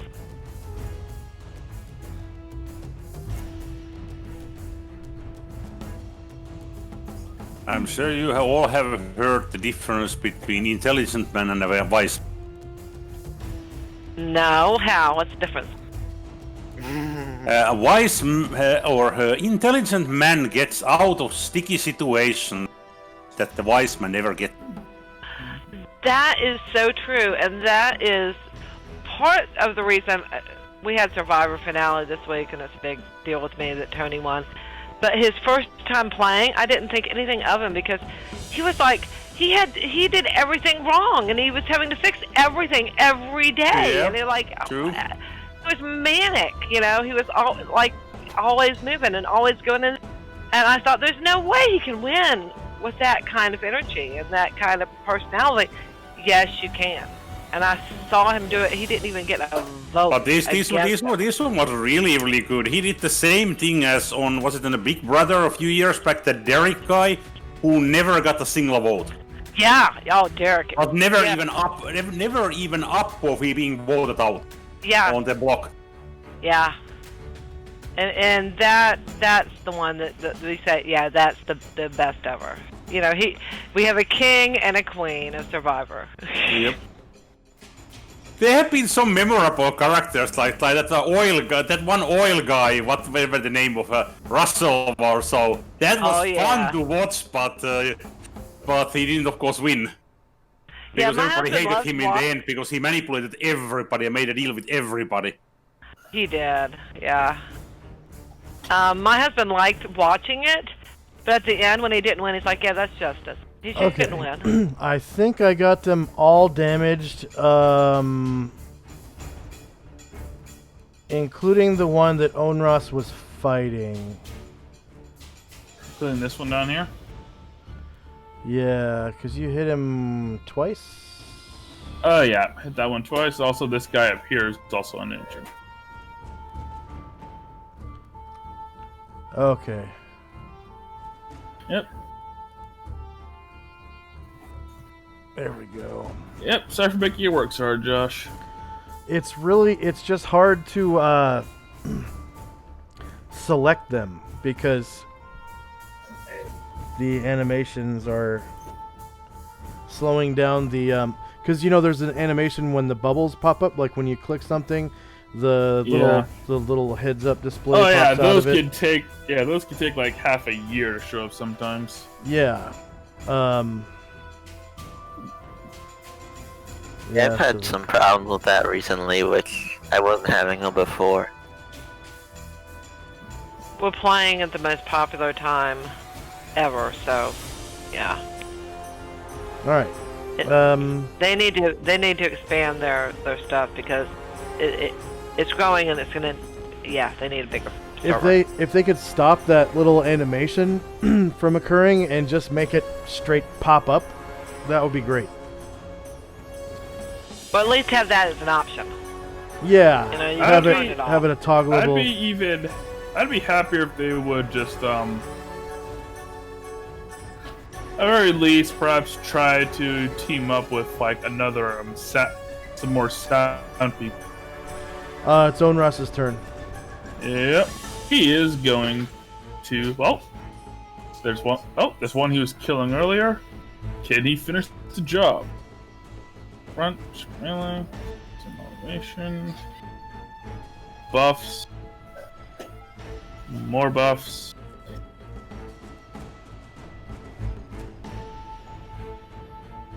Wow, the dice are just like. That's a miss. Not only a Yeah. miss, but also minimum damage. Because he rolled a 3! Well, better to get all the dice rolls out on one roll and have good ones later.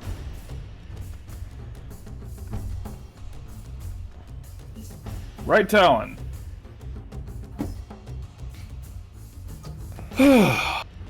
Oh, there's your natural one. Onras gets a shit. Yeah. So for our viewers, when people roll natural ones, they get the off balance status, and the off balance token marker in my custom token marker set that I made is a little poo emoji, and it looks like that. It's a little shit.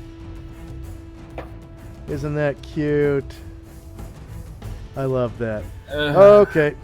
Next up is a scout that is still stealthed. I have several choice things to say about that. If I said them all at once, Josh would get kicked off of Twitch, so I won't. I am unhappy. Let's see. You go ahead and turn off your aura for now. And this character Make gets it transparent, I believe. Just click here. And we're good. Let's see, checks. I could have sworn that was like your favorite token marker. That was why you rolled ones so often. Yeah. No, it's kind of like it's just something I kind of noticed whenever things start going south for me when Roll20 starts lagging. Because when it lags, it rolls ones a lot more often for some reason.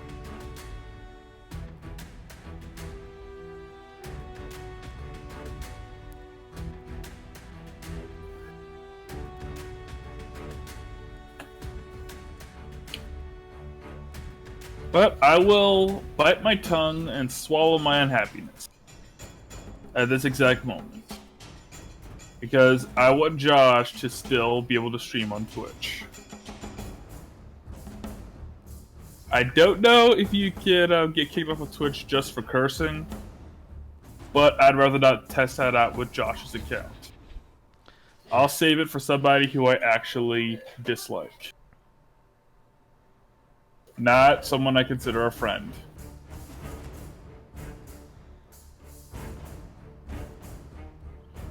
Okay, 1, 2, 3, 4, 5, 6, 7, 8, 9, 10. Holy shit.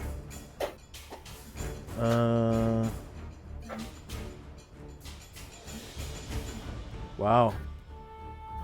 Onras is getting backstabbed. Oh shit. Uh, That's not good at all. Yeah, that's inconvenient. Wait. Well, no. it depends on the thief. Depends on what Well, level he is. Also, But the aura did extend into that area. Well, they've been knocked out of it.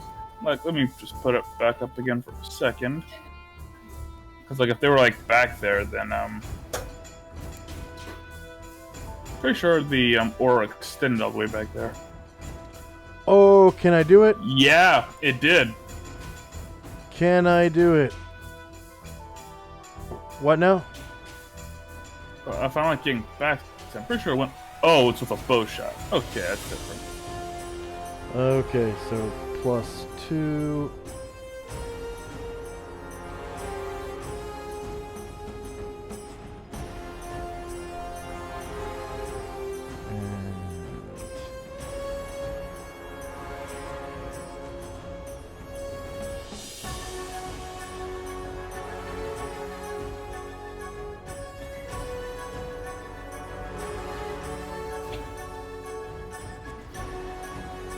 Oh yeah, good point.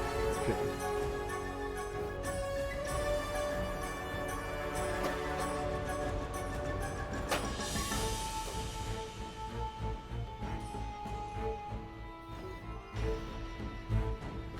Oh, it doesn't work.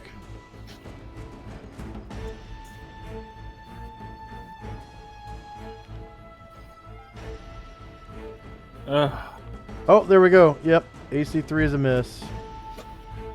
That does work. Ugh. Okay. Next up is Brian Jurid.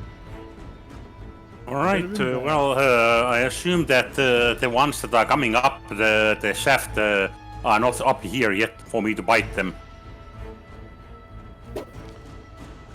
I feel like any... Nope. There's nobody climbing the ladder. Oh, I thought there was. I You were saying that they were coming up. Nope. Well, I guess I have to go down then.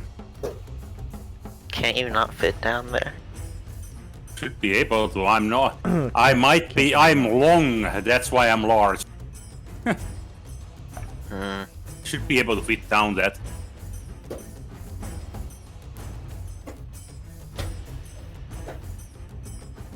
Do I? Fit. Yeah. Large creatures only take up 1 square. So, unless they when I are arrive, giant-sized large creatures, then they take up 2 squares side by side. Go down then. There's See if I can bite somebody in there. Some bad guy. only 3 PC races that are like that. You know what couldn't get down that ladder? A goat centaur. Are they Probably on some huge or different something? map now or so. Alright. Are they huge creatures or something? Blacked out. No, but how does a centaur climb a ladder? Oh, yeah. Map. They can still climb. They just have minuses to their percentage. Okay. I've never played one, so I don't know. Actually, I played one for like a one-shot once, but that's all. And we encountered no ladders.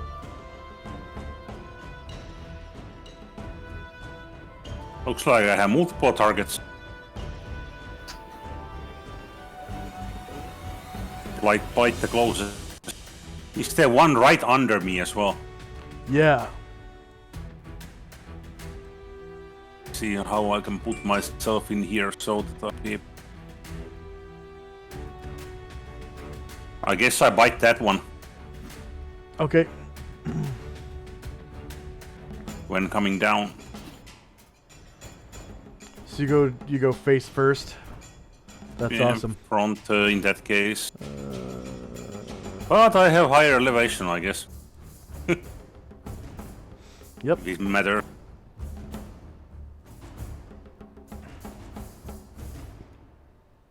Crunch.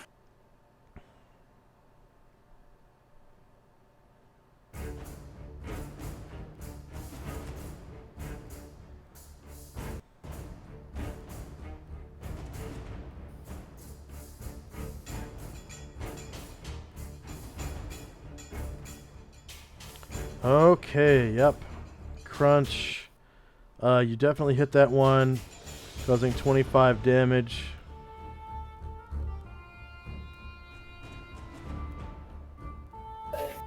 Now we're talking.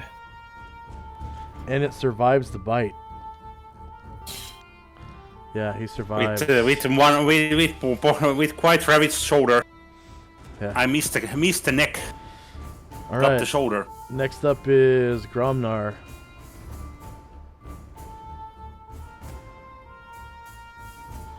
Is Paul still here?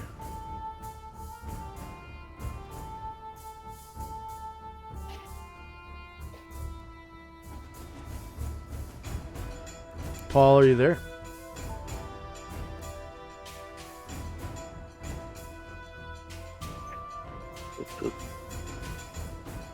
Paul?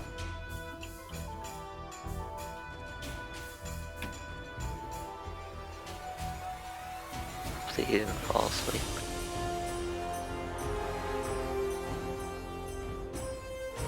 Is he in the AFK channel?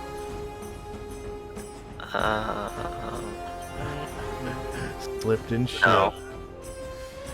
Oh, that's a barrier. What? That's a barrier. That's a PC race. What is? Barrier. That goat centaur thing. Oh yeah, I It's a sheep centaur. Great. All you need to do now is kill yourself, and you can So- play a sheep centaur. They're a really Lead. really strange race because their allowed classes are divided by gender. The There's male, a few other races like that. the male version. What are the races like that in second edition? All right. All you gotta do to play a barrier, Saris, is just you see that wall of fire Yeah, around that's- the big fight in the middle. That's Just wall of run fire. the middle of that, and you're done. There's that You- swan person race. Oh yeah, the swan maze. Those are only female, so Yeah, that's a little female. different. You can't even. I be a don't know. male. I was looking through the big list of races, but some of them were like, Paul, are you there? Yeah, I had to step away. Sorry. Okay. Yeah, Gold, that's a wall of fire, and Paul is inside of it, fighting a Cornugon, and Calamar cast a jump spell and jumped into it, singeing himself a little bit. And then Anbu tried to jump over it, and he's only a level 2 barbarian, so he only jumped 2 feet, and ended up taking full damage going through the wall. So he's hurt really bad. But he's still psyching himself up, trying to get that barbarian rage going. He's going to find his inner Kratos. Yeah. So what's Gromnar doing with the Cornugon? I believe I'm still trying to overbear the damn thing. Okay.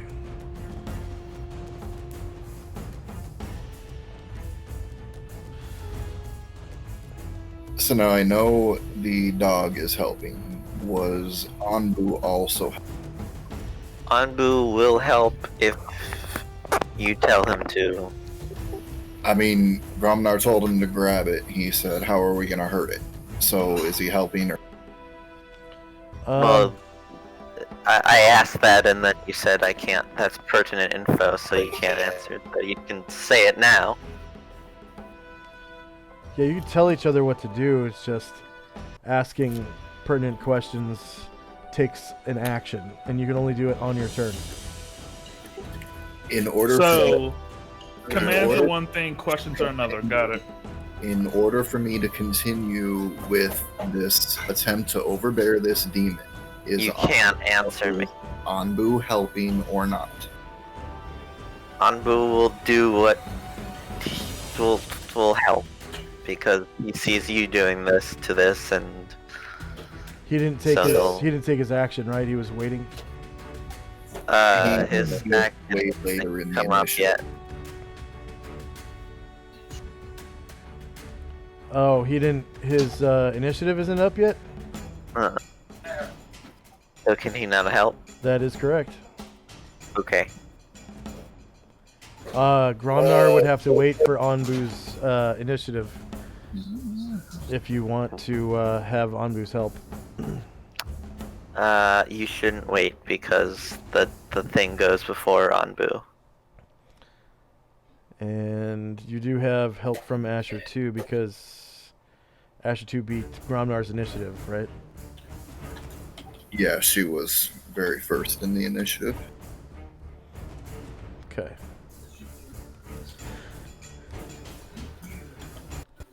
So, DM button, I get to select Gromnar. I get to click on, oh!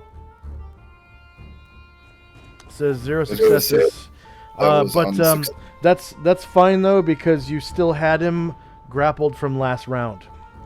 Okay, this grappling has been going on for, this is the 3rd round of grappling. Yeah, it's still, he hasn't like tried to break away or anything like that, so he's just trying to scratch the hell out of you and bite you. Like, he doesn't really care that you're trying to grapple him. So, yeah, Gromnar, DM button. I just needed you to do that so that I get the DM button. And then I target the Beatizu, the Cornugon, that is.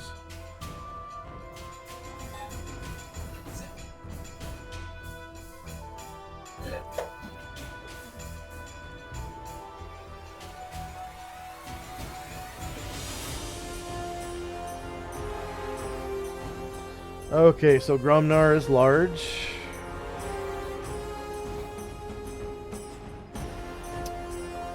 And then the Beatizu is large as well.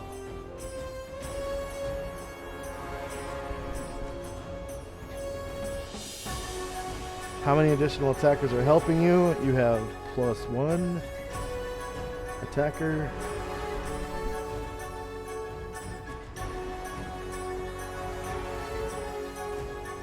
Does your target have more than 2 legs? No.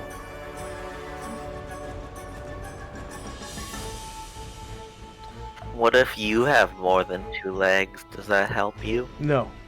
Gromnar's miscellaneous modifier is +2 because of spells.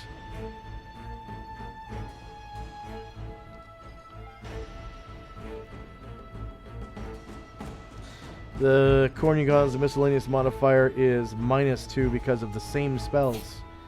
Actually, so -2.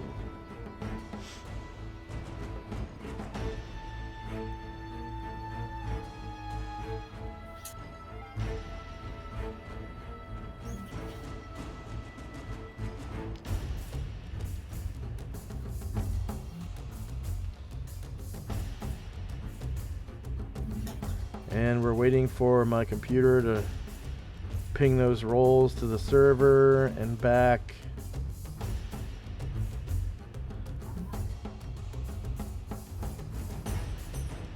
And the way this works is, I believe it is an opposed strength roll, which means in 2nd edition, you have to roll less than your strength. And if you can roll higher than their strength, then you get a critical. So criticals hit harder than regular successes. So both were still successes. Wow. Gromnar rolled a 14 out of 18. And the Cornugon rolled 10 out of 18. Yeah. If both successes match, the higher die roll wins. Oh, I forgot about that. Okay, the higher die roll wins. So, Gromnar got a 10. And the Cornugon got a 10. Wow. 10. I thought you said Gromnar had a 14. Gromnar got a 14. So, Gromnar, you get the tackle. Yeah. If tied, the contest extends into the following round. Yep, Gromnar gets the tackle. So you tackle the Beatizu to the ground. Now the Cornugon gets a prone. Well, he's actually supine, but I don't have a... Supine? Yes. What's that? That means you're on your back. Yeah. Prone means you're on your belly. Supine means you're on your back. Oh man, he got to it before I could got to explain the Latin reasons. Oh man. So, having successfully focused enough to bring this thing to the ground, Gromnar is going to look up at Ambu and... Ambu, grab tail, hold down.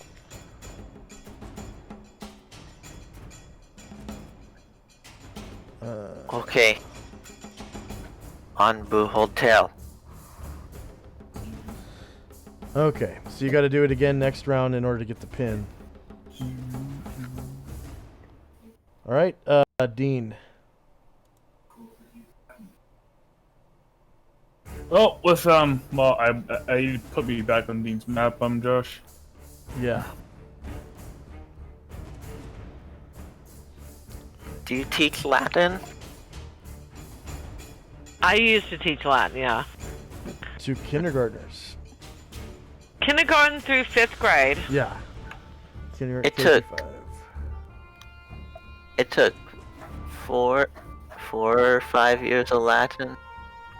I don't remember any of it. I can like read Latin pretty okay. But like I can't like form a sentence myself. Well, for me now that Josh I've had need to this be on stroke- the outside map. Weird. It's I'm not. no good anymore either. The outside map. This is not the outside map. I can't see a thing. You really don't have much opportunities to practice your Latin. That's weird. I didn't even hover over that map.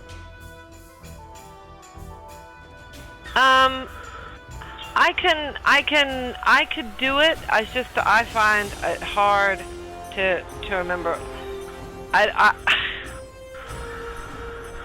It's a language thing. Yeah, I'm trash at languages. So. And when you're dealing with little bitty kids, you have to be spot on all the time because you're drawing them, you're interesting them, you're always speaking correctly, you know, you're explaining grammar, all this stuff, and I sit around and say, yeah, it's one of those things that comes after a verb. Yeah, what is it? I don't know. One of those things. But it doesn't bother me. It really doesn't. So don't feel bad or anything. Full immersion Latin for kindergartners. Yeah, it would be great if we could do that actually, but we do close to we don't teach them we teach them how to say hello, goodbye, and you know what colors and animals and stuff like that. Yeah, I mean, in 7th grade through, I guess 10th grade when I took Latin. Sorry, are we like interrupting something? It's Dean's initiative right now.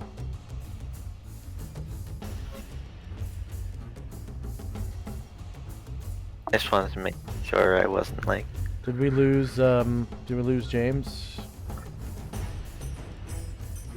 He is not in AFK, but he probably is AFK. Yeah, I keep hearing like little background sounds from his mic, but he might have just gotten up to go to the bathroom. Yeah, I just heard it. He was just here. He was like telling me to put his marker on the correct map, and as far as I can tell. All right, here we are. Okay. Oh. I've just been Roll20 being, well, terrible.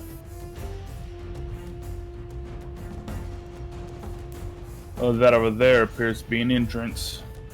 Alright, Frumpy, let's get along now. Get along, little Frumpy. Get along. Well, you can't see the entrance. You literally have a wall in front of you. Just gonna ride Frumpy out through all these bodies. Ugh. Smells like a bit out there, forbidden pork. Alright, we're gonna go in there and right frumpy on through. It's a very wide opening, so I'll get my camel in.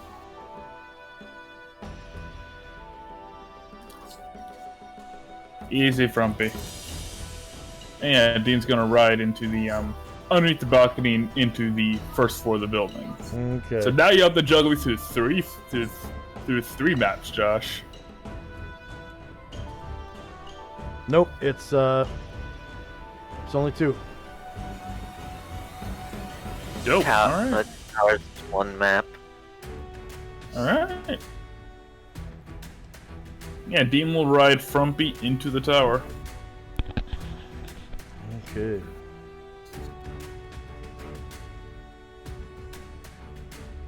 All right, that's a good. You're a camel, right? Yeah, camel. Camel, lizard.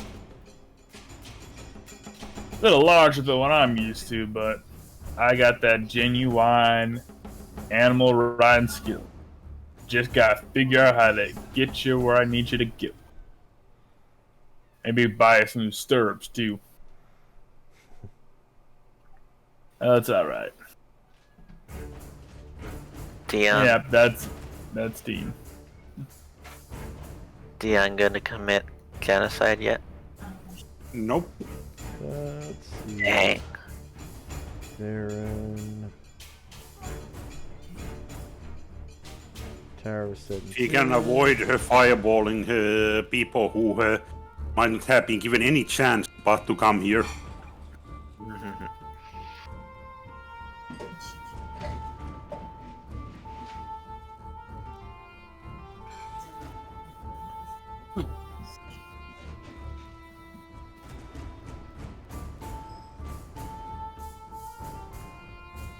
Sirius is not completely nuts like many of my other wizards, or incredibly stupid like many of my other characters, so he was not gonna genocide today.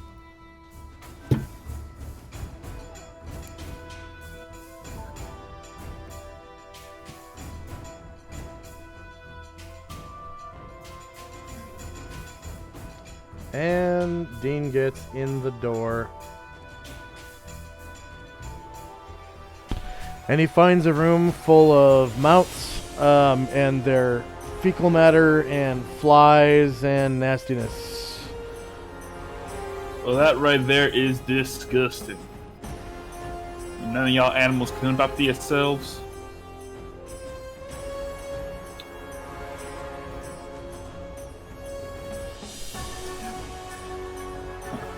Well, the god's dirty, so must the followers be.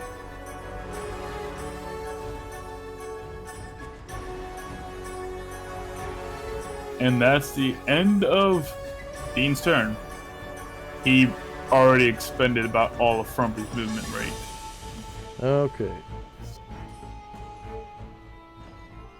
Wow, I'm getting like basically to the end of my rope when it comes to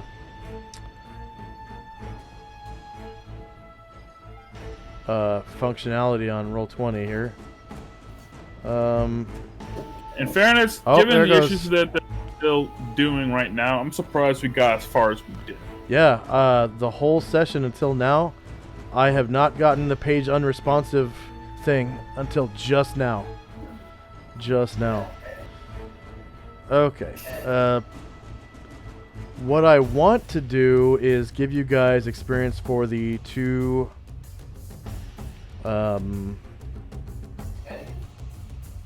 Abishai that you slew. I'm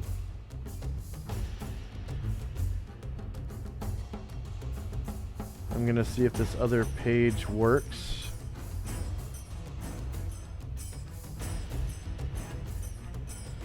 And if it does, I'm gonna go to the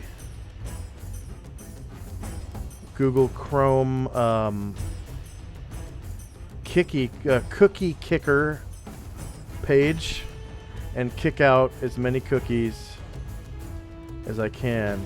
Clear my browsing history for the last 24 hours, clear data. Hopefully that will kick enough cookies Kick enough cookies. Yeah. Hopefully that will kick enough cookies for me to actually use Roll20 again. Unless I get a white screen, which it looks like I just got a white screen.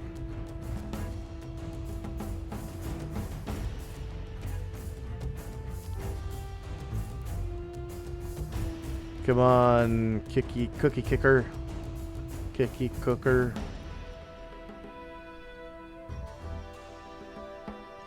Did I lose you guys?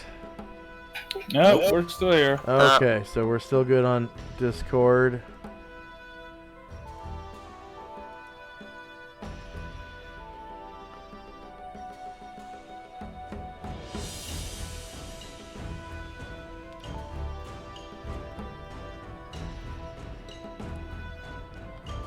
Hopefully that cookie kicker doesn't take too long. Crossing fingers. Okay, looks like it's done its thing.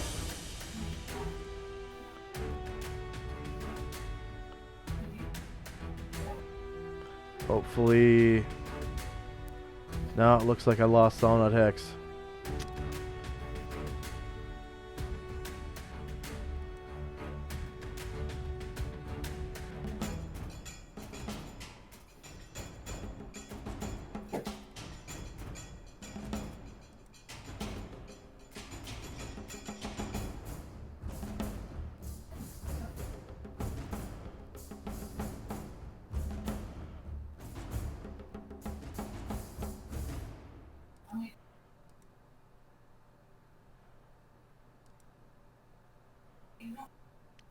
Yeet.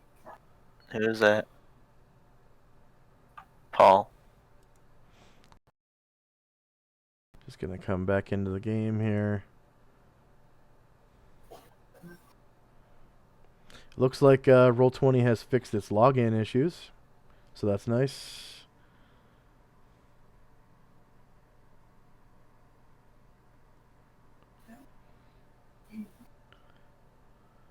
Come on, launch the goddamn game. Let's go. There we go. And it's launching. I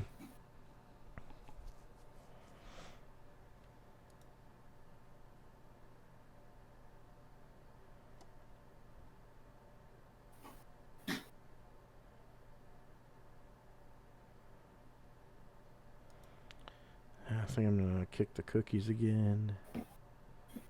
Cookie kicker.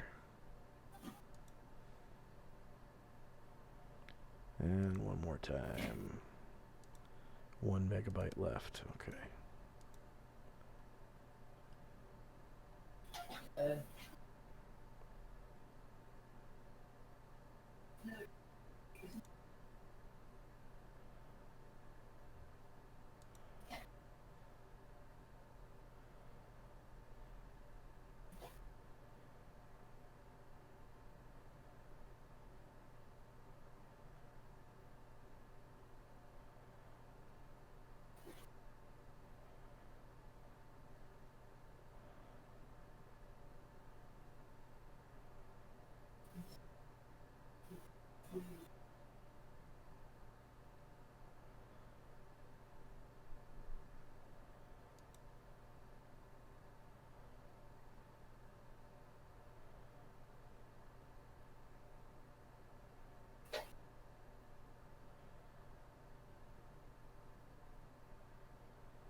Okay, looks like I'm loading in.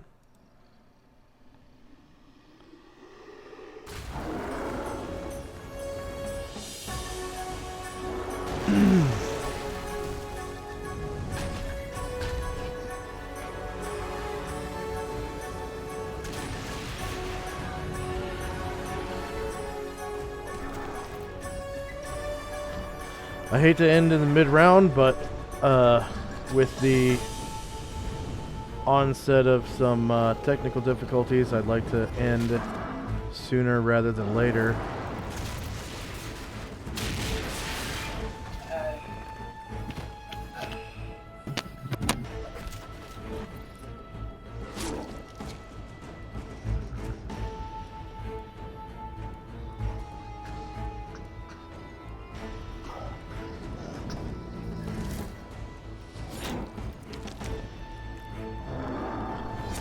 Alright. So you've killed, so far this session, 2 of the 5, Abishai. That's what they were. Did I lose you guys? Mic check.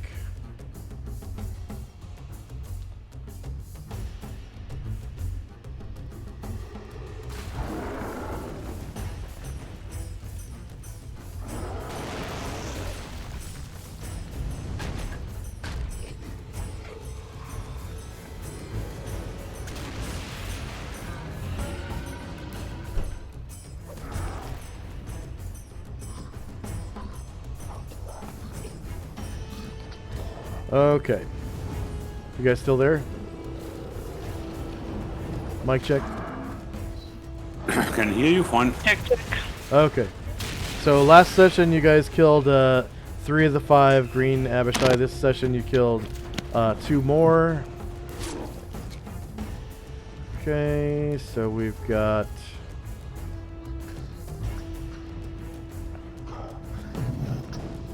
two green Abishai.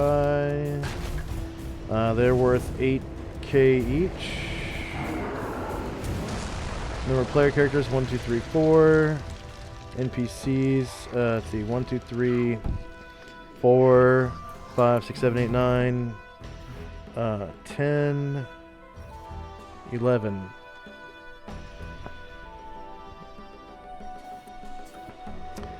Creatures defeated in the encounter was 2. Hit dice per creature.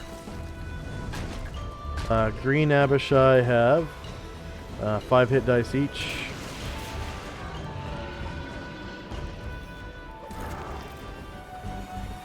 Number of warriors and bards. 1, 2, 3, 4, 5, 6, 7, 8, 9, 10, 10. So it looks like the warriors might get 1 hit die. Yep.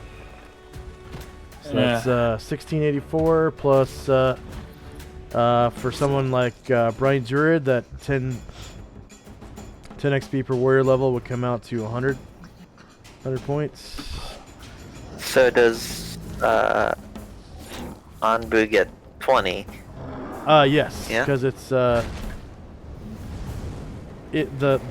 rule is 10. I just didn't know. It's 10 I just experience didn't know. points per level of the fighter per hit dice, slain or whatever. I just Divided, didn't know. divided equally. Halved because he was So- an NPC. 10. I just need 90,000 more XP, boys. Just need 90,000 more. Level 10. I can practically taste it. Yeah. The only Quarter of a thing million more. the only thing you cut in half is the group XP, and that's why NPC with 1 class is exactly half of PC with 1 class. So you don't actually have to do any of the math. You can just copy paste, except for the hit dice. Yeah, which, again, one of those Yep. things that kind of makes me wonder about, like, Second Edition design. You lose your followers and they catch up to you. There's a But lot. with the way leveling works, they inevitably will if they get an equal share.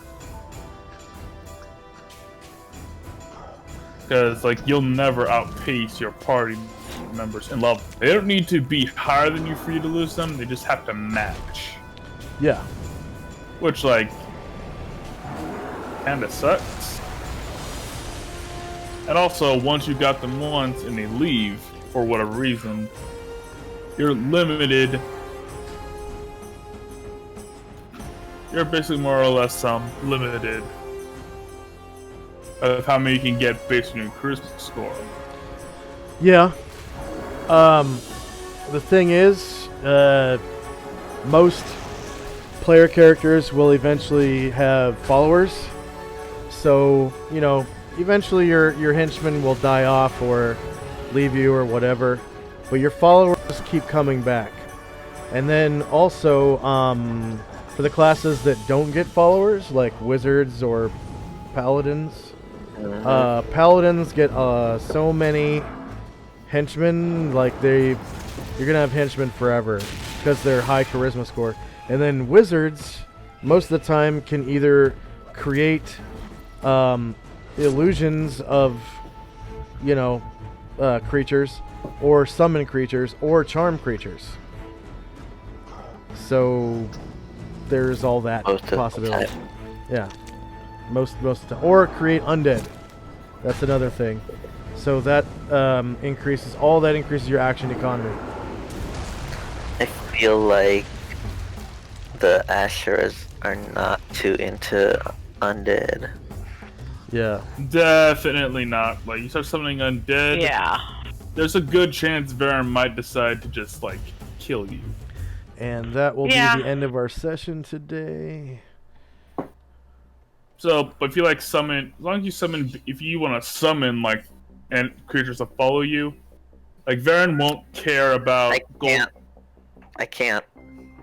Can't Yeah, wait. true. You're. Conjuration and summoning is locked to me. Yeah. Oh yeah. You What probably about still- necromancy? No, What? thanks for What the about game. what about? Yep. Jump. Yep. What about necromancy? Necromancy's a complement to it's right next to evocation and invocation. Yeah, Okay. but if you start raising bodies, this will cause party conflict. What about charm? Charm, enchanting charm, and conjuration summoning are what I'm cut off from. Okay. But you're cut And off you from charm. still and could create- conjuration. Still could create undead, so you know, you have that. Did Yeah. anyone gain a level? 90,000 more, but we're getting there. Yeah, and I'm also really close in with Jesse, so. And looks like Anbu was like 460 away. Yeah. Wow. He's just getting beefier during this fight. Yep. This is the hardest fight of my life. Yeah. Must beef. Just a few devils at a time, getting beefier and beefier. Okay. Any feedback for me for making things smoother or faster? I'm just impressed you managed to run the game to the normal time without any super problems. So no, I'm good. Yeah, I've been using my laptop to do most of my reference stuff rather than using my PC. And that usually is what historically caused a lot of the technical problems. I would try to open up Purple Worm and like, the tabletop would freeze for me or something. So today it looked like it was just a bunch of cookies. I had like 800 megabytes or something. I don't remember how many megabytes I said, but there was a lot of cookies. Wow, that is a lot of cookies. I know. I run CC Cleaner about once a week. That usually does it. Roll20 for some reason just is a cookie magnet for me, and I could sit here for an hour and accumulate like 400 megabytes worth of cookies, and it's from websites that I haven't even visited. So it's ridiculous. Probably from like advertisements. Yeah. And I won't even be flipping through websites. I'll just be using Roll20, and it will just accumulate cookies. More and more and more. The more I play, the more cookies I get. So I have to open up a second window for the Google Chrome. It's called Google Chrome settings, and you go down to privacy and security, you click on clear browsing data, and while the browser is still open, it clears your internet cache. I have 107 megabytes already since the last time I cleared it, and it's only been 5 minutes. Wow. Yeah. Alrighty, guys. I'll see you later. See you next week. Bye. All right, have a good one. All right, Hey. later. And yep, thanks for coming. Did you want to talk to me? Okay. Have a good one. Am I just sitting here? Okay. All right. Wait. What? Sorry about correcting you so much about No, the no, no, druid. no, no, no. No, that's fine. I honestly, I could probably go through his, his spheres and stuff like that again, and fix a few things, because that character, I kind of threw him together. So I need to re-roll. He shouldn't be able to have befriended a camel. Also, he can only befriend underground animals. Underground animals. Okay. Yeah. Gotcha. Great Druid really locks you out of a lot of stuff. Yeah. So. Yeah. Yep. Unless fighting a lot of oozes. Right. But I thought, like, since a camel wasn't really, like, gonna be a combatant or anything, Yeah. I thought it not mind it. Yeah. But yeah. All right. that's all. Thanks Thank for you. coming. Yep. Yep. And Ceres is only 5,000 experience from leveling, so Very nice. Probably get that next we'll get session a or level session Yeah. next session probably. Yeah. Mattering is how many guys we kill. yeah, should be pretty decent bursts of XP. The more guys you kill, these assassins are nothing to shake a stick at. The priests are worth pretty good amounts of XP, and then the devils are worth pretty good XP. Yeah, those Abishai devils are are 8,000 each, and they're just little 5-hit die creatures. So yeah. What book do you get the Abishai your Abishai from? The Monstrous Manual. I mean, Okay. I was using the what's it called, Arcane to me, but now it's blocked. But they take the stats directly from the mostly Monstrous Compendiums on that website, which I like better. The Outer Planes Compendium has them as like 20,000 XP each. The Abishai, Yeah. the Outer Planes Appendix. Outer Planes Monsters Compendium. Oh, the books that are part of the Spelljammer campaign. Is that part of the Spelljammer campaign? Yeah. Yeah. Okay. How many hit dice do they have in there? It's the same exact stats. 5 hit dice, and they're worth 20,000 experience points. For what color? Green. Green, yeah. 5 plus 2, worth 23,500 experience. Wow, that's pretty crazy. But I yeah, didn't if know that you- was linked to Spelljammer. if you let's see, I'll have to check the Outer Planes Appendix after this, but on Arcane to me, they're directly from the appendices. So I'm sure that that one is from the Outer Planes Appendix, and they're worth 8,000. And here, what's the other guy fighting? Korangon is 36,000. Cornugon is 500. 36,000. Yeah, Wow. but Yeah, a pit fiend is only 21k. if this might just be linked to, I don't know. It doesn't That's- seem to say anything about Spelljammer, but I That's- don't know what it is. You know, maybe- it's from the. No, not Spelljammer. It's Planescape. My bad. Did I say Spelljammer? It's Yeah. Planescape. It doesn't say anything about Spelljammer, but this is from the, the loose leaves that they sold. The appendices. Yeah, the Monstrous Compendium. Yeah, Outer Plane Outer Planes Appendix. Appendix. Yeah. Yeah, that's That's I don't what, know why there's either. That's what Arcane to me is taken from.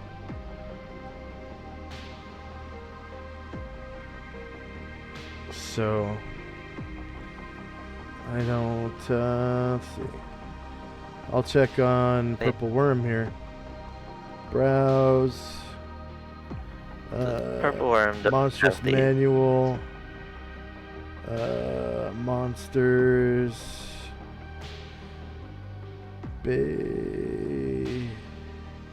Beatizu. Green Abishai is, wow, 23,500.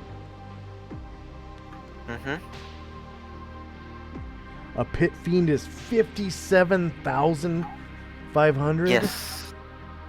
I was greatly questioning the experience we were getting for these. I'm demons. gonna have to check my actual Monstrous Manual. That can't be right.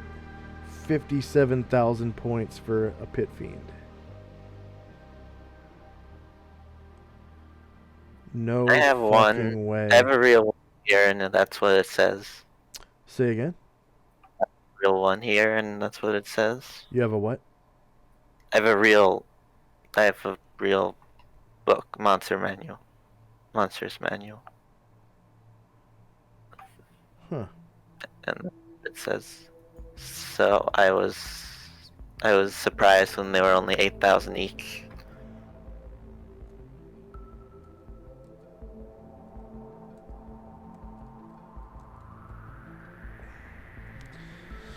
AD&D 2nd edition. List of advanced Dungeons & Dragons 2nd edition monsters. Wikipedia.org. Monsters Compendium Volume 1. Spelljammer. Where's the outer? Let's see. Planescape Monstrous Compendium 94. Outer Planes Appendix.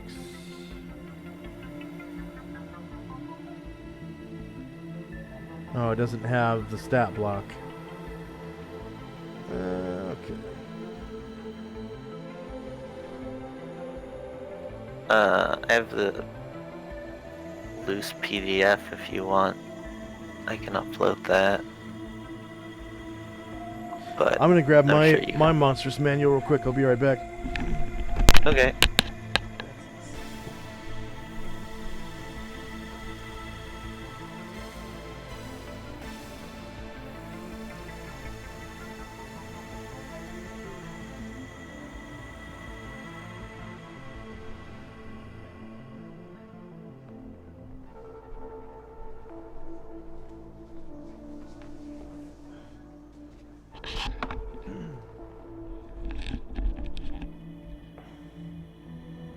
Okay, I'm back.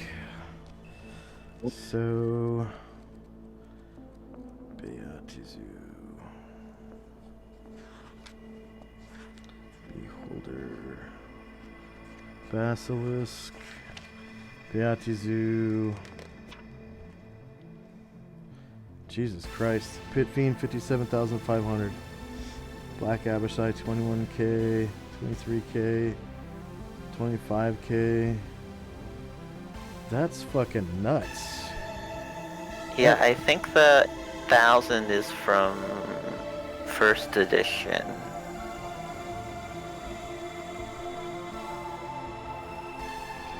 These can't be right because Pit Fiends don't even have they have 13 hit dice, which is let's see. Rules, monster XP values. 13 hit dice is 3,000 plus 1,000 per additional hit die over 13. Okay, so they have flight, which is 1. They have okay, hit dice value modifiers. Armor class 0 lower, that's 1. I think they cause disease. Fear, poison, tail constriction. Oh, they have poison. Okay. Okay, so armor class 0 lower, that's 1. It flies. That's another one. They have How many 1, pluses 2, 3, 4. need So they to have hit? 4 or more attacks around. That's another one.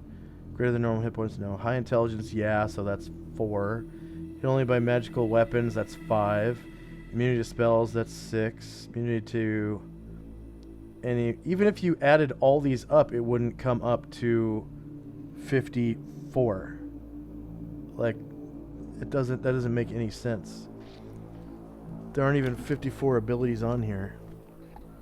I'm not saying it does. I'm just saying that's what the books physically say. I know, and that has to be a typo, because It's not a typo because No, it's through multiple books. it written was that way. copied and pasted after it typoed.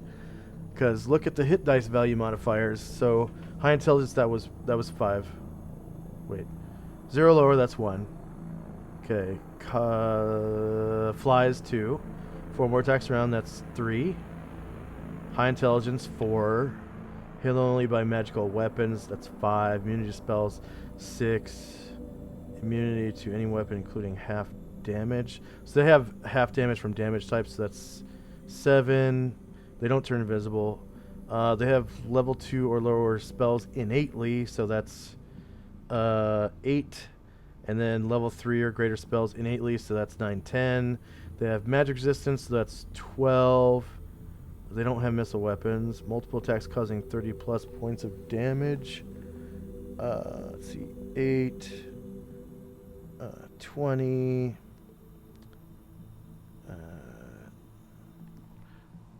Causing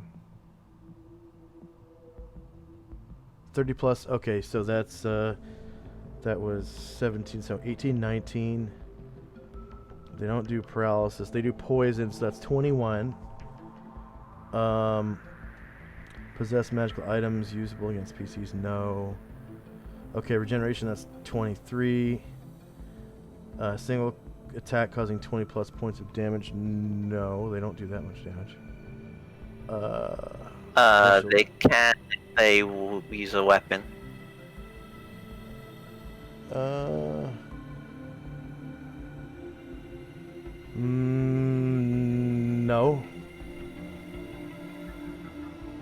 No. Yeah, they have 1800 strength, but that doesn't count because that's counting bonus damage. So that was 23. Special defense form unlisted. Regeneration, no. Special attack form unlisted. Fear. Yeah, they cause fear, so that's non-magical attack form. Unless so that's 25. Swallow. Oh, okay, weakness or fear. There we go. So it's 26. So that's 25,000 experience points. No, 26 plus 3,000 is 29,000. 29,000 experience points. That's what they should be worth. And then let's see, 29,000. This one says 21,000. So Which one? This is, I'm pretty sure, the one that comes straight from Planescape. If I remember correctly, the actual page comes from the Planescape compendium, which is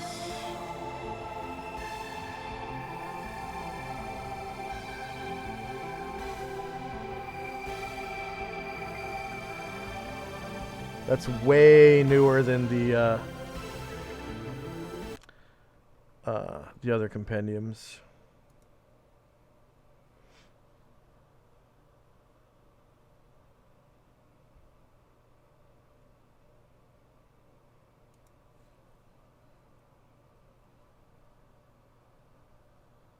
Maybe they... I don't know. Maybe they gave them... I don't know. So let's see. Someone did math weird at some point. Yeah, that's way more. They gave them way more hit dice than they're actually worth to get to 57,000 experience points. That's insane. That's from first edition. That's got to be from first edition. Let's see. So on Trove, if we go to accessories, or no, it would be in not accessories. The Planescape. Okay, Planescape. And then Monstrous Compendium, Planescape, Appendix 1. Let's see if Beatrice is using Appendix 1.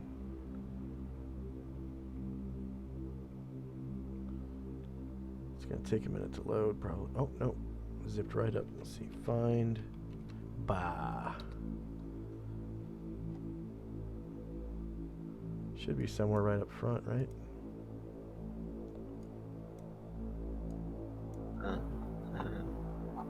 I'm looking at number 2 right now.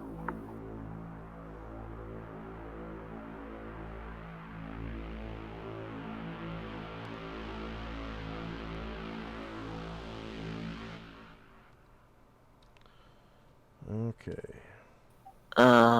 Pit Fiend, C Beatitude Greater, Pit Fiend MCI. Yeah, in the yeah. Planescape. That's the book here. This book here has Black Abishai 7,000, Green 8,000, and Red 9,000. So that's correct. Yamnitsu 11,000, Barbezu 6,000, Kornigon 10,000, Aranya 7,000, the Gelyugon 19,000. Hamatula 6,000, Lemure 120, Nuparibo 120, Osiluth 7,000, and the Pit Fiend 21,000. So this is the most updated version of the monster published. Mm-hmm. So that's why they're not worth as much as the... I'm guessing that's from first edition? No. This is all second edition. No, I mean if you look it up in a first edition book, it might have that XP amount.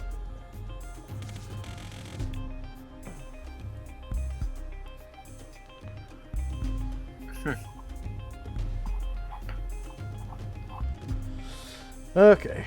I wonder what made them finally realize. Well, I mean, just doing the math is way off. They don't even have that would be 54 hit dice worth of abilities. If you add up the whole list, I don't even think it comes up to 54. Like even if they had every single ability listed on there, it doesn't add up to 54.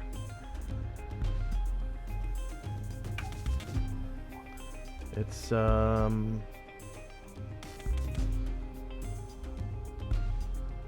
Monster XP values.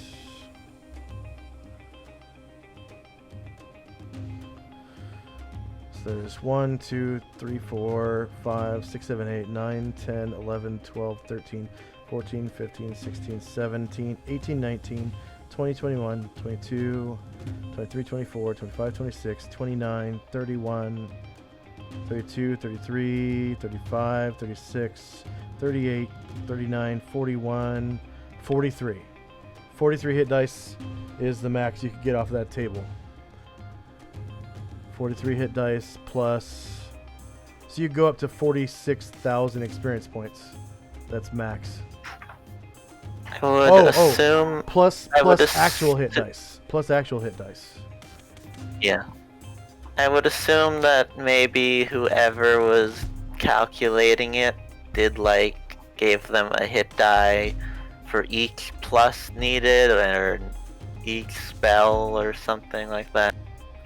Maybe they, stacked the rules. Oh, maybe. But Yeah, maybe. I'm just willing to bet that XP value comes from first edition, because it's even in the Monstrous Manual as that much. yeah, I know. The only place it doesn't have that is the Planescape.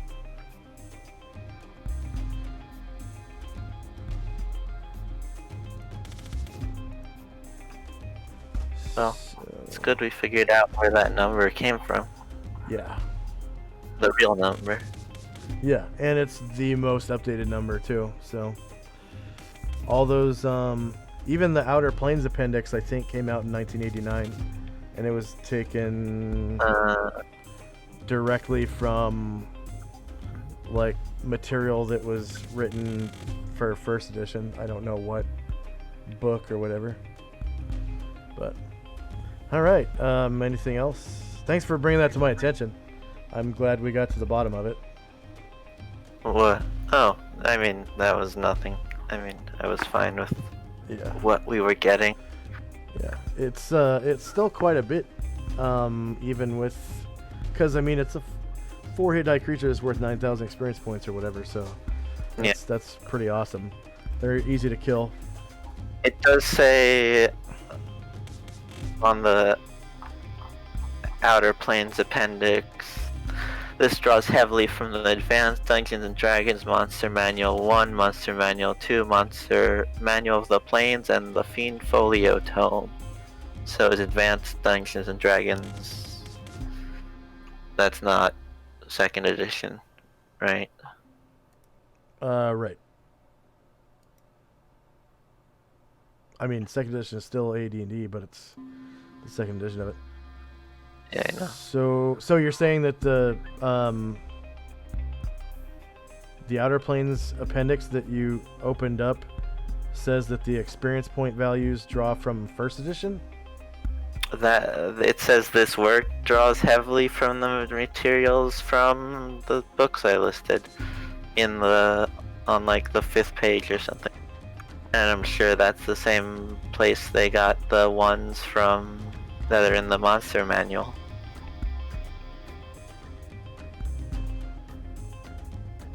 I would have to break open a 1st edition Monstrous Manual then to see what was going on with that. Which I think I will do right now, actually, because I have access to them. I haven't looked through this Forgotten Realm.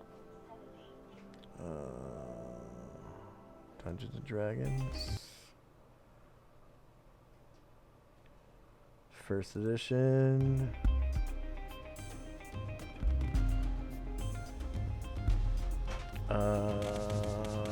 First edition. Manual of the Planes.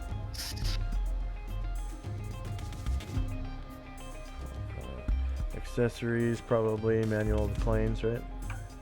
Oh, it was under Core. Oh, okay. Core. Plane of Fire. Which plane am I looking for? Outer Plane.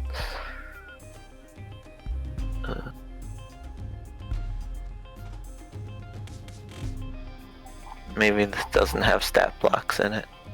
It should. They're gonna be weird though, because it's gonna be this much plus this much per hit point, because that's how XP worked in 1st edition. They had X amount of XP as a base, plus a certain amount per experience point. Let's see, Archons.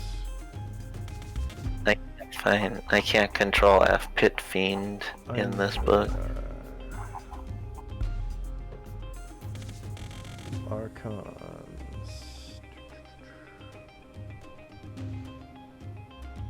In this book, they would be called devils as well, because they didn't create the name, Beatizu, Tenari, and all that until 2nd edition.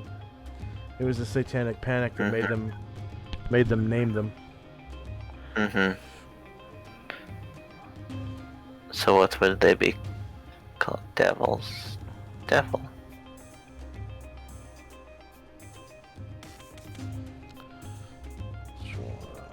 No, I don't think you can control F this at all. Yeah, probably not. And it didn't look like they had monsters in here anyways, it's just the planes. So this is probably a bad book to be looking that up in. Are they demons or devils? Say again? They'd be devils, not demons, No. right? They're devils. Okay, devil.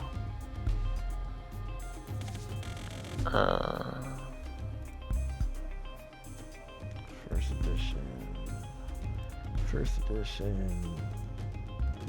Here, horn. Should be in Monster Manual 2 or something like that.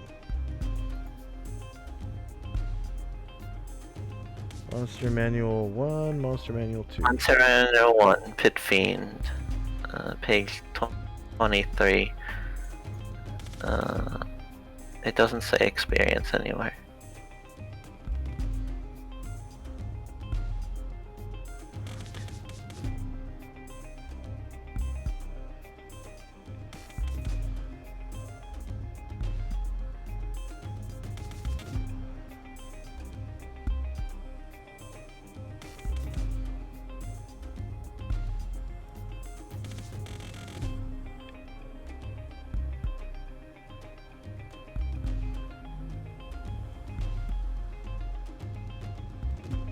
Page 23.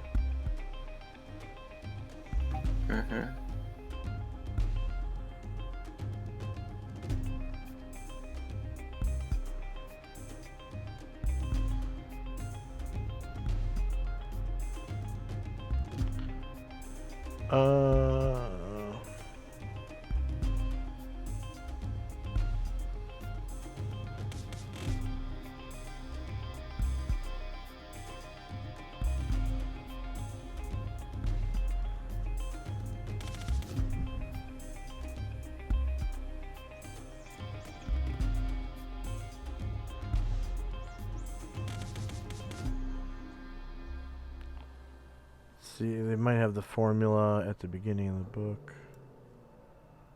The whole formula?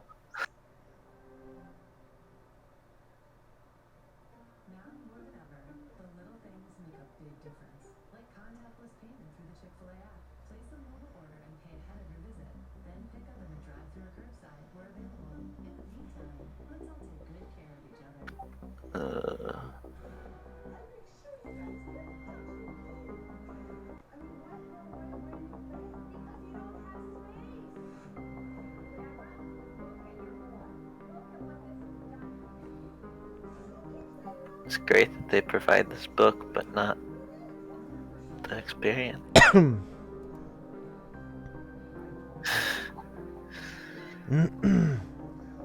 It has the treasure tables, though. In this. See, Dungeon Master Guide, Orange Spine. What's the orange spine mean versus the other one? There's a couple more actually. The Orange Spine is the one that has the Dungeon Master on the cover.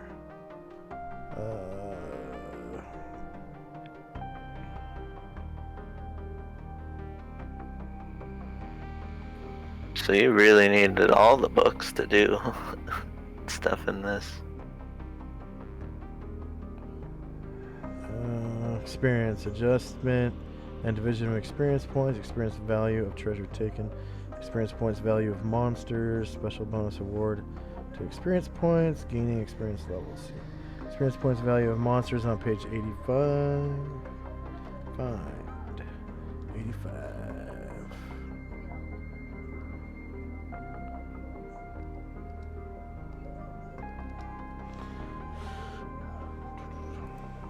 85.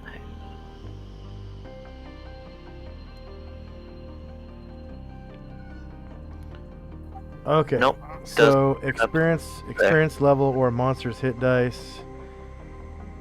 What are they? 13 to 14 plus. It's 1800 plus 18 points per hit point. And then special ability XP bonus. How many hit dice do they have? I don't have it open anymore. Give me a second. Core.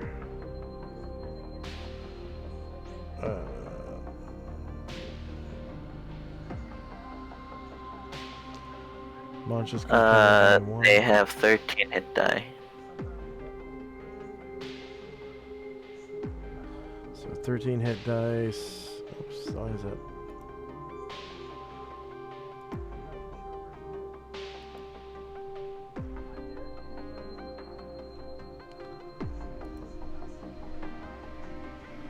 First edition.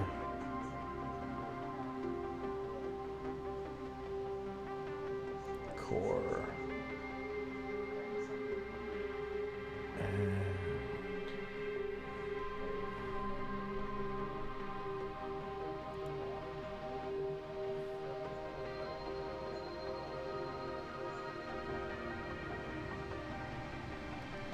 find pit fiend.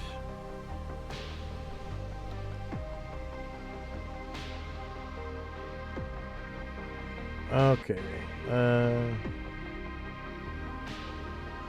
Yeah, 13 hit dice.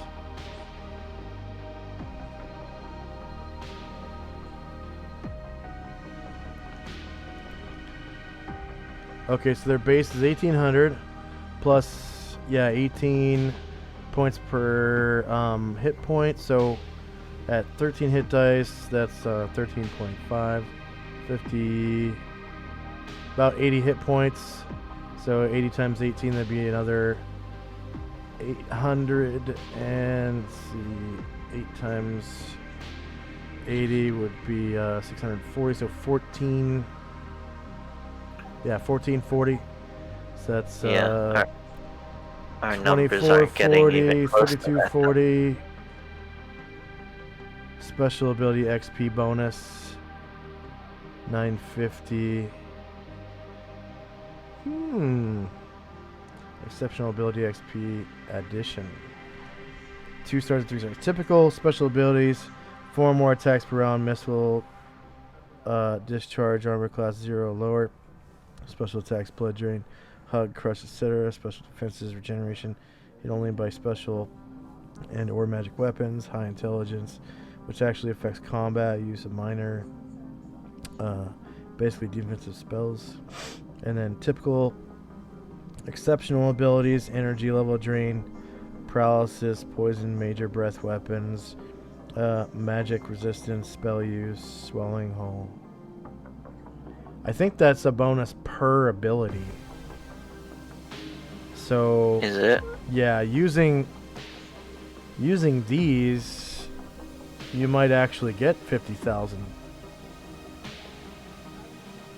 Because it's 950 per bonus per special ability, and then 1200 per exceptional ability.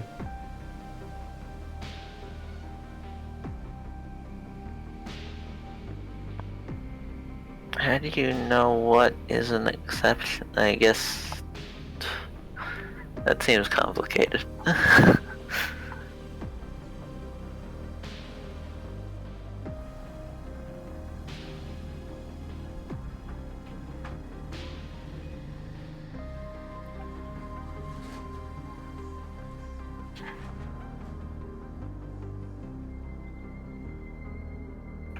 I'm glad they just assigned them numbers after this.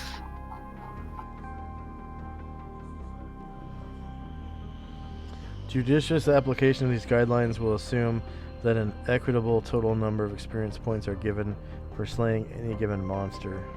Special ability bonus awards should be cumulative, i.e. a gargoyle attacks 4 times. Yeah, it is cumulative per round and can be hit only by magic weapons, so a double specialty ability XP bonus should be awarded.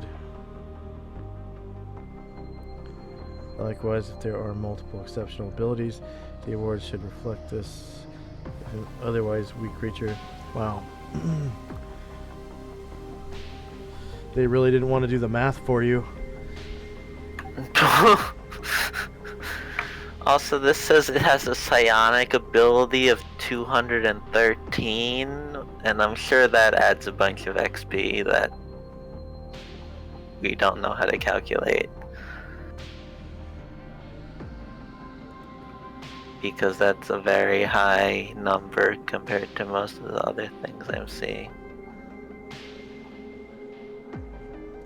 Yeah, that might be one of the reasons why they got 57,700 experience points for a pit fiend. Mm-hmm. That is insane. I just wanted to bring it to your attention that that's what Yeah, it says in the that baser book. that makes them more comparable to dragons. Yeah. So, like the They're a lot dragons weaker than dragons. Yeah. Dragons are way more stronger. And even then, yeah, in this book, the dragons are, let's see, a gold, 12th level, gold dragon. Max level is 25k. So, yeah, that's... They messed something up somewhere along the lines and got their wires crossed and came up with And kept 50. doing it for years. Yeah, in different books and stuff. And the Planescape guys came along and were like, whoa, whoa, whoa, whoa, whoa. Didn't you guys read the Dungeon Master's Guide? The answer is no. Mm-hmm. Let's see, what do they give it? What do they give the dragon in this? Adamantite dragon. Age category 12, 110,000 XP.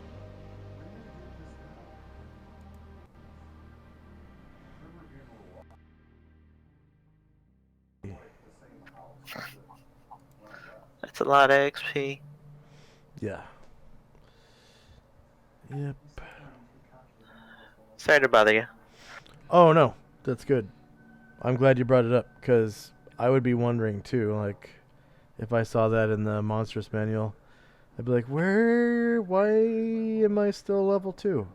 Yeah, I mean, I was thinking those numbers were wrong from the beginning because they The were ones that I was insane. using? Yeah. The ones that I'm using No, are no, correct. the ones that I was looking at. Yeah. And it's funny because the spell, they're totally the same otherwise. Oh, you mean their abilities are the same? Yeah, Yeah. like, they didn't, like, the abilities, the descriptions, all exactly the same, but they just fixed the XP value. Yeah. And they're still good XP values. Like, a pit fiend is, you kill a pit fiend and you get, 20, 21, 22,000? What was it? I don't know, I don't see I don't have it right here. book anymore. Yeah, 21,000 for a pit fiend. That's really fucking good. And, who's to say the number appearing is 1 to 4. You don't fight them. They're not alone, So you can end up getting close to 100,000 experience points from one run-in with pit fiends. So, but yeah, thanks for asking, and thanks for playing. Thanks for paying attention, and I'm glad you enjoyed it today. And Oh, hello. yeah, I'm here. Can you hear me? I can hear you now. Yeah. Just want to say thank you for bringing it up and asking, and thanks for paying attention. I totally would have been, wondering about that too. No problem. I just hope I don't. I always worry about annoying DMs Oh no, with like bringing that stuff I up. like details like that because second edition has a lot of conflicting material like that. Yeah, I mean, there's so many books. There has to be. Yeah. And even some of the PC races conflict each other in different books. So Yeah, I know. yeah, but yeah, it was good talking to you, and maybe we'll play D&D tomorrow night. Who knows? I don't know. Yeah, I don't know. Gold seems to be taking more time than he expected, but Gold, he has some problems with anxiety or whatever Yeah, that slowed him down. yeah. So Did Gargamon have to go? Is that why we ended? I'm Gargamon. Gromnar. Oh, I'm Gromnar. sorry. Um, Paul. No. I just wanted to let everyone go at the normal time, and then I was starting to have PC issues. So because he logged off right before we did XP or anything, so I didn't know Gromnar did? Yeah. Oh, okay. I'll I guess I'll just copy that XP template real quick and throw it in the chat. He only has the one character though, so Yeah. Let me copy that real quick. I like this program, this app called Lightshot. You can't use it with Roll20 though. It's kind of disappointing. You can't use Lightshot with Roll20 because it makes JPEGs, I guess, and Roll20 stopped using JPEGs a couple years ago. You could only use JPGs. yeah. Yeah, I really haven't looked into all the stuff that Roll20 is doing. Well, what are all these things in the camp, by the way? In the crossroads? I don't see them. You don't? There's like 30 guys here on my screen that are like mud golems or stuff. Really? And Vel Kane, there's 3 of him. I don't know, that's what it's looked like all day for me. It may just be a Roll20 thing being weird. Because I haven't reloaded. Can you still see them?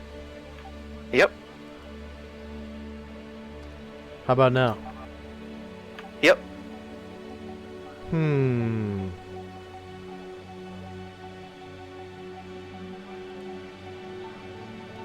One second.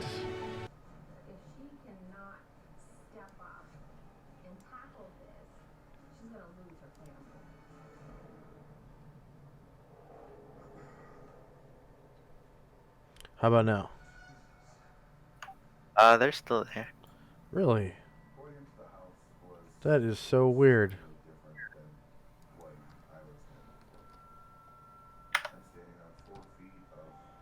Yeah, I can't see them on mine. So there's no way I can delete them. That's interesting. Velkane is the player that you replaced. So he, shortly before the COVID outbreak, he found a group in his hometown to play a face-to-face game with, right? And now, you know, COVID outbreak happened. I don't even know if he's playing face-to-face. Yeah. Because most people stopped doing that shit when COVID happened, so. But, all right. Anything else? Nope. Okay. Good talking to you. Yeah. Hopefully I'll see you tomorrow night. Have a good one. Yeah. Bye-bye. You too. Bye. And for our viewers, thank you very much for watching. Please like, share, and subscribe, and hope to see you guys tomorrow night when I play in Thunder Rift as everyone's favorite Italian Stallion Paladin, Zaalmand. Have a good night. Bye-bye.